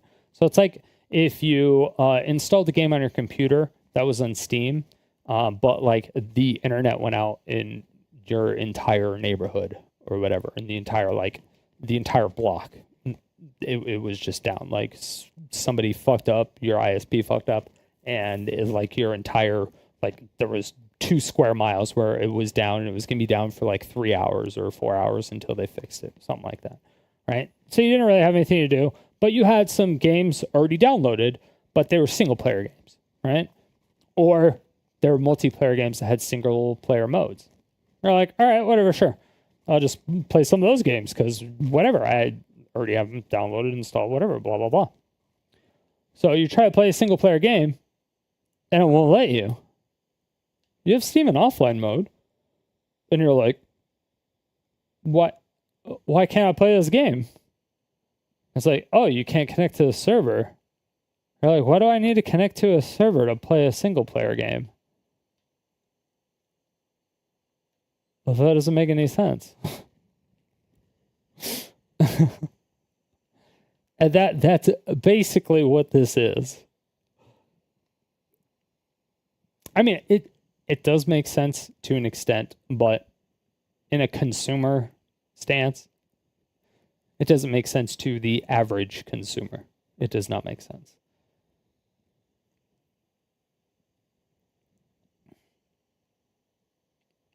So if you have to connect to the server in order to play the game, and it's a single player game, for instance, they end up coming out with a sequel to the game. And then they decide to, cut the servers to the first one because they want you to play the second one, obviously, because that's what they would want to do. They're like, we put a lot of time and effort into the second one. So they do the sequel. They have the servers for the sequel. They don't have the servers for the OG anymore. But you don't have money to pay for the second one. You have the first one, and you like the first one. You don't like the sequel, maybe. So you just want to play the first one. But they made it to where the single player for the first one, you have to be connected to their servers, but they shut down the servers. Or maybe you're a speedrunner. Maybe you're speedrunning games. Yeah, people still speedrun GoldenEye on the N64. I mean, people are speedrunning Mario 1 still. People speedrun fucking so many older games. If there were live service games that people are speedrunning and then the servers got cut off, you can't beat the record anymore. You're like, oh, well, no more world records. I have the permanent world record. Sorry, everybody. Then it has to all be done through like emulation and the ways that are quote unquote illegal. And they could really go after people and emulators like hardcore if they really wanted to do that. But anyway.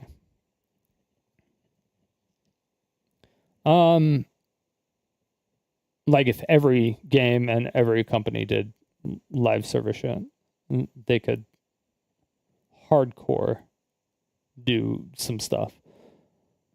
They could easily hardcore fuck some shit up. Anyway, I talked about possible scenarios where a studio could be abused. Yeah. I don't understand why he didn't. Okay, that I explained. Maybe he does in the video. I'd have to watch the video. I'll watch the video. I'll give him the benefit of the doubt. Maybe there are reasons. Then I explained that very few people in the game development space can actually discuss this from the other side due to fear of losing their jobs. Studio is much safer in a silent dissent than they're discussing the drawbacks of your ideals. The recent attacks on our games is obvious evidence of this. There's no attack on your games. What do you say, our games? You hate AAA games. You're not a AAA game dev. You are a wannabe indie game dev that programs like shit, that has promised stuff for 10 years, that hasn't delivered anything. You're just bad. You're just a horrible, you're a horrible person. You're just a horrible person. I don't know what to say. To recap, my main issue with this initiative is that it is broad in its approach to change the industry and the exact language of the initiative, not the FAQ. Request that all games stay in a functional, playable state. This is not feasible for all games at a technical level that could potentially restrict developers from making online-only games like MMOs, MOBAs, and user-generated content games. Dude.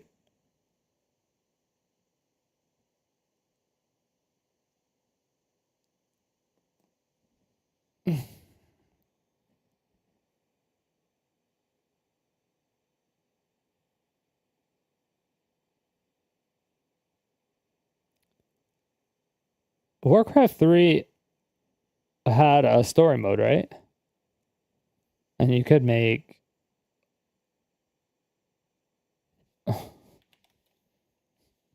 hold on. Before I don't know anything about it. Could you play Dota 1 offline?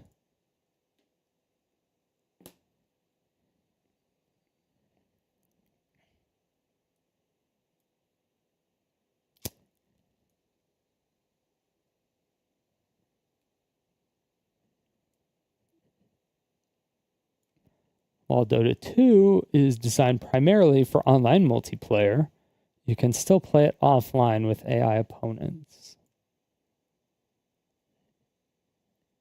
Here's how. Start Steam in offline mode. Okay, so you have the WoW private servers. You have even Dota 2 can be ran in offline mode, and you can go against AI. League of Legends, you can go against AI. Okay, so MMOs, you can do technically. Like, technologically, sorry. Because he's saying on a technical level. So on a technical level, you can do it with MMOs. World of Warcraft was like one of the OG ones. There were like, there was EverQuest. I don't know. Are there private servers for EverQuest? Are there private servers for EverQuest?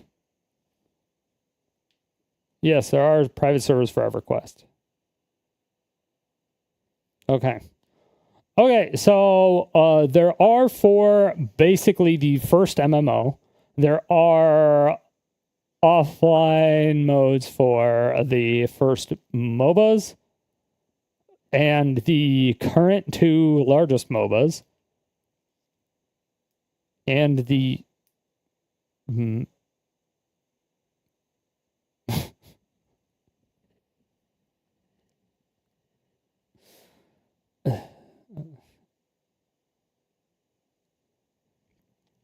the user-generated content games in future and user-generated content games in the future.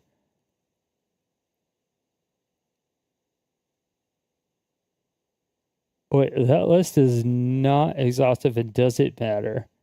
If you do or do not like these kinds of games... Wait, hold on. This is not feasible for all games at a technical level and could potentially restrict developers from making online-only games like MMOs, MOBAs, and user-generated content games. Oh, like Gary's Mod? Or like RPG Maker? Or user-generated content games, like if anybody just makes a game, they can just release the source code. But if it's not like an incorporated company, if they make it, they wouldn't have to do it. Because they're specifically talking about like companies. They're not talking about just user-generated content games. Those would be users. User-generated content game. Yeah. Those are just random people. Those aren't developers. They're not it's not a company.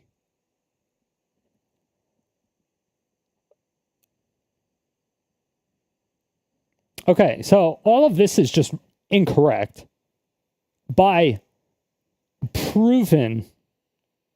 Like I literally just proved it. It's just so fucking stupid. And yes, MMOs, you can make raid bosses soloable. Imagine having skill, but, Pirate Software has no skill. So, especially in MMOs, because he's manage him. Because he's a fucking... But, so he doesn't think that you could ever... If you release source code, there's no way anybody could code, like... a raid boss that would be soloable if you had actual skill and could play a game properly. All right. There's just no way. There hasn't been any games that have done that before, you know?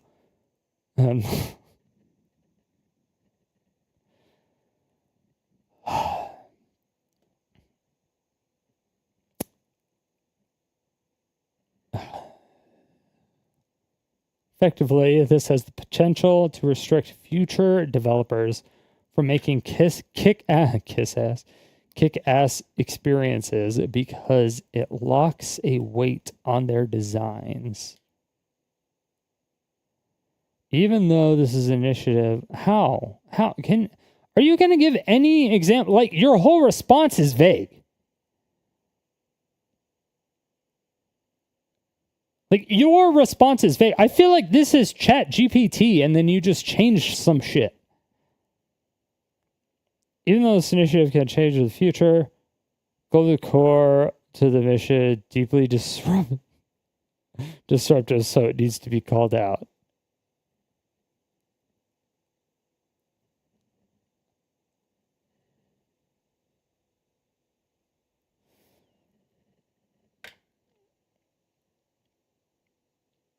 Effectively, this has the potential to restrict future developers from making kick-ass experiences because it locks a weight on their designs. What does that mean? I don't know what that means. What does that mean? What does that mean?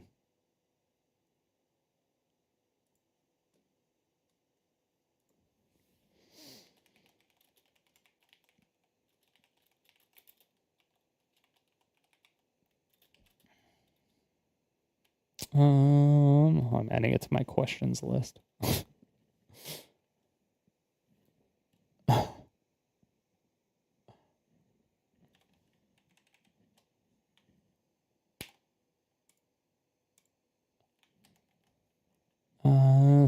do you say?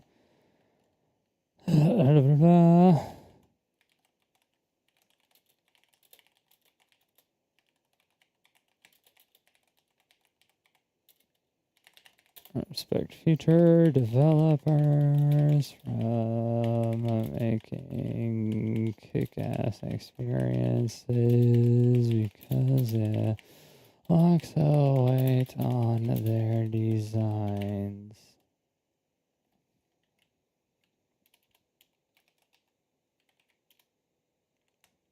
I don't get that.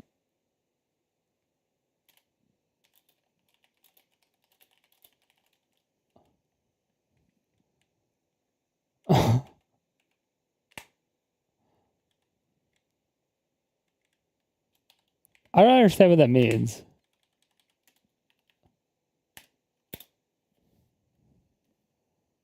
On what designs? On whose designs? What the...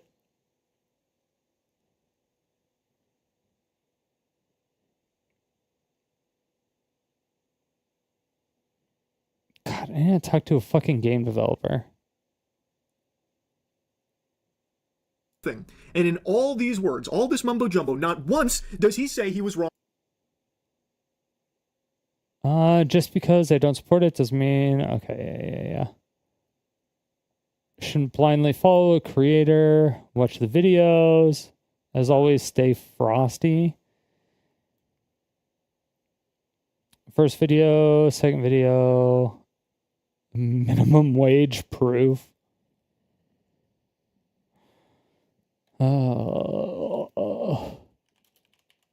Is off-brand games publicly traded. No, it's a co-op.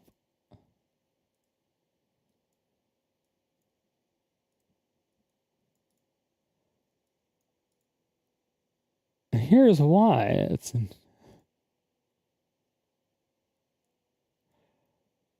Its ownership is stock there, not available for purchase on public exchange. Wait. Private ownership. Obviously, Off-Brand is a private company, meaning ownership and stock are not available for purchase on public stock exchanges. Yes, but if you're within the company, you get phantom shares or phantom stocks, and they, like, the longer you work there, the more they vest, they still vest interest, and then if they end up selling the company, and then that company goes public because you sell it to like a VC company or something like that, then you still have a shit ton of stock because you have a shit ton of stock. Off-Brand has transitioned into a worker co-op where full-time employees have a say in operations and share in profits. Have a say in operations and share in profits. They have a say in it, but, you know, you don't have to follow it. Focus on indie games. The company focuses on publishing indie games.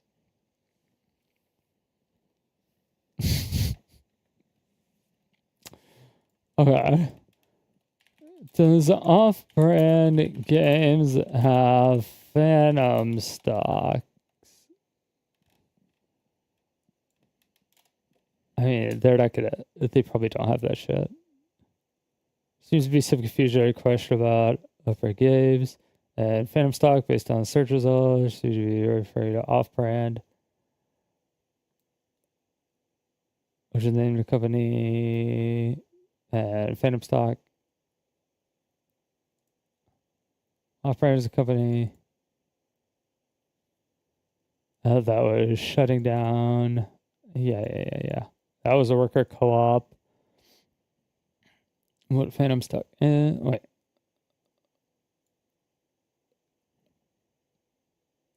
Whoa. Hold on. Yeah, it's a type of employee compensation plan. Yeah. So here's a breakdown of the search results, Off-Brand and Phantom stock. Off-Brand is a company, blah, blah, blah.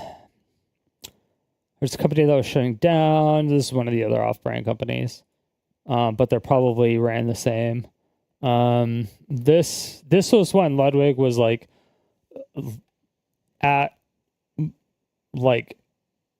he was probably at the apex of not only fitting Hassan's entire dick down his throat, but also able to fit his balls in his mouth too. At the same time. So we converted his companies to co-op, and then it failed immediately. One result also mentions that Off-Brand was officially a co-op of June. There's Phantom stock. Phantom stock is also known as a shadow stock or virtual shares, the type of compensation plan given to employees. Yeah. Whether Off-Brand has Phantom stock plan, search results do not explicitly state Off-Brand has Phantom stock plan. However, the information about Off-Brand being a worker co-op details about common compensation practices in startups and private companies suggest Phantom stock is a possibility. Are there Phantom? Do co-ops have Phantom stocks normally?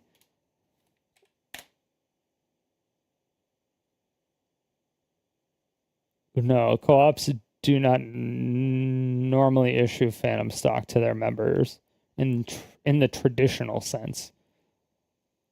While co-ops can utilize Phantom stocks for their employees' incentives, their core structure typically doesn't involve the type of stock ownership associated with corporations or Phantom stock plans.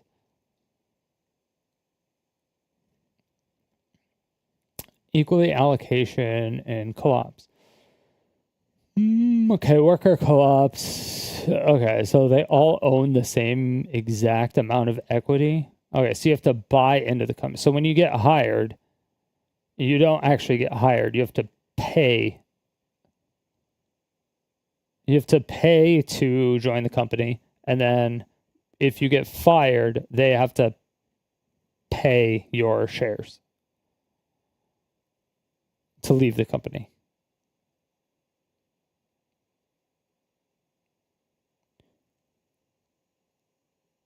It's like having an internal stock thing.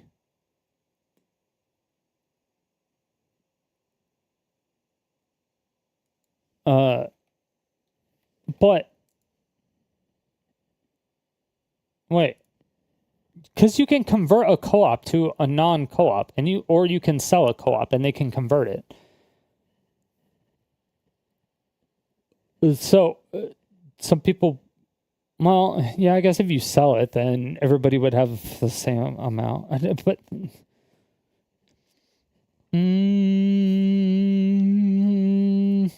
it grants employees to benefit from stock ownership without providing actual shares. It's primarily used to incentivize key employees in companies seeking to attract and retain talent without diluting ownership or issuing real stock. This concept doesn't typically apply for big companies because they'll just issue actual stock. But the small companies that are private, and they're obviously not publicly traded, so they can't give you stock, because if nobody's buying stock in your company because they can't buy stock because it's not publicly traded, then obviously the stock is useless. But if you have phantom stock or phantom shares, whatever you want to call it, you own shares, and then over time, like every year or whatever, you'll get more and more shares, quote unquote shares of the company. You'll get more. It'll vest interest over like 7 years or whatever it is, however long it is. And then after that, whatever, if it ends up going public, somebody buys it, whatever ends up on the stock market, you have all these shares of the company that was private. They're no longer phantom shares. You actually own the stock. That's what that is. So you actually own that percentage or whatever of the company. And that's when you can just sell the stock. But most time before they sell it, they say, hey, do you want to sell some of your phantom shares back to us before we sell to the company? Because I think the taxes selling it internally, like, or selling quote unquote your phantom shares internally to the company before it's purchased, instead of afterwards, after the new company purchases it, you'll get taxed less, I believe, but you'll get paid more per share, possibly. I don't know all that. That part I don't know about.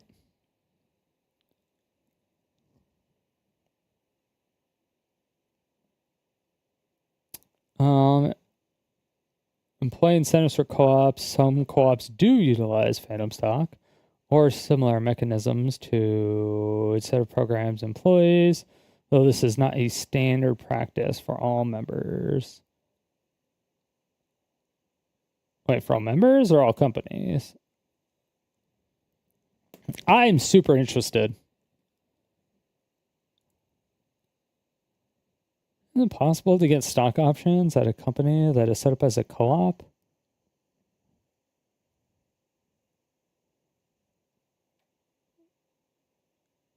Great, thank you for the info. What? Answer this question is a bit complicated. Or some co-ops do offer stock options to their employees as a way to incentivize and reward them for their hard work. I'm interested in working for a co-op that offers stock options. You'll need to do some research. Yeah, it's possible that he pays himself minimum wage and he just owns more shares. So the people that work there get paid more. They get paid like more as a salary, and he just has more share of the company. Kind of. So it's like kind of a co-op. But I don't know. I don't know the structure about anything. In fact, he just continues to double down, even proudly stating he is doubling down. Wow, how incredibly noble, doubling down on things you are provably, blatantly wrong about. We don't need to hit the Jumbotron for the replay on yesterday's video going over so many of the things that he was incorrect about in regards to the initiative. But the point is, that is an issue that I really thought that he would address. Be like, hey, yeah, I did get this part wrong. You're right, guys. Sorry about that. I didn't mean to misrepresent it. I still don't fully agree with it, but I do recognize that I had some errors here in my coverage. That's what I was expecting. Be interested. That is not what we got. And it prompted me to reach out directly to him, to talk to him, to see, like, why isn't he acknowledging that? Is there a reason? Like, what is going on there? So I did. He made it very clear he was not very happy with my coverage of Stop Killing Games, which is fine. I think that's totally fine. I'm not going to leak DMs or really go in depth on our private conversation, but the point of me reaching out to him was to talk about his refusal to acknowledge that he did, maybe unintentionally, misrepresent Stop Killing Games. And it led to a just shy of 2 hours, like, circular argument that ultimately got us nowhere. He was more focused on his qualms with Stop Killing Games and really liked to challenge me to prove him wrong about some of his hang-ups with it. And when I would mention, like, the behavior aspect, like, hey, you did misrepresent it, and I'd give him a timestamp, he'd then instead say how I'm wrong for thinking that he misrepresented it. We got nowhere. So I want to just publicly say this again. There are plenty of things you can disagree with when it comes to the Stop Killing Games initiative. I'll put links to it if you want to learn more about it, and you can form your own opinions on it if you want to support it. If you don't like it, that's fine. That's super normal. And I didn't reach out to try and champion that Pirate Software should become, you know, a huge ambassador of Stop Killing Games, you know, out there on the fucking front lines fighting for it. It had nothing to do with that. It was simply about the misunderstanding that he showcased, maybe unintentionally, and the misrepresentation of it that he broadcast, again, maybe unintentionally, which has in turn, over the course of 10 months, misled people on what the fuck Stop Killing Games even is in the first place, which I found to be a problem because he's never even acknowledged that as something that has happened. And because he refuses to acknowledge that, and anyone that even, like, tiptoes around that subject, he kind of treats as though they're fucking idiots, like me, for thinking that he's misrepresented something. Now, he did just post a tweet where he said he talked to me and Josh Strife-Hayes. I just talked to Charlie and Josh Strife-Hayes. I don't know who that is, actually. For many of you for being a dick to Ross, I get it. I'm sorry for that. I don't think you are sorry for that. I just think you're a fucking dick. Because you did it in the middle of a video. The first video. You did a lot in the video. You didn't even do it directly to Ross. Like you did it before you even talked to Ross. You did it before anything with Ross. You should have lashed out and emotionally responds due to how important this subject is to you. If the subject was important to you, you would have talked to Ross like immediately and been like, yo, this is fucked, this is fucked, this is fucked, this is fucked. Here's why. We need to fix this, or this is a bad initiative. And like, he did go over a lot of things, but it was just like it was incorrect. Like, what he was saying was directly in contrast of what was actually in the initiative. So it doesn't make sense. I don't know why he would lash out at a video that the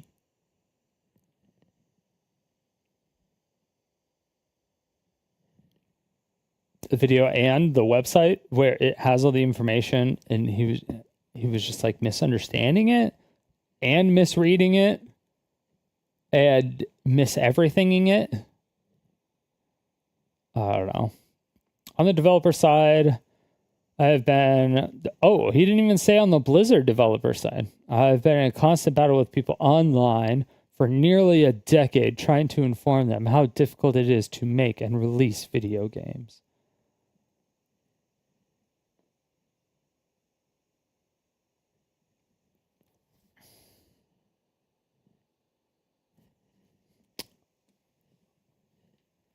Okay, I'm going to read this one more time. On the developer side, I have been in a constant battle with people online for nearly a decade, trying to inform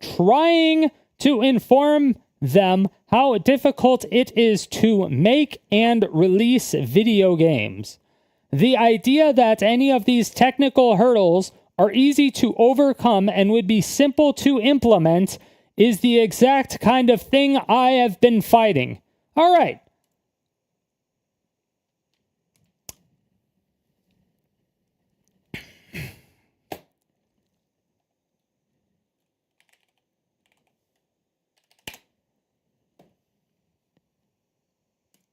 And the winner goes to...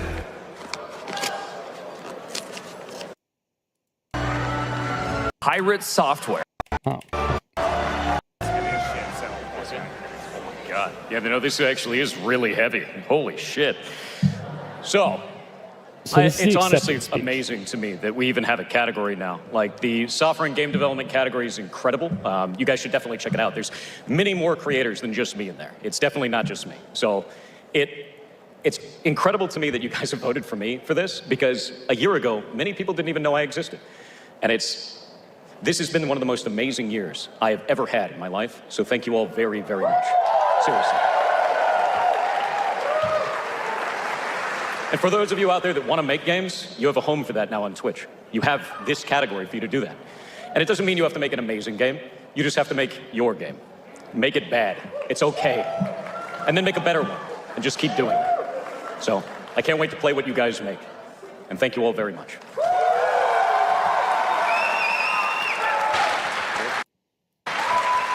Just keep doing it. This category for you to do that. And it doesn't mean you have to make an amazing game. You just have to make your game. Make it bad. It's okay. And then make a better one. And just keep doing it.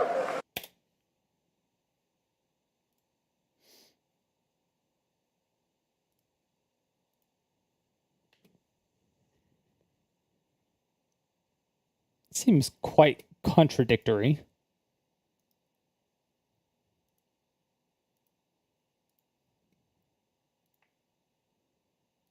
This category is for creators who do things on stream that no one else can.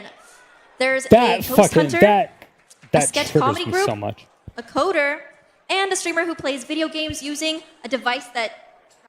The fact that he even won this category blows my mind. That is absolutely amazing. Thank you very, very much. A lot of people may not realize this, but I've been streaming for 7 years. And in the very beginning of that, Jacksepticeye actually played our game. And it got me up to about 90 viewers. And then they all fell off, as normally happens. And I realized then that I just wasn't very good at streaming. And I watched other people do it, and I learned how to do that over the next 7 years, and now I'm here. So if you ever think that you don't have what it takes to stream, you do. It just takes a lot of time. So don't give up. And thank you. Seriously.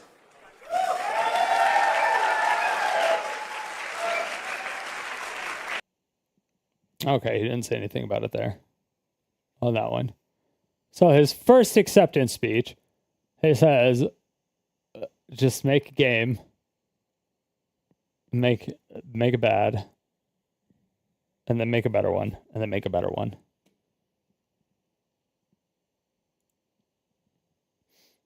So, I assume here he's talking about like making and releasing good games, or bigger games, or something.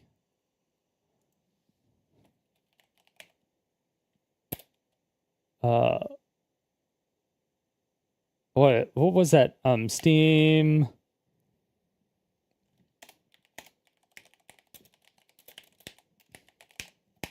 It was like Steamworks.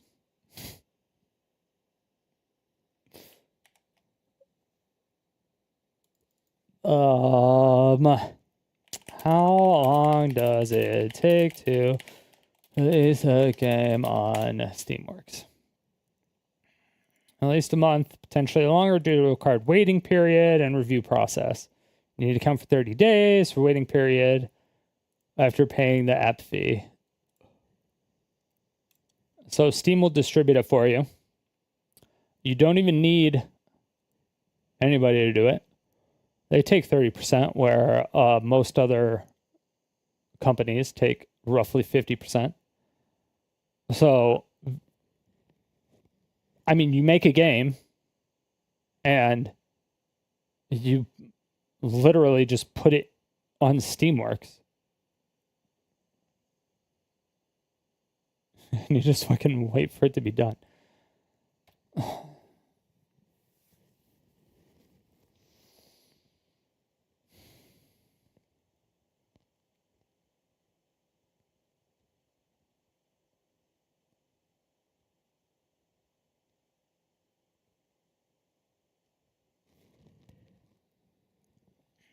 This guy is like so. This is like, I can do this. I could literally do this.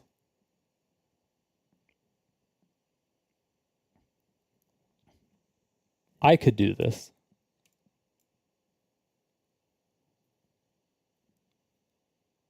Anybody could do this. Literally anybody could do this. That's why they made this system.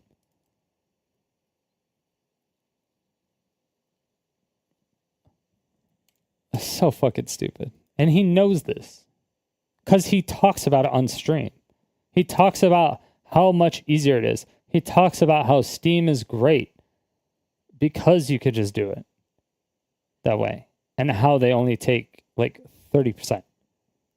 And how it cuts out the greedy publishers.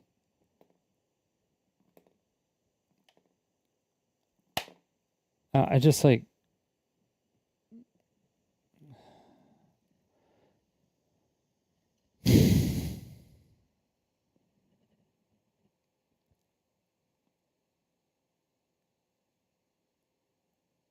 How can you, like, just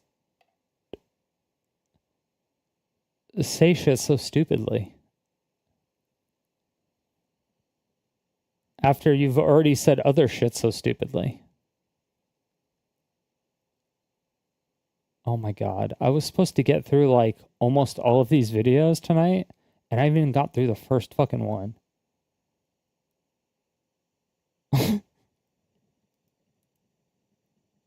This is how much this guy triggers me.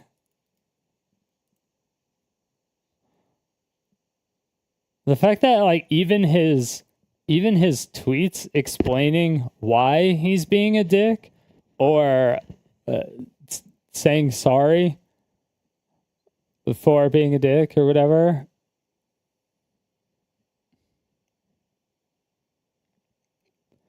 That just, like, saying it's difficult, but then in his acceptance speech and all the time on stream saying, oh, it's like, you know, it's easy. And then he's like showing ways on how to do stuff. All the shit's so easy.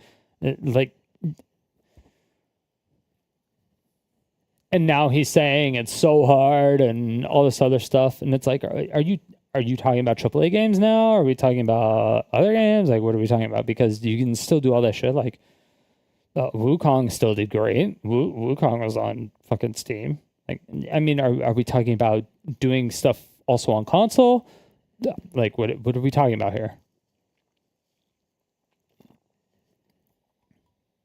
I guess it does depend. I mean, but if you're getting into AAA stuff, you have to do a shit ton of logistics. That's like that's wildly different. And you have no idea about the logistics of doing anything with AAA game development. You have no fucking idea, Thor. Don't even pretend like you have any fucking idea about any logistics. You may know scripting, but you're a dogshit developer. Looking at your source code, even I know it's bad. Because that's how I coded when I was in high school, and I was a dog shit developer, and I don't even develop anymore. But you may be a good scripter and a dog shit developer, but you're a fucking liar.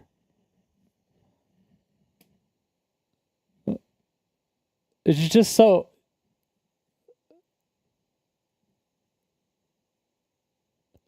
I just love watching you ping pong your views back and forth to see where the ball's going to land. Is it going to land in the happy camp or is it going to land in the sad camp? And then at what point in time is it going to land inside the current ferret that you're fucking? I don't know.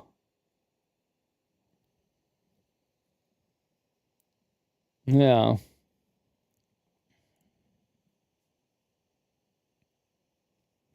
It is rare that you're watching and listening to this while playing Diablo 2 because it's probably the last great games Blizzard made before the advent of WoW. The inevitable downfall of game makers. Game Blizzard actively tried to kill and physically couldn't because the game was built on the ethics. The game was built on the ethics that the movement... Wait, a game Blizzard actively tried to kill and physically couldn't, but because the game was built on ethics that the movement promotes, he seems to be upset by. Well, he only worked on he only worked on WoW for a little bit. I think he worked on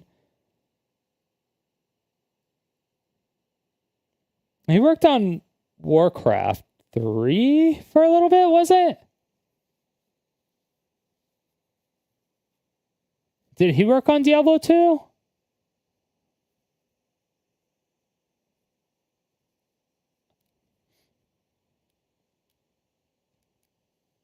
No. Pirate Software didn't work on... He might have worked on Diablo 3. Oh, no, the next message, sorry. Also, one of your favorite games of all time is now basically completely unplayable. Even though you paid a ton of money to get it early. I got the collector's edition. Diablo 2.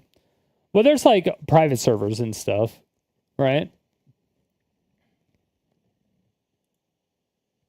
Or is it unplayable? I have no idea.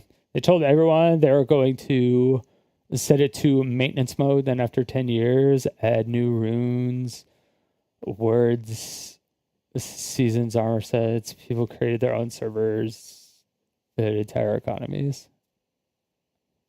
I mean, yeah.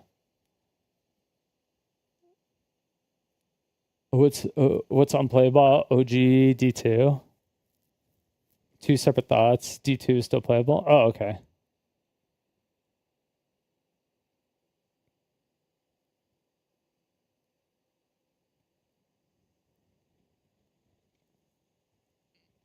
I didn't even know they were still managing D2. Oh, Tron Evolution is completely gone. Yeah. Without hacking it, anyway. Yeah. And that's like that's like the point of the initiative. The point of the initiative is, hey, if you're not like if you don't want to support it, like for Diablo 2, like they should just cut their losses. Like I don't think they're making money off Diablo 2 anymore. I would assume. I mean, maybe they are. I fucking have no idea. But they should just cut it out. Stop the servers because it costs a lot of fucking money to run servers like that. And then release the source code.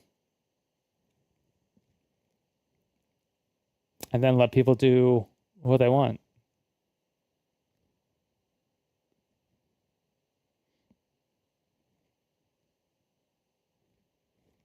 Oh, that's right. There was a big resurgence of like a D2 hardcore mode, I think. But I was like, that sounds terrible.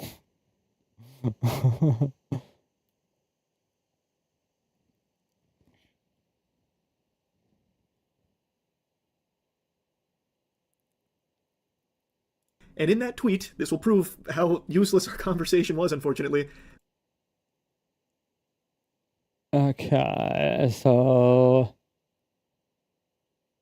on the developer side, it's a constant battle with people online for nearly a decade, trying to inform them how difficult it is to make and release video games. He's so fucking stupid. When I bring up issues with leaving online-only games in a functional, playable state after sunsetting, I am always met with the responses diminishing the effort needed to do that. This is not a simple hurdle to overcome. It is exactly why I don't like this initiative. Okay, so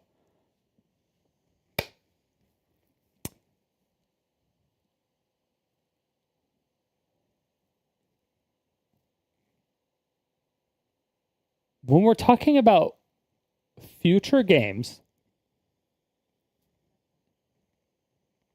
and there's like a law that's like, hey, you need to make it to where you either need to define an end of life date for everybody so that they know that there's going to be an end of life date, or you need to say, like, you're going to release the code after you're not going to support online servers if it's going to have DRM or whatever, if it's going to require some online specific functionality. But like you're going to have to do something like that. And if there's microservices, I mean, all that shit's done through an API. So it's that shit's like irrelevant. It's actually irrelevant. That part I never understood. That's why I want to talk to some of these developers, some of these game devs. I'm like, what is so special about these APIs that is like breaking this entire initiative? They're like, but the microservices, the microservices. I'm like, you mean the shopping cart app that just uses an API? Is that what you're talking about? Or we're actually just talking about a fucking like checkout app?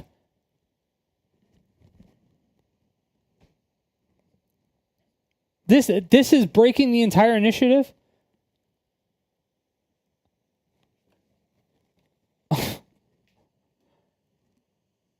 And I'm like, and how does that break the functional playable state? A functional playable state is not buying something, because it also says no monetary gain in the initiative. So you couldn't even have that microservice anyway.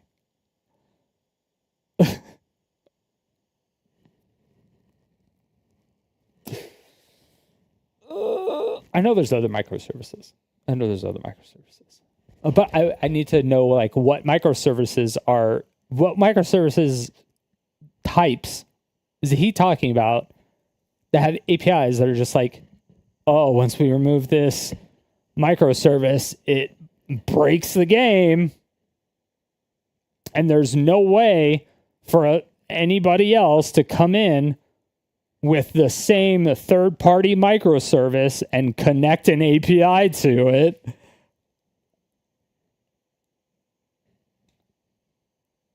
I'm like,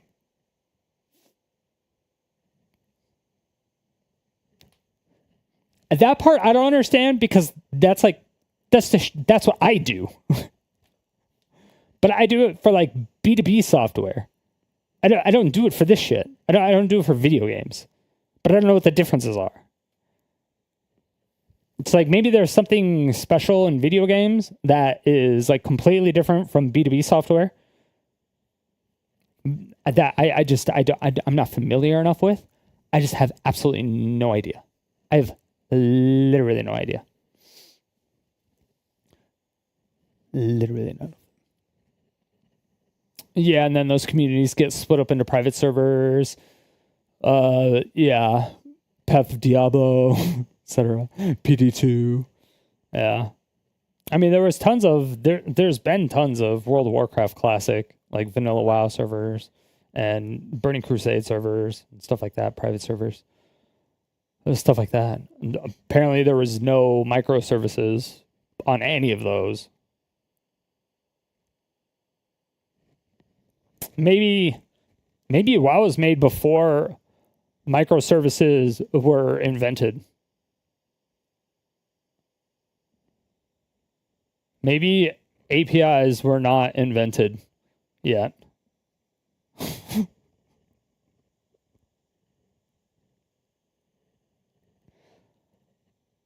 there's not a single peep about misrepresenting what Stop Killing Games was about. It's more so about how the public just doesn't understand game development, and it kind of reads to me like we're all just too stupid to understand it from his side of things. That is exactly what he's doing. That is exactly what he's doing. So like, let me, I did it a little bit yesterday, but let me break it down really quick. Okay, so there are things like, there are things called microservices. So you have like the main game essentially, and then you have little microservices. Microservices are like other apps that you use to connect to your main app because you don't want to fucking code it, because you would be sinking too much developer time into it. You would have to do a lot of testing, blah, blah, blah. And it's like, whatever. Or you could just simply fucking purchase it. Like purchase a license to like always use it or whatever. And then it literally like for instance, a shopping cart. Shopping carts are very, very, very, very expensive to code because they have to be in compliance with like all the credit card companies, and not only just the credit card companies, but the actual like banking system of the world, basically. You have to be like PCI and SOC compliant if you're making like your own cart and stuff like that. Because if you're going to be storing people's credit card information and stuff, you want to be able to do all that. So typically, and when you're doing like PCI compliance, you got to do that every year, and it's like 50 grand, like for the base level. Okay, it's not cheap. Like shit's not cheap. Okay, and if you're like an indie dev, or if you're just doing a private server, you don't want to be paying 50 grand a year to get completely fucking audited for a shopping cart. Okay, because you're probably not even making 50 grand. But anyway, so what you do is you just go to another company that already has a shopping cart that is made and coded and everything's there. And what they do is they just have something called an API, which is essentially code kind of thing, but you just like hook it. You say, I have this application, and then you have your shopping cart app. You're like, I'm going to buy a license of a shopping cart app because fuck coding that and fuck maintaining it. They're going to do it all. I could just buy a license. It's a one-time license. Fuck all that shit. They're going to do all of it. It won't go down. It's easy. And then you just hire a developer to take what? I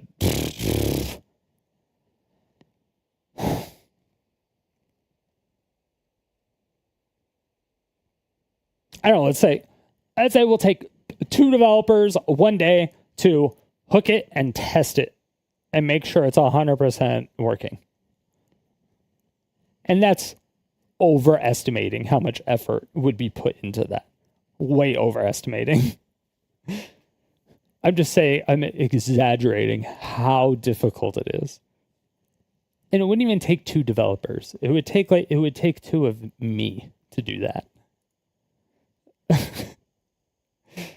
In one day. And it not just to like hook the API in, but to also test it.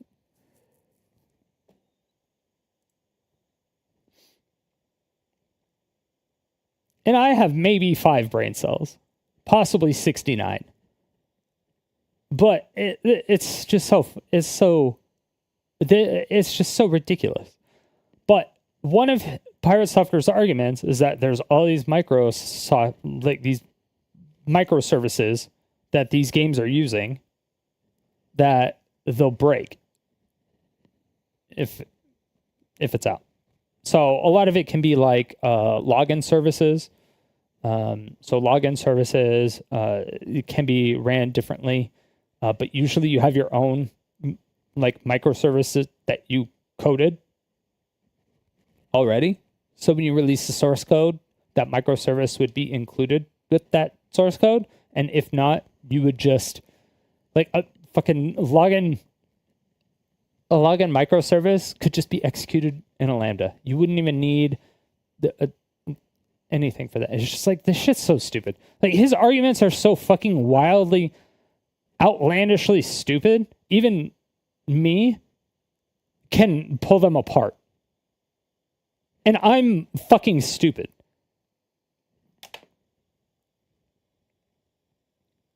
Like, I know.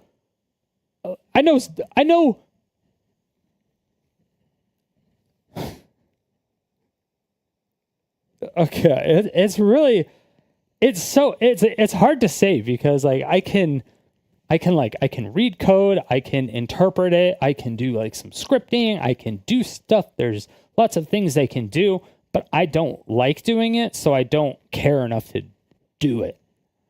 But for my job, there are some things that I do actually have to do. I do have to do some scripting. I do have to do like a little bit. I never do coding unless I absolutely have to, but it's not for like our software or anything. It's like I'll do like some NetSec stuff, but the vast majority of that is based off scripting. And even then, now most of the NetSec stuff is all UI based. Like you're almost never even scripting anything anymore.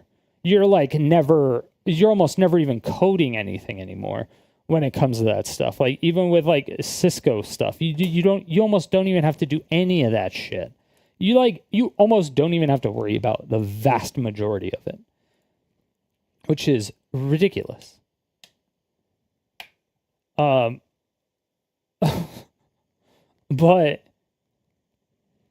yeah, a lot of it is just like, okay, I'm just gonna buy this AI tool, this microservice, and I'm gonna hook it in. And boom, done. And you don't have to worry about it anymore because they fucking update it for you. And you're like, yeah, fuck hiring a team of 20 NetSec people and paying them $200K a year when I can just buy a microservice for whatever, like, what, maybe 5K a year, 10K a year. Max, depending on the size of the company. If it's an indie company, like 5K a year, 10K a year, that does all that shit, and it updates automatically because it's all like ML based, and it has some AI with it, and it is also hooked up to the service. So the service itself is also hooked into all the other people that are using the service. So if anything else is recognized by any of the other services, it's added to a database, which will also preemptively, which helps with the AI, obviously, the training with the ML and stuff. So that's what helps with all the machine learning. The machine learning is like how many customers they have. So it's a really big company, machine learning, but all that shit. But like that's stuff I do. But like all of that is done. Like it's all like UI based now. Almost. You barely ever have to code any of that shit anymore. Barely. So going forward, if somebody's making a game and it's an indie game and you have like 3 developers, there's no fucking way you're going to have a developer coding a shopping cart for you. There's no fucking way. There's no fucking way you're going to waste so much money. That's such a fucking waste of money to build a shopping cart for. This is such a fucking waste of money.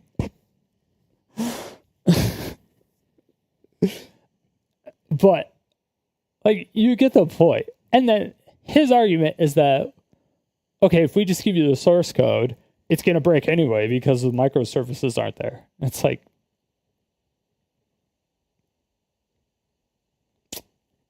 which microservices are going to break the game? That's my question. But he never has actual examples. He just has like technical jargon that he throws in to his statements to make him sound smart that doesn't really... like it almost makes sense, but it doesn't. either. And then you look at his code and you're like, why does this look weird? And it's just because, like,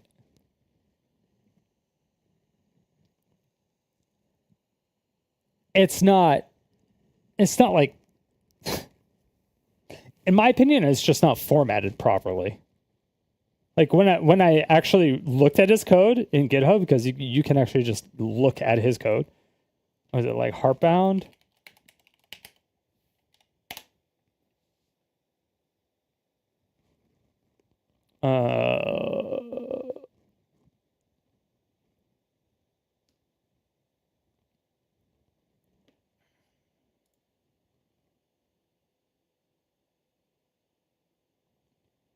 Where is it?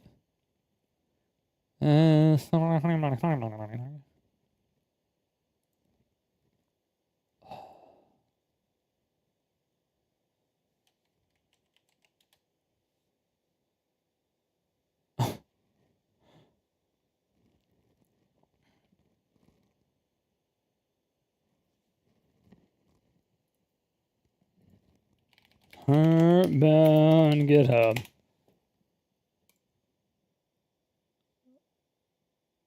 Oh no, that's a save editor. Oh yeah, because the saves weren't saving. That's right.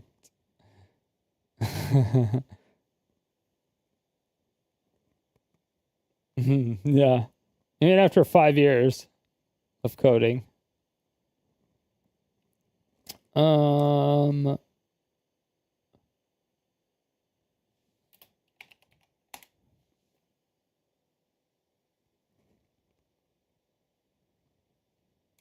I follow it. Oh, where is it? Where do I find the following? Is this actually it? No, this is just a save editor. Wait.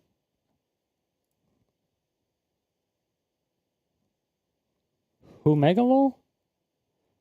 Okay, yeah, he just made a save editor. Did he just make this program allows you to change everything on the save file? Like where you are and what you did or didn't do? Oh, because he made his game quote unquote hack proof?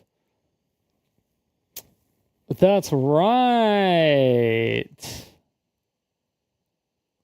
Hey, actually I have that. We're going to pull up a game called Space War. This is a game that's in all of your libraries. It's hidden. It's a secret game. Everyone has this. In order to play a pirated game on Steam without breaking the DRM, you actually have to set it up so that the game is in that person's library.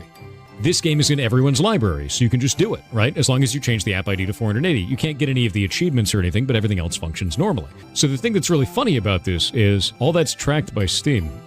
All these people are pirating games. If you really want to protest, just don't buy the skin. We're going to pull up... That wasn't the one I was thinking of. But, Heartbound Unhackable.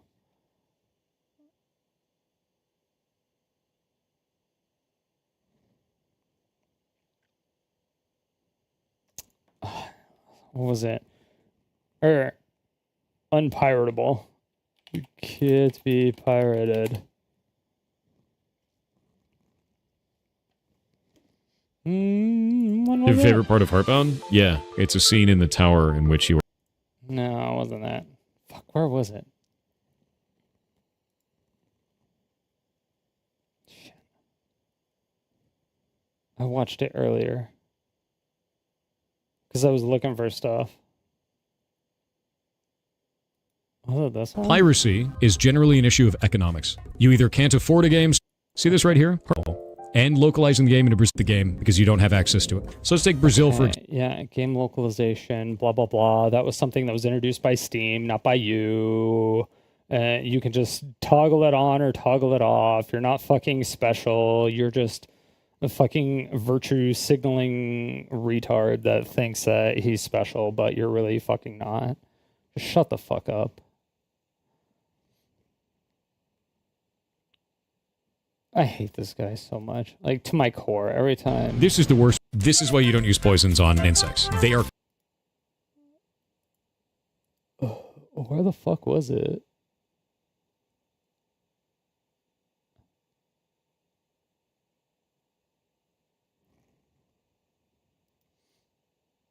If you really want to protest, just don't buy the skin. That's not effective either, those types of things, especially like inside of League communities. So like, no, not just buying it is not going to be a big deal. The thing that matters is if you see a company that is treating you badly as a player, stop playing their game. And I don't understand why people don't put 2 and 2 together to realize that's the option. If you don't like the way the company is treating you as a player, stop being a player for that company. That's the solution. Why do you think I'm not playing Helldivers 2? I love that game. But Sony can eat my entire ass. If you really want to protest, just don't buy the skin. That's not effective either. He's a fucking...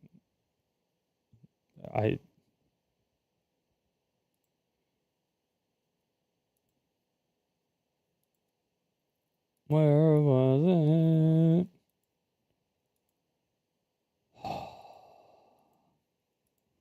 Fucking A. This is gonna drive me crazy now if I don't find it. This is gonna actually drive me crazy.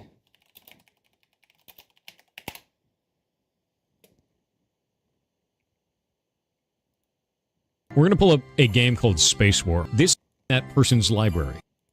You can't get any of... All that's tracked by Steam. All these people...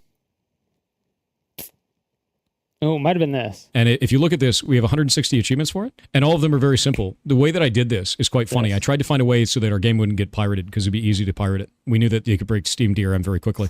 This is your save file. When you first start the game up, it actually checks what achievements you have, and it unlocks powers based on your achievements. This is actually the save file for the character, so you can't pirate it because you can never use the achievements. It made it unpiratable, which is deeply hilarious to me. But as a save file editor, which will break the DRM, maybe? Because if this...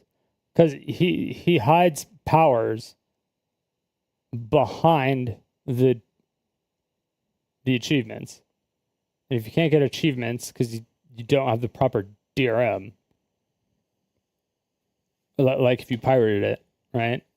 If you don't have powers or certain powers, then you die. You can't like progress or something, right? Or you're like hella fucking weak.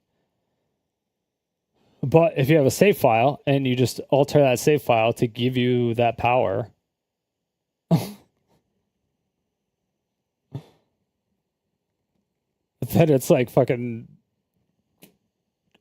okay, we're able to pirate your game now.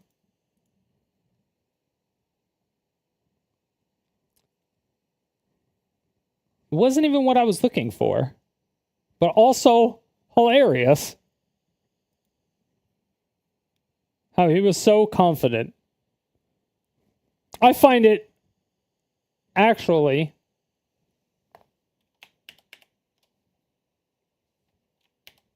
And if you look at this, we have 160, which is deeply hilarious to me. There we go. That's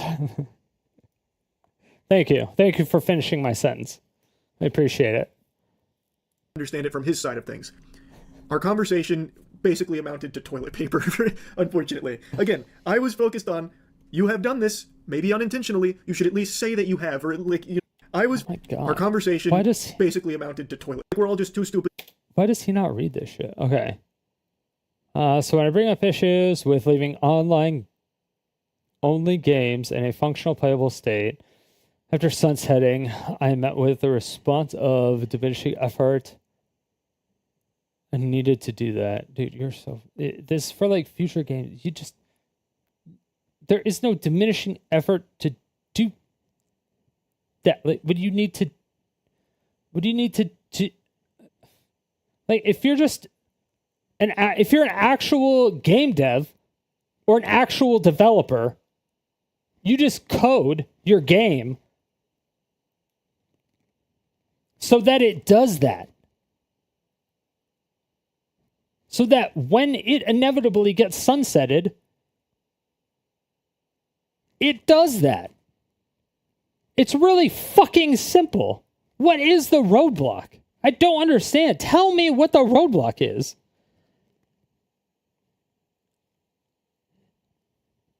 Holy shit. You can't leave these challenges up to figure it out mentality, because you can't diminish the work of those of the dev side just because you want your way.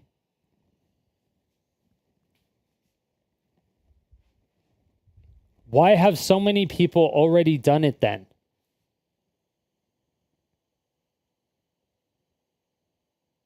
Why is it already figured out?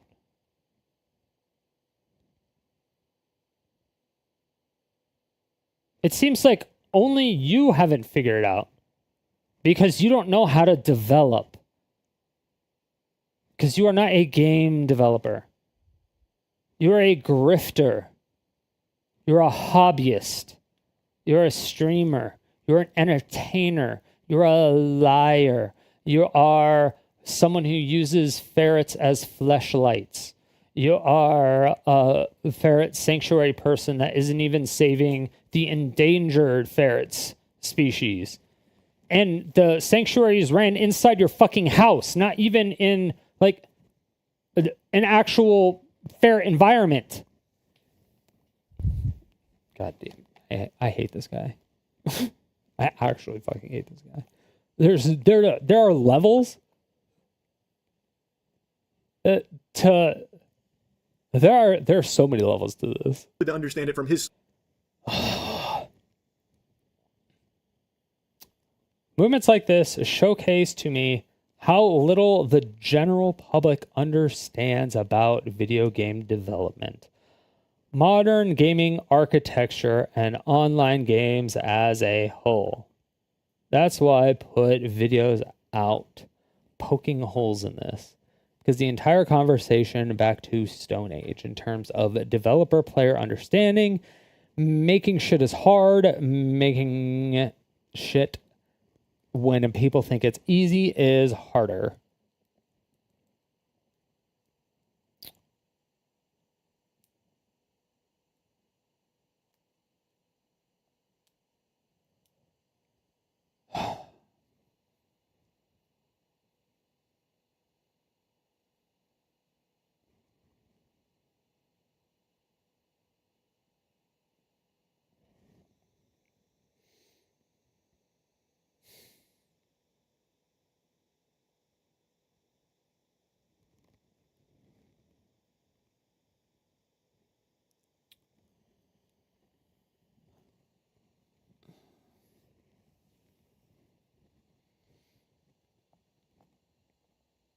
Okay, let me wrap my head around this. I'm trying to be as unbiased as possible. I'm just trying to read the statement as like a developer point of view.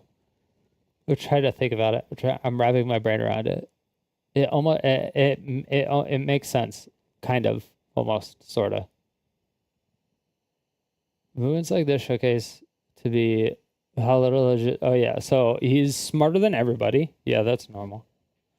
Okay, let's just cut out this first part because he's just being his normal. Okay, so, okay. Modern gaming architecture and online games as a whole. Okay, people just don't understand. Okay, we're removing this whole first sentence. Okay, because it's just him being him. All right. But video's out poking holes in this because it sets the entire conversation back to the Stone Age in terms of a developer/player understanding. Making shit is hard. I feel like he's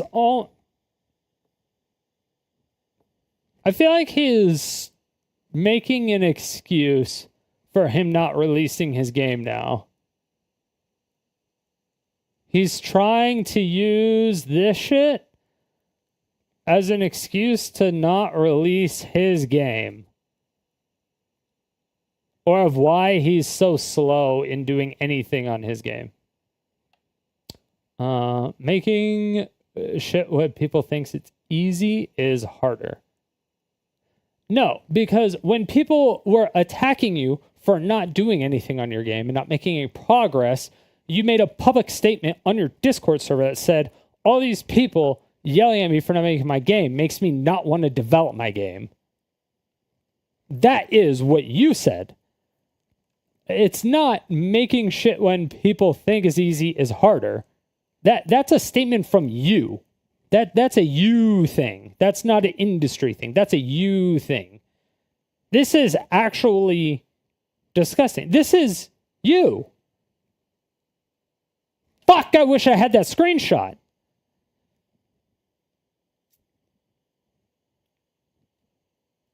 Oh my god, I wish I had that screenshot. Pirate Software doesn't want to work on his game anymore. Images. Is there a Discord?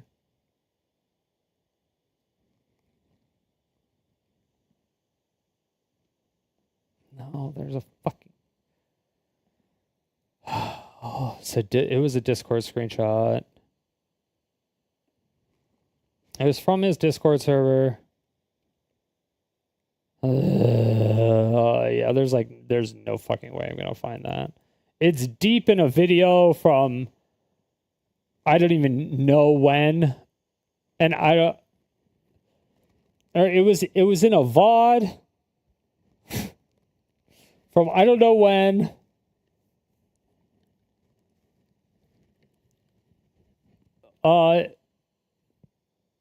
Wait, hold on. Actually, I might, unless I get called a lot of really nasty names.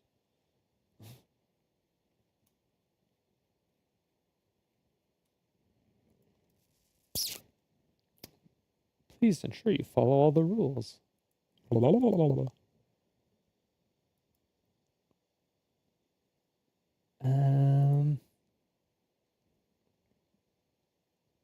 General chat. I don't even know if I'm supposed to be...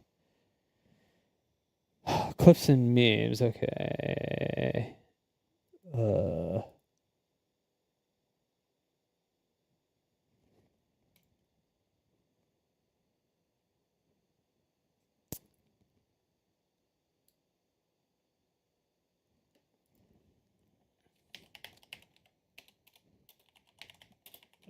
And have a screenshot or VOD where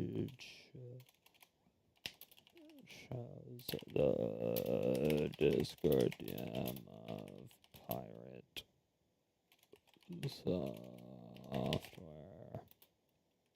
not wanting to work on his game anymore because of the harassment. I think it was back around the end of the WoW drama, but I don't recall exactly.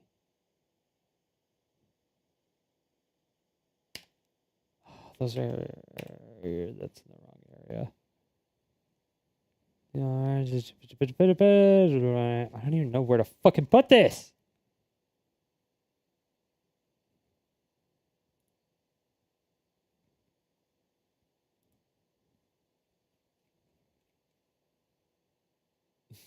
Current affairs.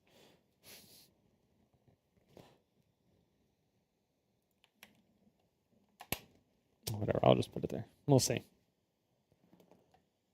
Whatever, we'll just put it there. Okay.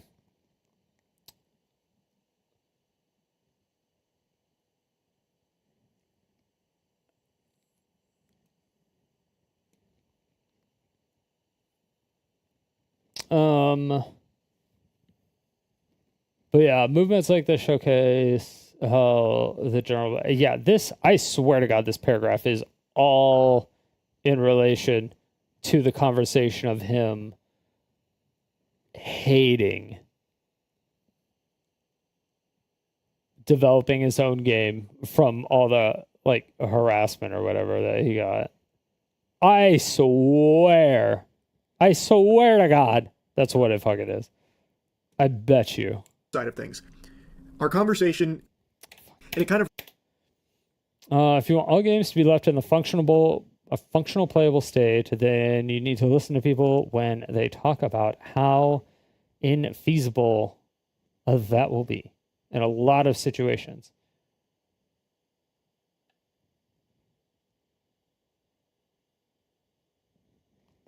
What situation? Like, we're listening.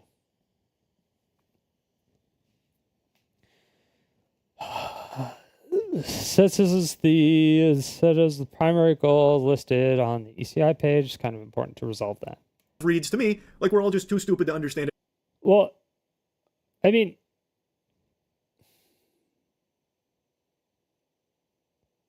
yeah.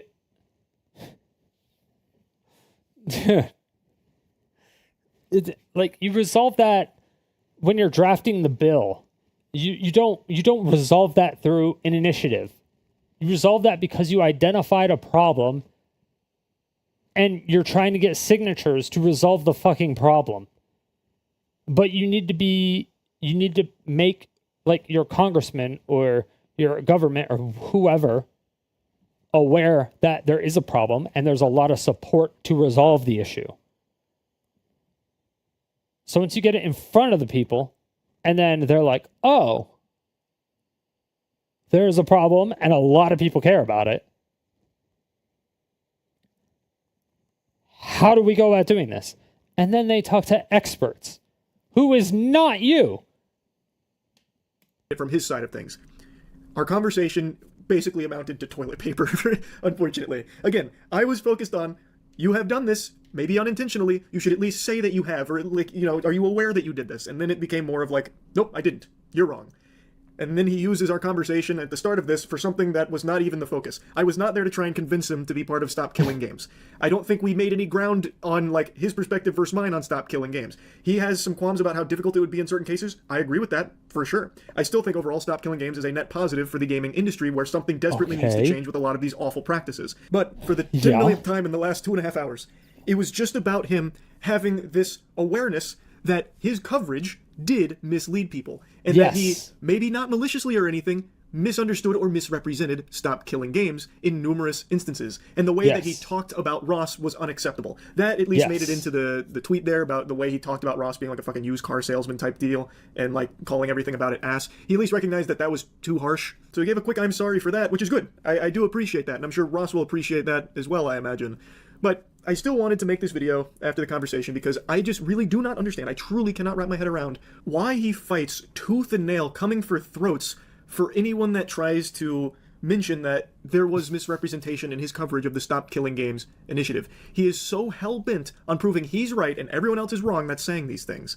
I just don't get it. He's just treating it like he's got the mega mind, once in a generation galaxy brain that no one can possibly understand. All us plebeians are beneath him, and we're lucky that he even graces us with streams, and we're stupid for thinking that he did anything wrong here in regards to his coverage of Stop Killing Games and what it's actually about. It's just so odd to me. Because if he would just come out and be like, yeah, you know what? Looking back on it, really reflecting, hearing what you guys are saying, I can see why this was so misleading for so many people. I didn't mean for it to be, and yeah, maybe I misunderstood some of these things. This would not have been nearly as big of a deal as it has turned into. And I went back and looked at some of his previous dramas, I suppose, and that is a common thread with pirate software. Like in World of Warcraft, he made a mistake, but he completely refused to acknowledge the mistake, and it made it a much bigger snowball into an avalanche for him, which led to a ton of other problems. He just has this inability to, like, accept that he can make mistakes. Like, he does things wrong sometimes. And he needs to recognize that it's okay to be like, yeah, I did do that wrong. You're right. I was incorrect in this. And it would save so much of a headache. But he just comes across as a narcissist. He really does, unfortunately. I'm not an armchair Reddit psychologist here going to diagnose him as a narcissist or anything, but, like, that's what it comes across as. He just refuses to admit that he ever does anything incorrectly. It admits no faults of his own, ever. Except, I suppose, to Ross here, which maybe this is the beginning of a big character development for Pirate Software. He did apologize to Ross for how he treated him and what he said about him. I think that's great. Would love to really common thread with Pirate Software.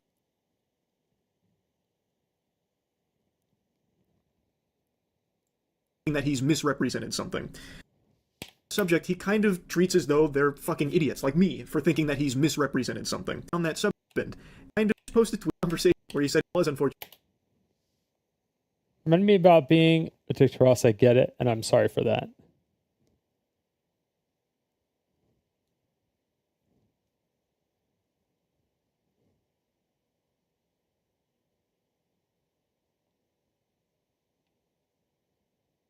I should not have lashed out, but I had an emotional response due to how important this subject is to me.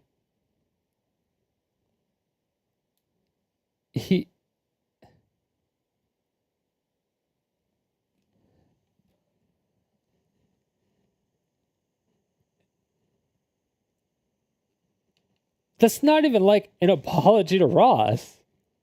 He's like, if you're mad at me about being a dick to Ross, I'm sorry that, you feel that. I'm sorry that you're mad. I shouldn't have lashed out, but I just had an emotional response, The subject's just really important to me. As a game dev and ex-Blizzard employee,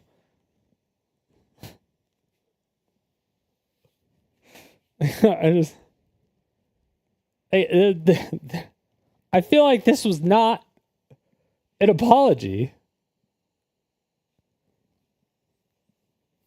He didn't even tag him. Like, he didn't. Maybe he apologized in DMs. I don't know. Maybe. I don't know. It's just so odd to me. Because if he would just come out and be like, yeah, you know what? Looking back on it, really reflecting, hearing what you guys are saying, I can see why this was so misleading for so many people. I didn't mean for it to be, and yeah, maybe I misunderstood some of these things. This would not have been nearly as big of a deal as it has turned into.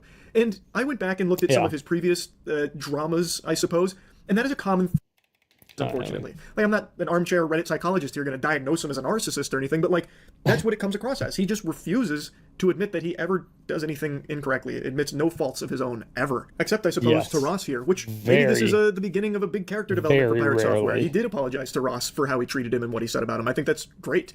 Would love to see that same kind of energy for understanding where people like myself are coming from with your coverage of Stop Killing Games and why people feel the way they do about what's happened since with your responses. But anyway, I won't keep yapping about it. That's really about it. So yeah. Maldavia's fig tree strikes again.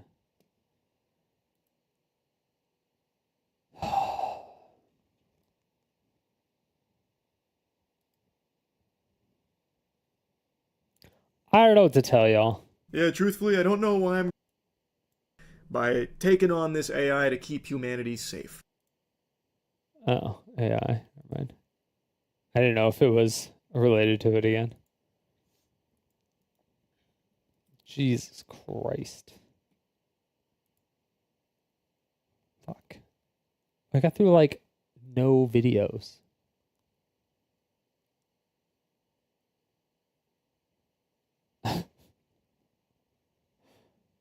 That was terrible. I didn't get through any of the videos.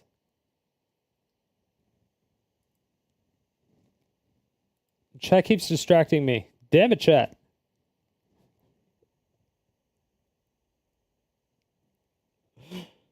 I forgot what this was. What was this? Look like, and because I want to be fair in that one.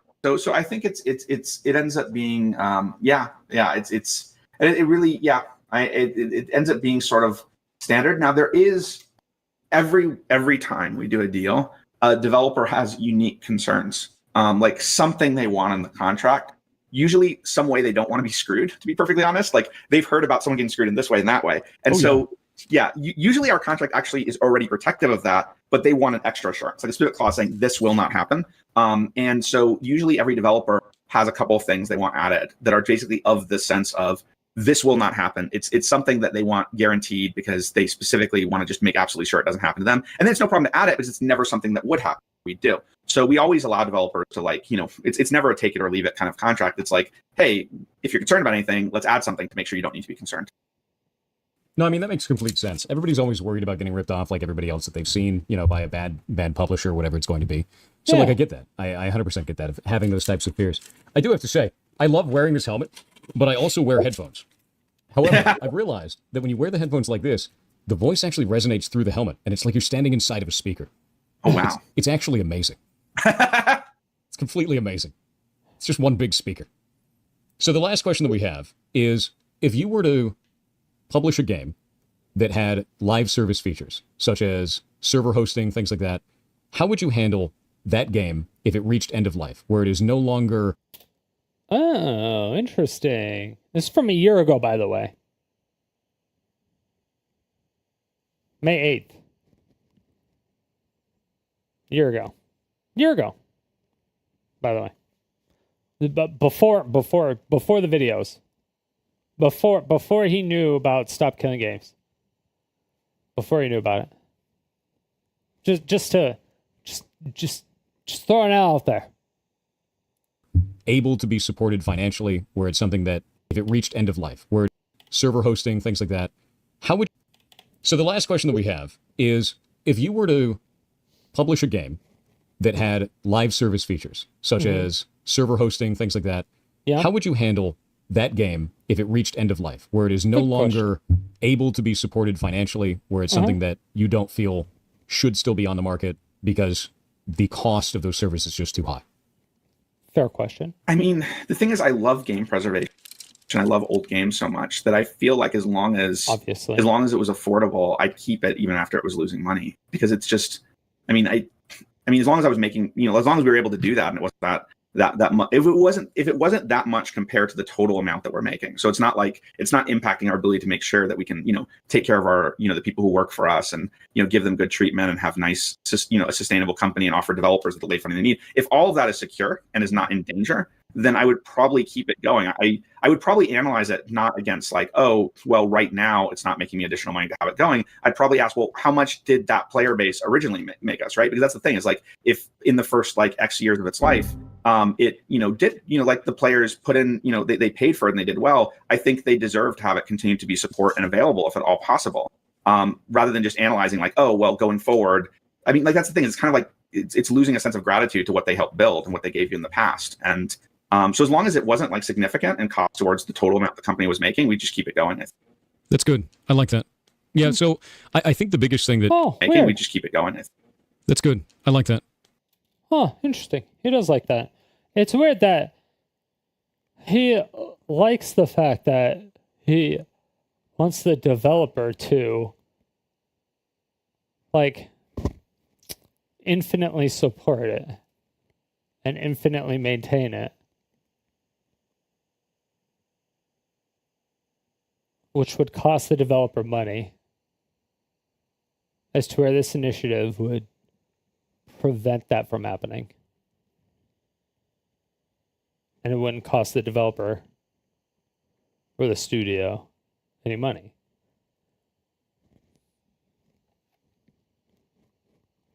But regardless, he obviously said in the previous video that he thinks it's and all of his tweets, he thinks it's fucking crazy to expect developers to be supporting games forever on a live service. And it's unreasonable. Yeah, so I think the biggest thing that people are wondering is, if you couldn't, in the extreme circumstance that you couldn't, would you ever have a situation like that where you would want to release that into the public so that they can continue on with it? But I mean, definitely. It's, personally, I've gone and played Ultima Online on like fan servers that continue to exist. I played Ultima Online as a kid, and, I want to show it actually to my wife. So the two of us went and we joined a fan server and played it. And, I think that's wonderful. Yeah, absolutely. Give it to the community. And I don't think it's either or, you can do both. Like, let the community host the servers is wonderful and should be something that's done regardless, I think. Yeah. Hell yeah. One of us. One of us. One of us? Huh. Interesting.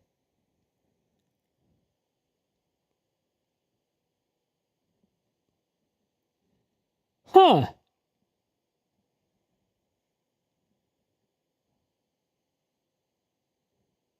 I don't know, maybe he says something else. That's great, man.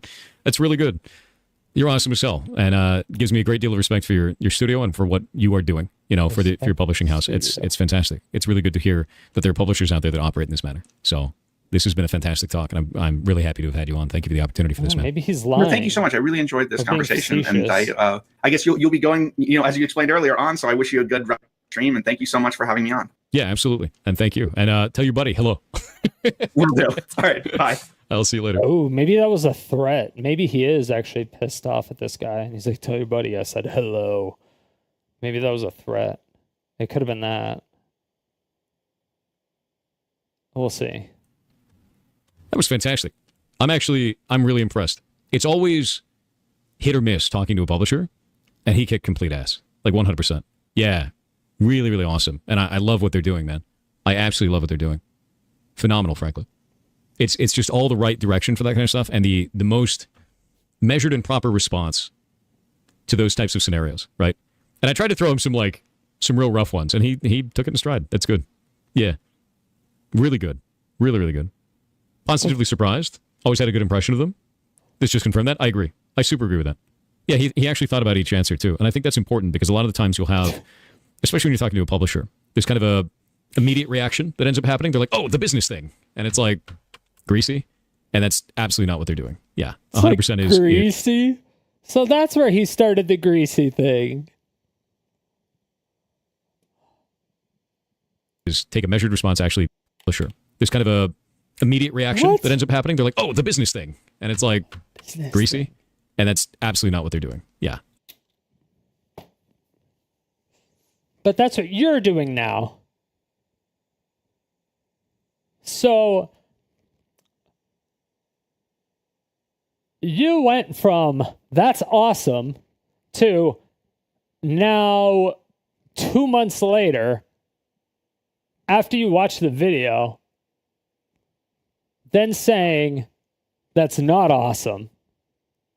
And then you called him greasy.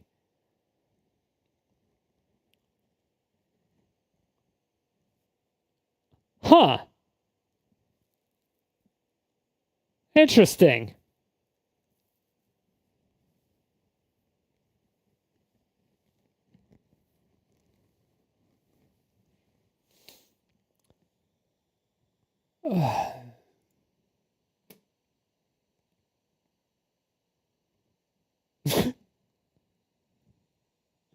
They're like, come on. Is there really any, like, come on. Come on, dude. I mean, at least he's doubling down on his floppy fish.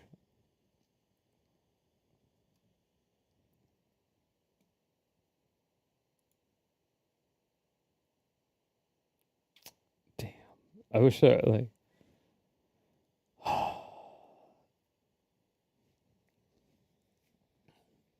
You give there's no, like... I know in here there's no, like... there's no drama allowed in their Discord server and stuff. I want to post this part of the video so fucking bad. Oh...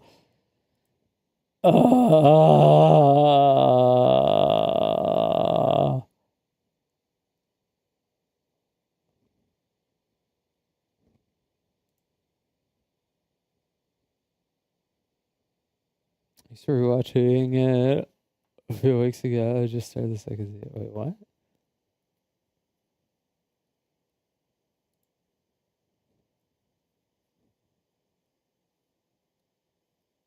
Guys, we should contact low tier God. He would say something like this. You should stop supporting, stop killing games now. All you EU citizens should sign now. Should make low tier God meme like that. He does have a following that would listen.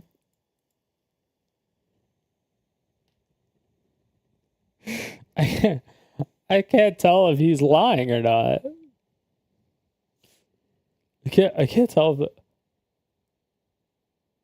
that has to be a troll, right? People trying to get low tier God.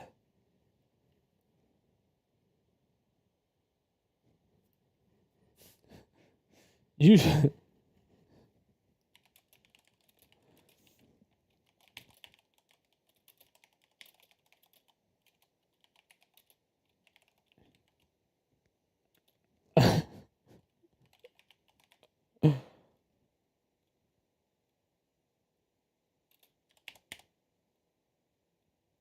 I'm like, he would probably say, you should kill your game now.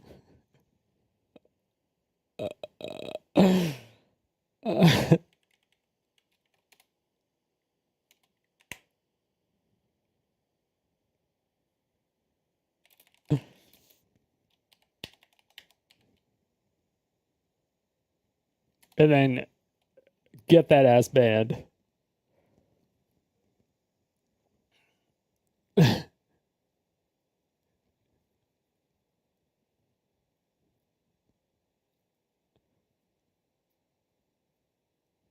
Yeah.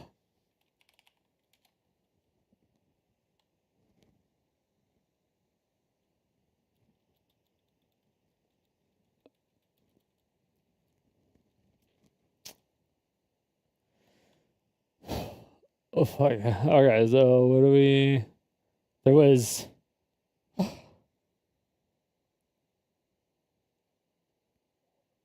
Damn it. Fuck. I wish there was.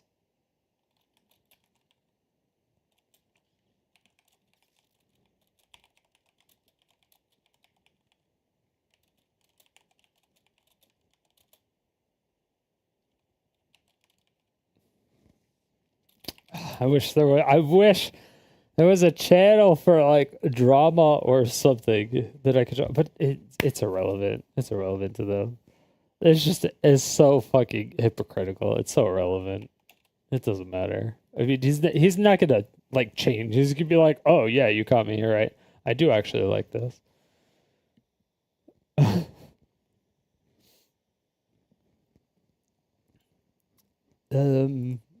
It's not even like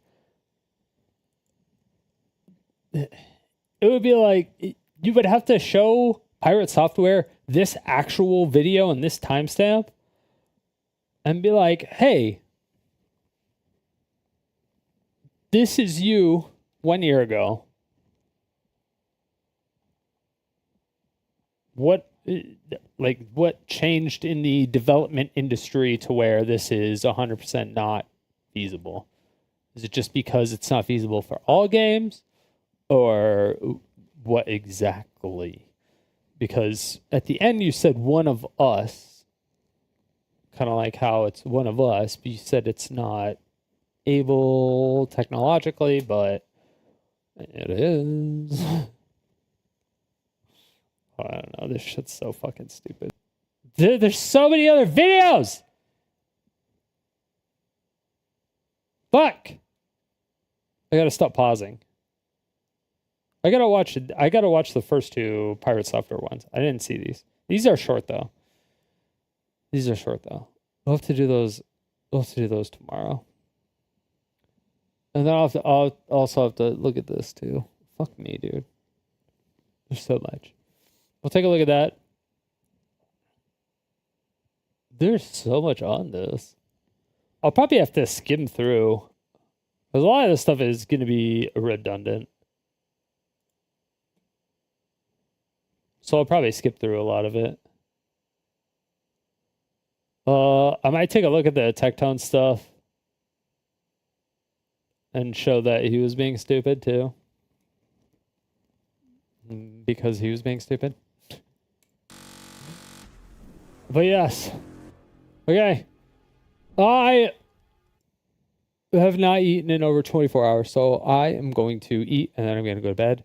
And, I'm going to eat and then do a little bit of stuff with the videos. I'm gonna try to do something.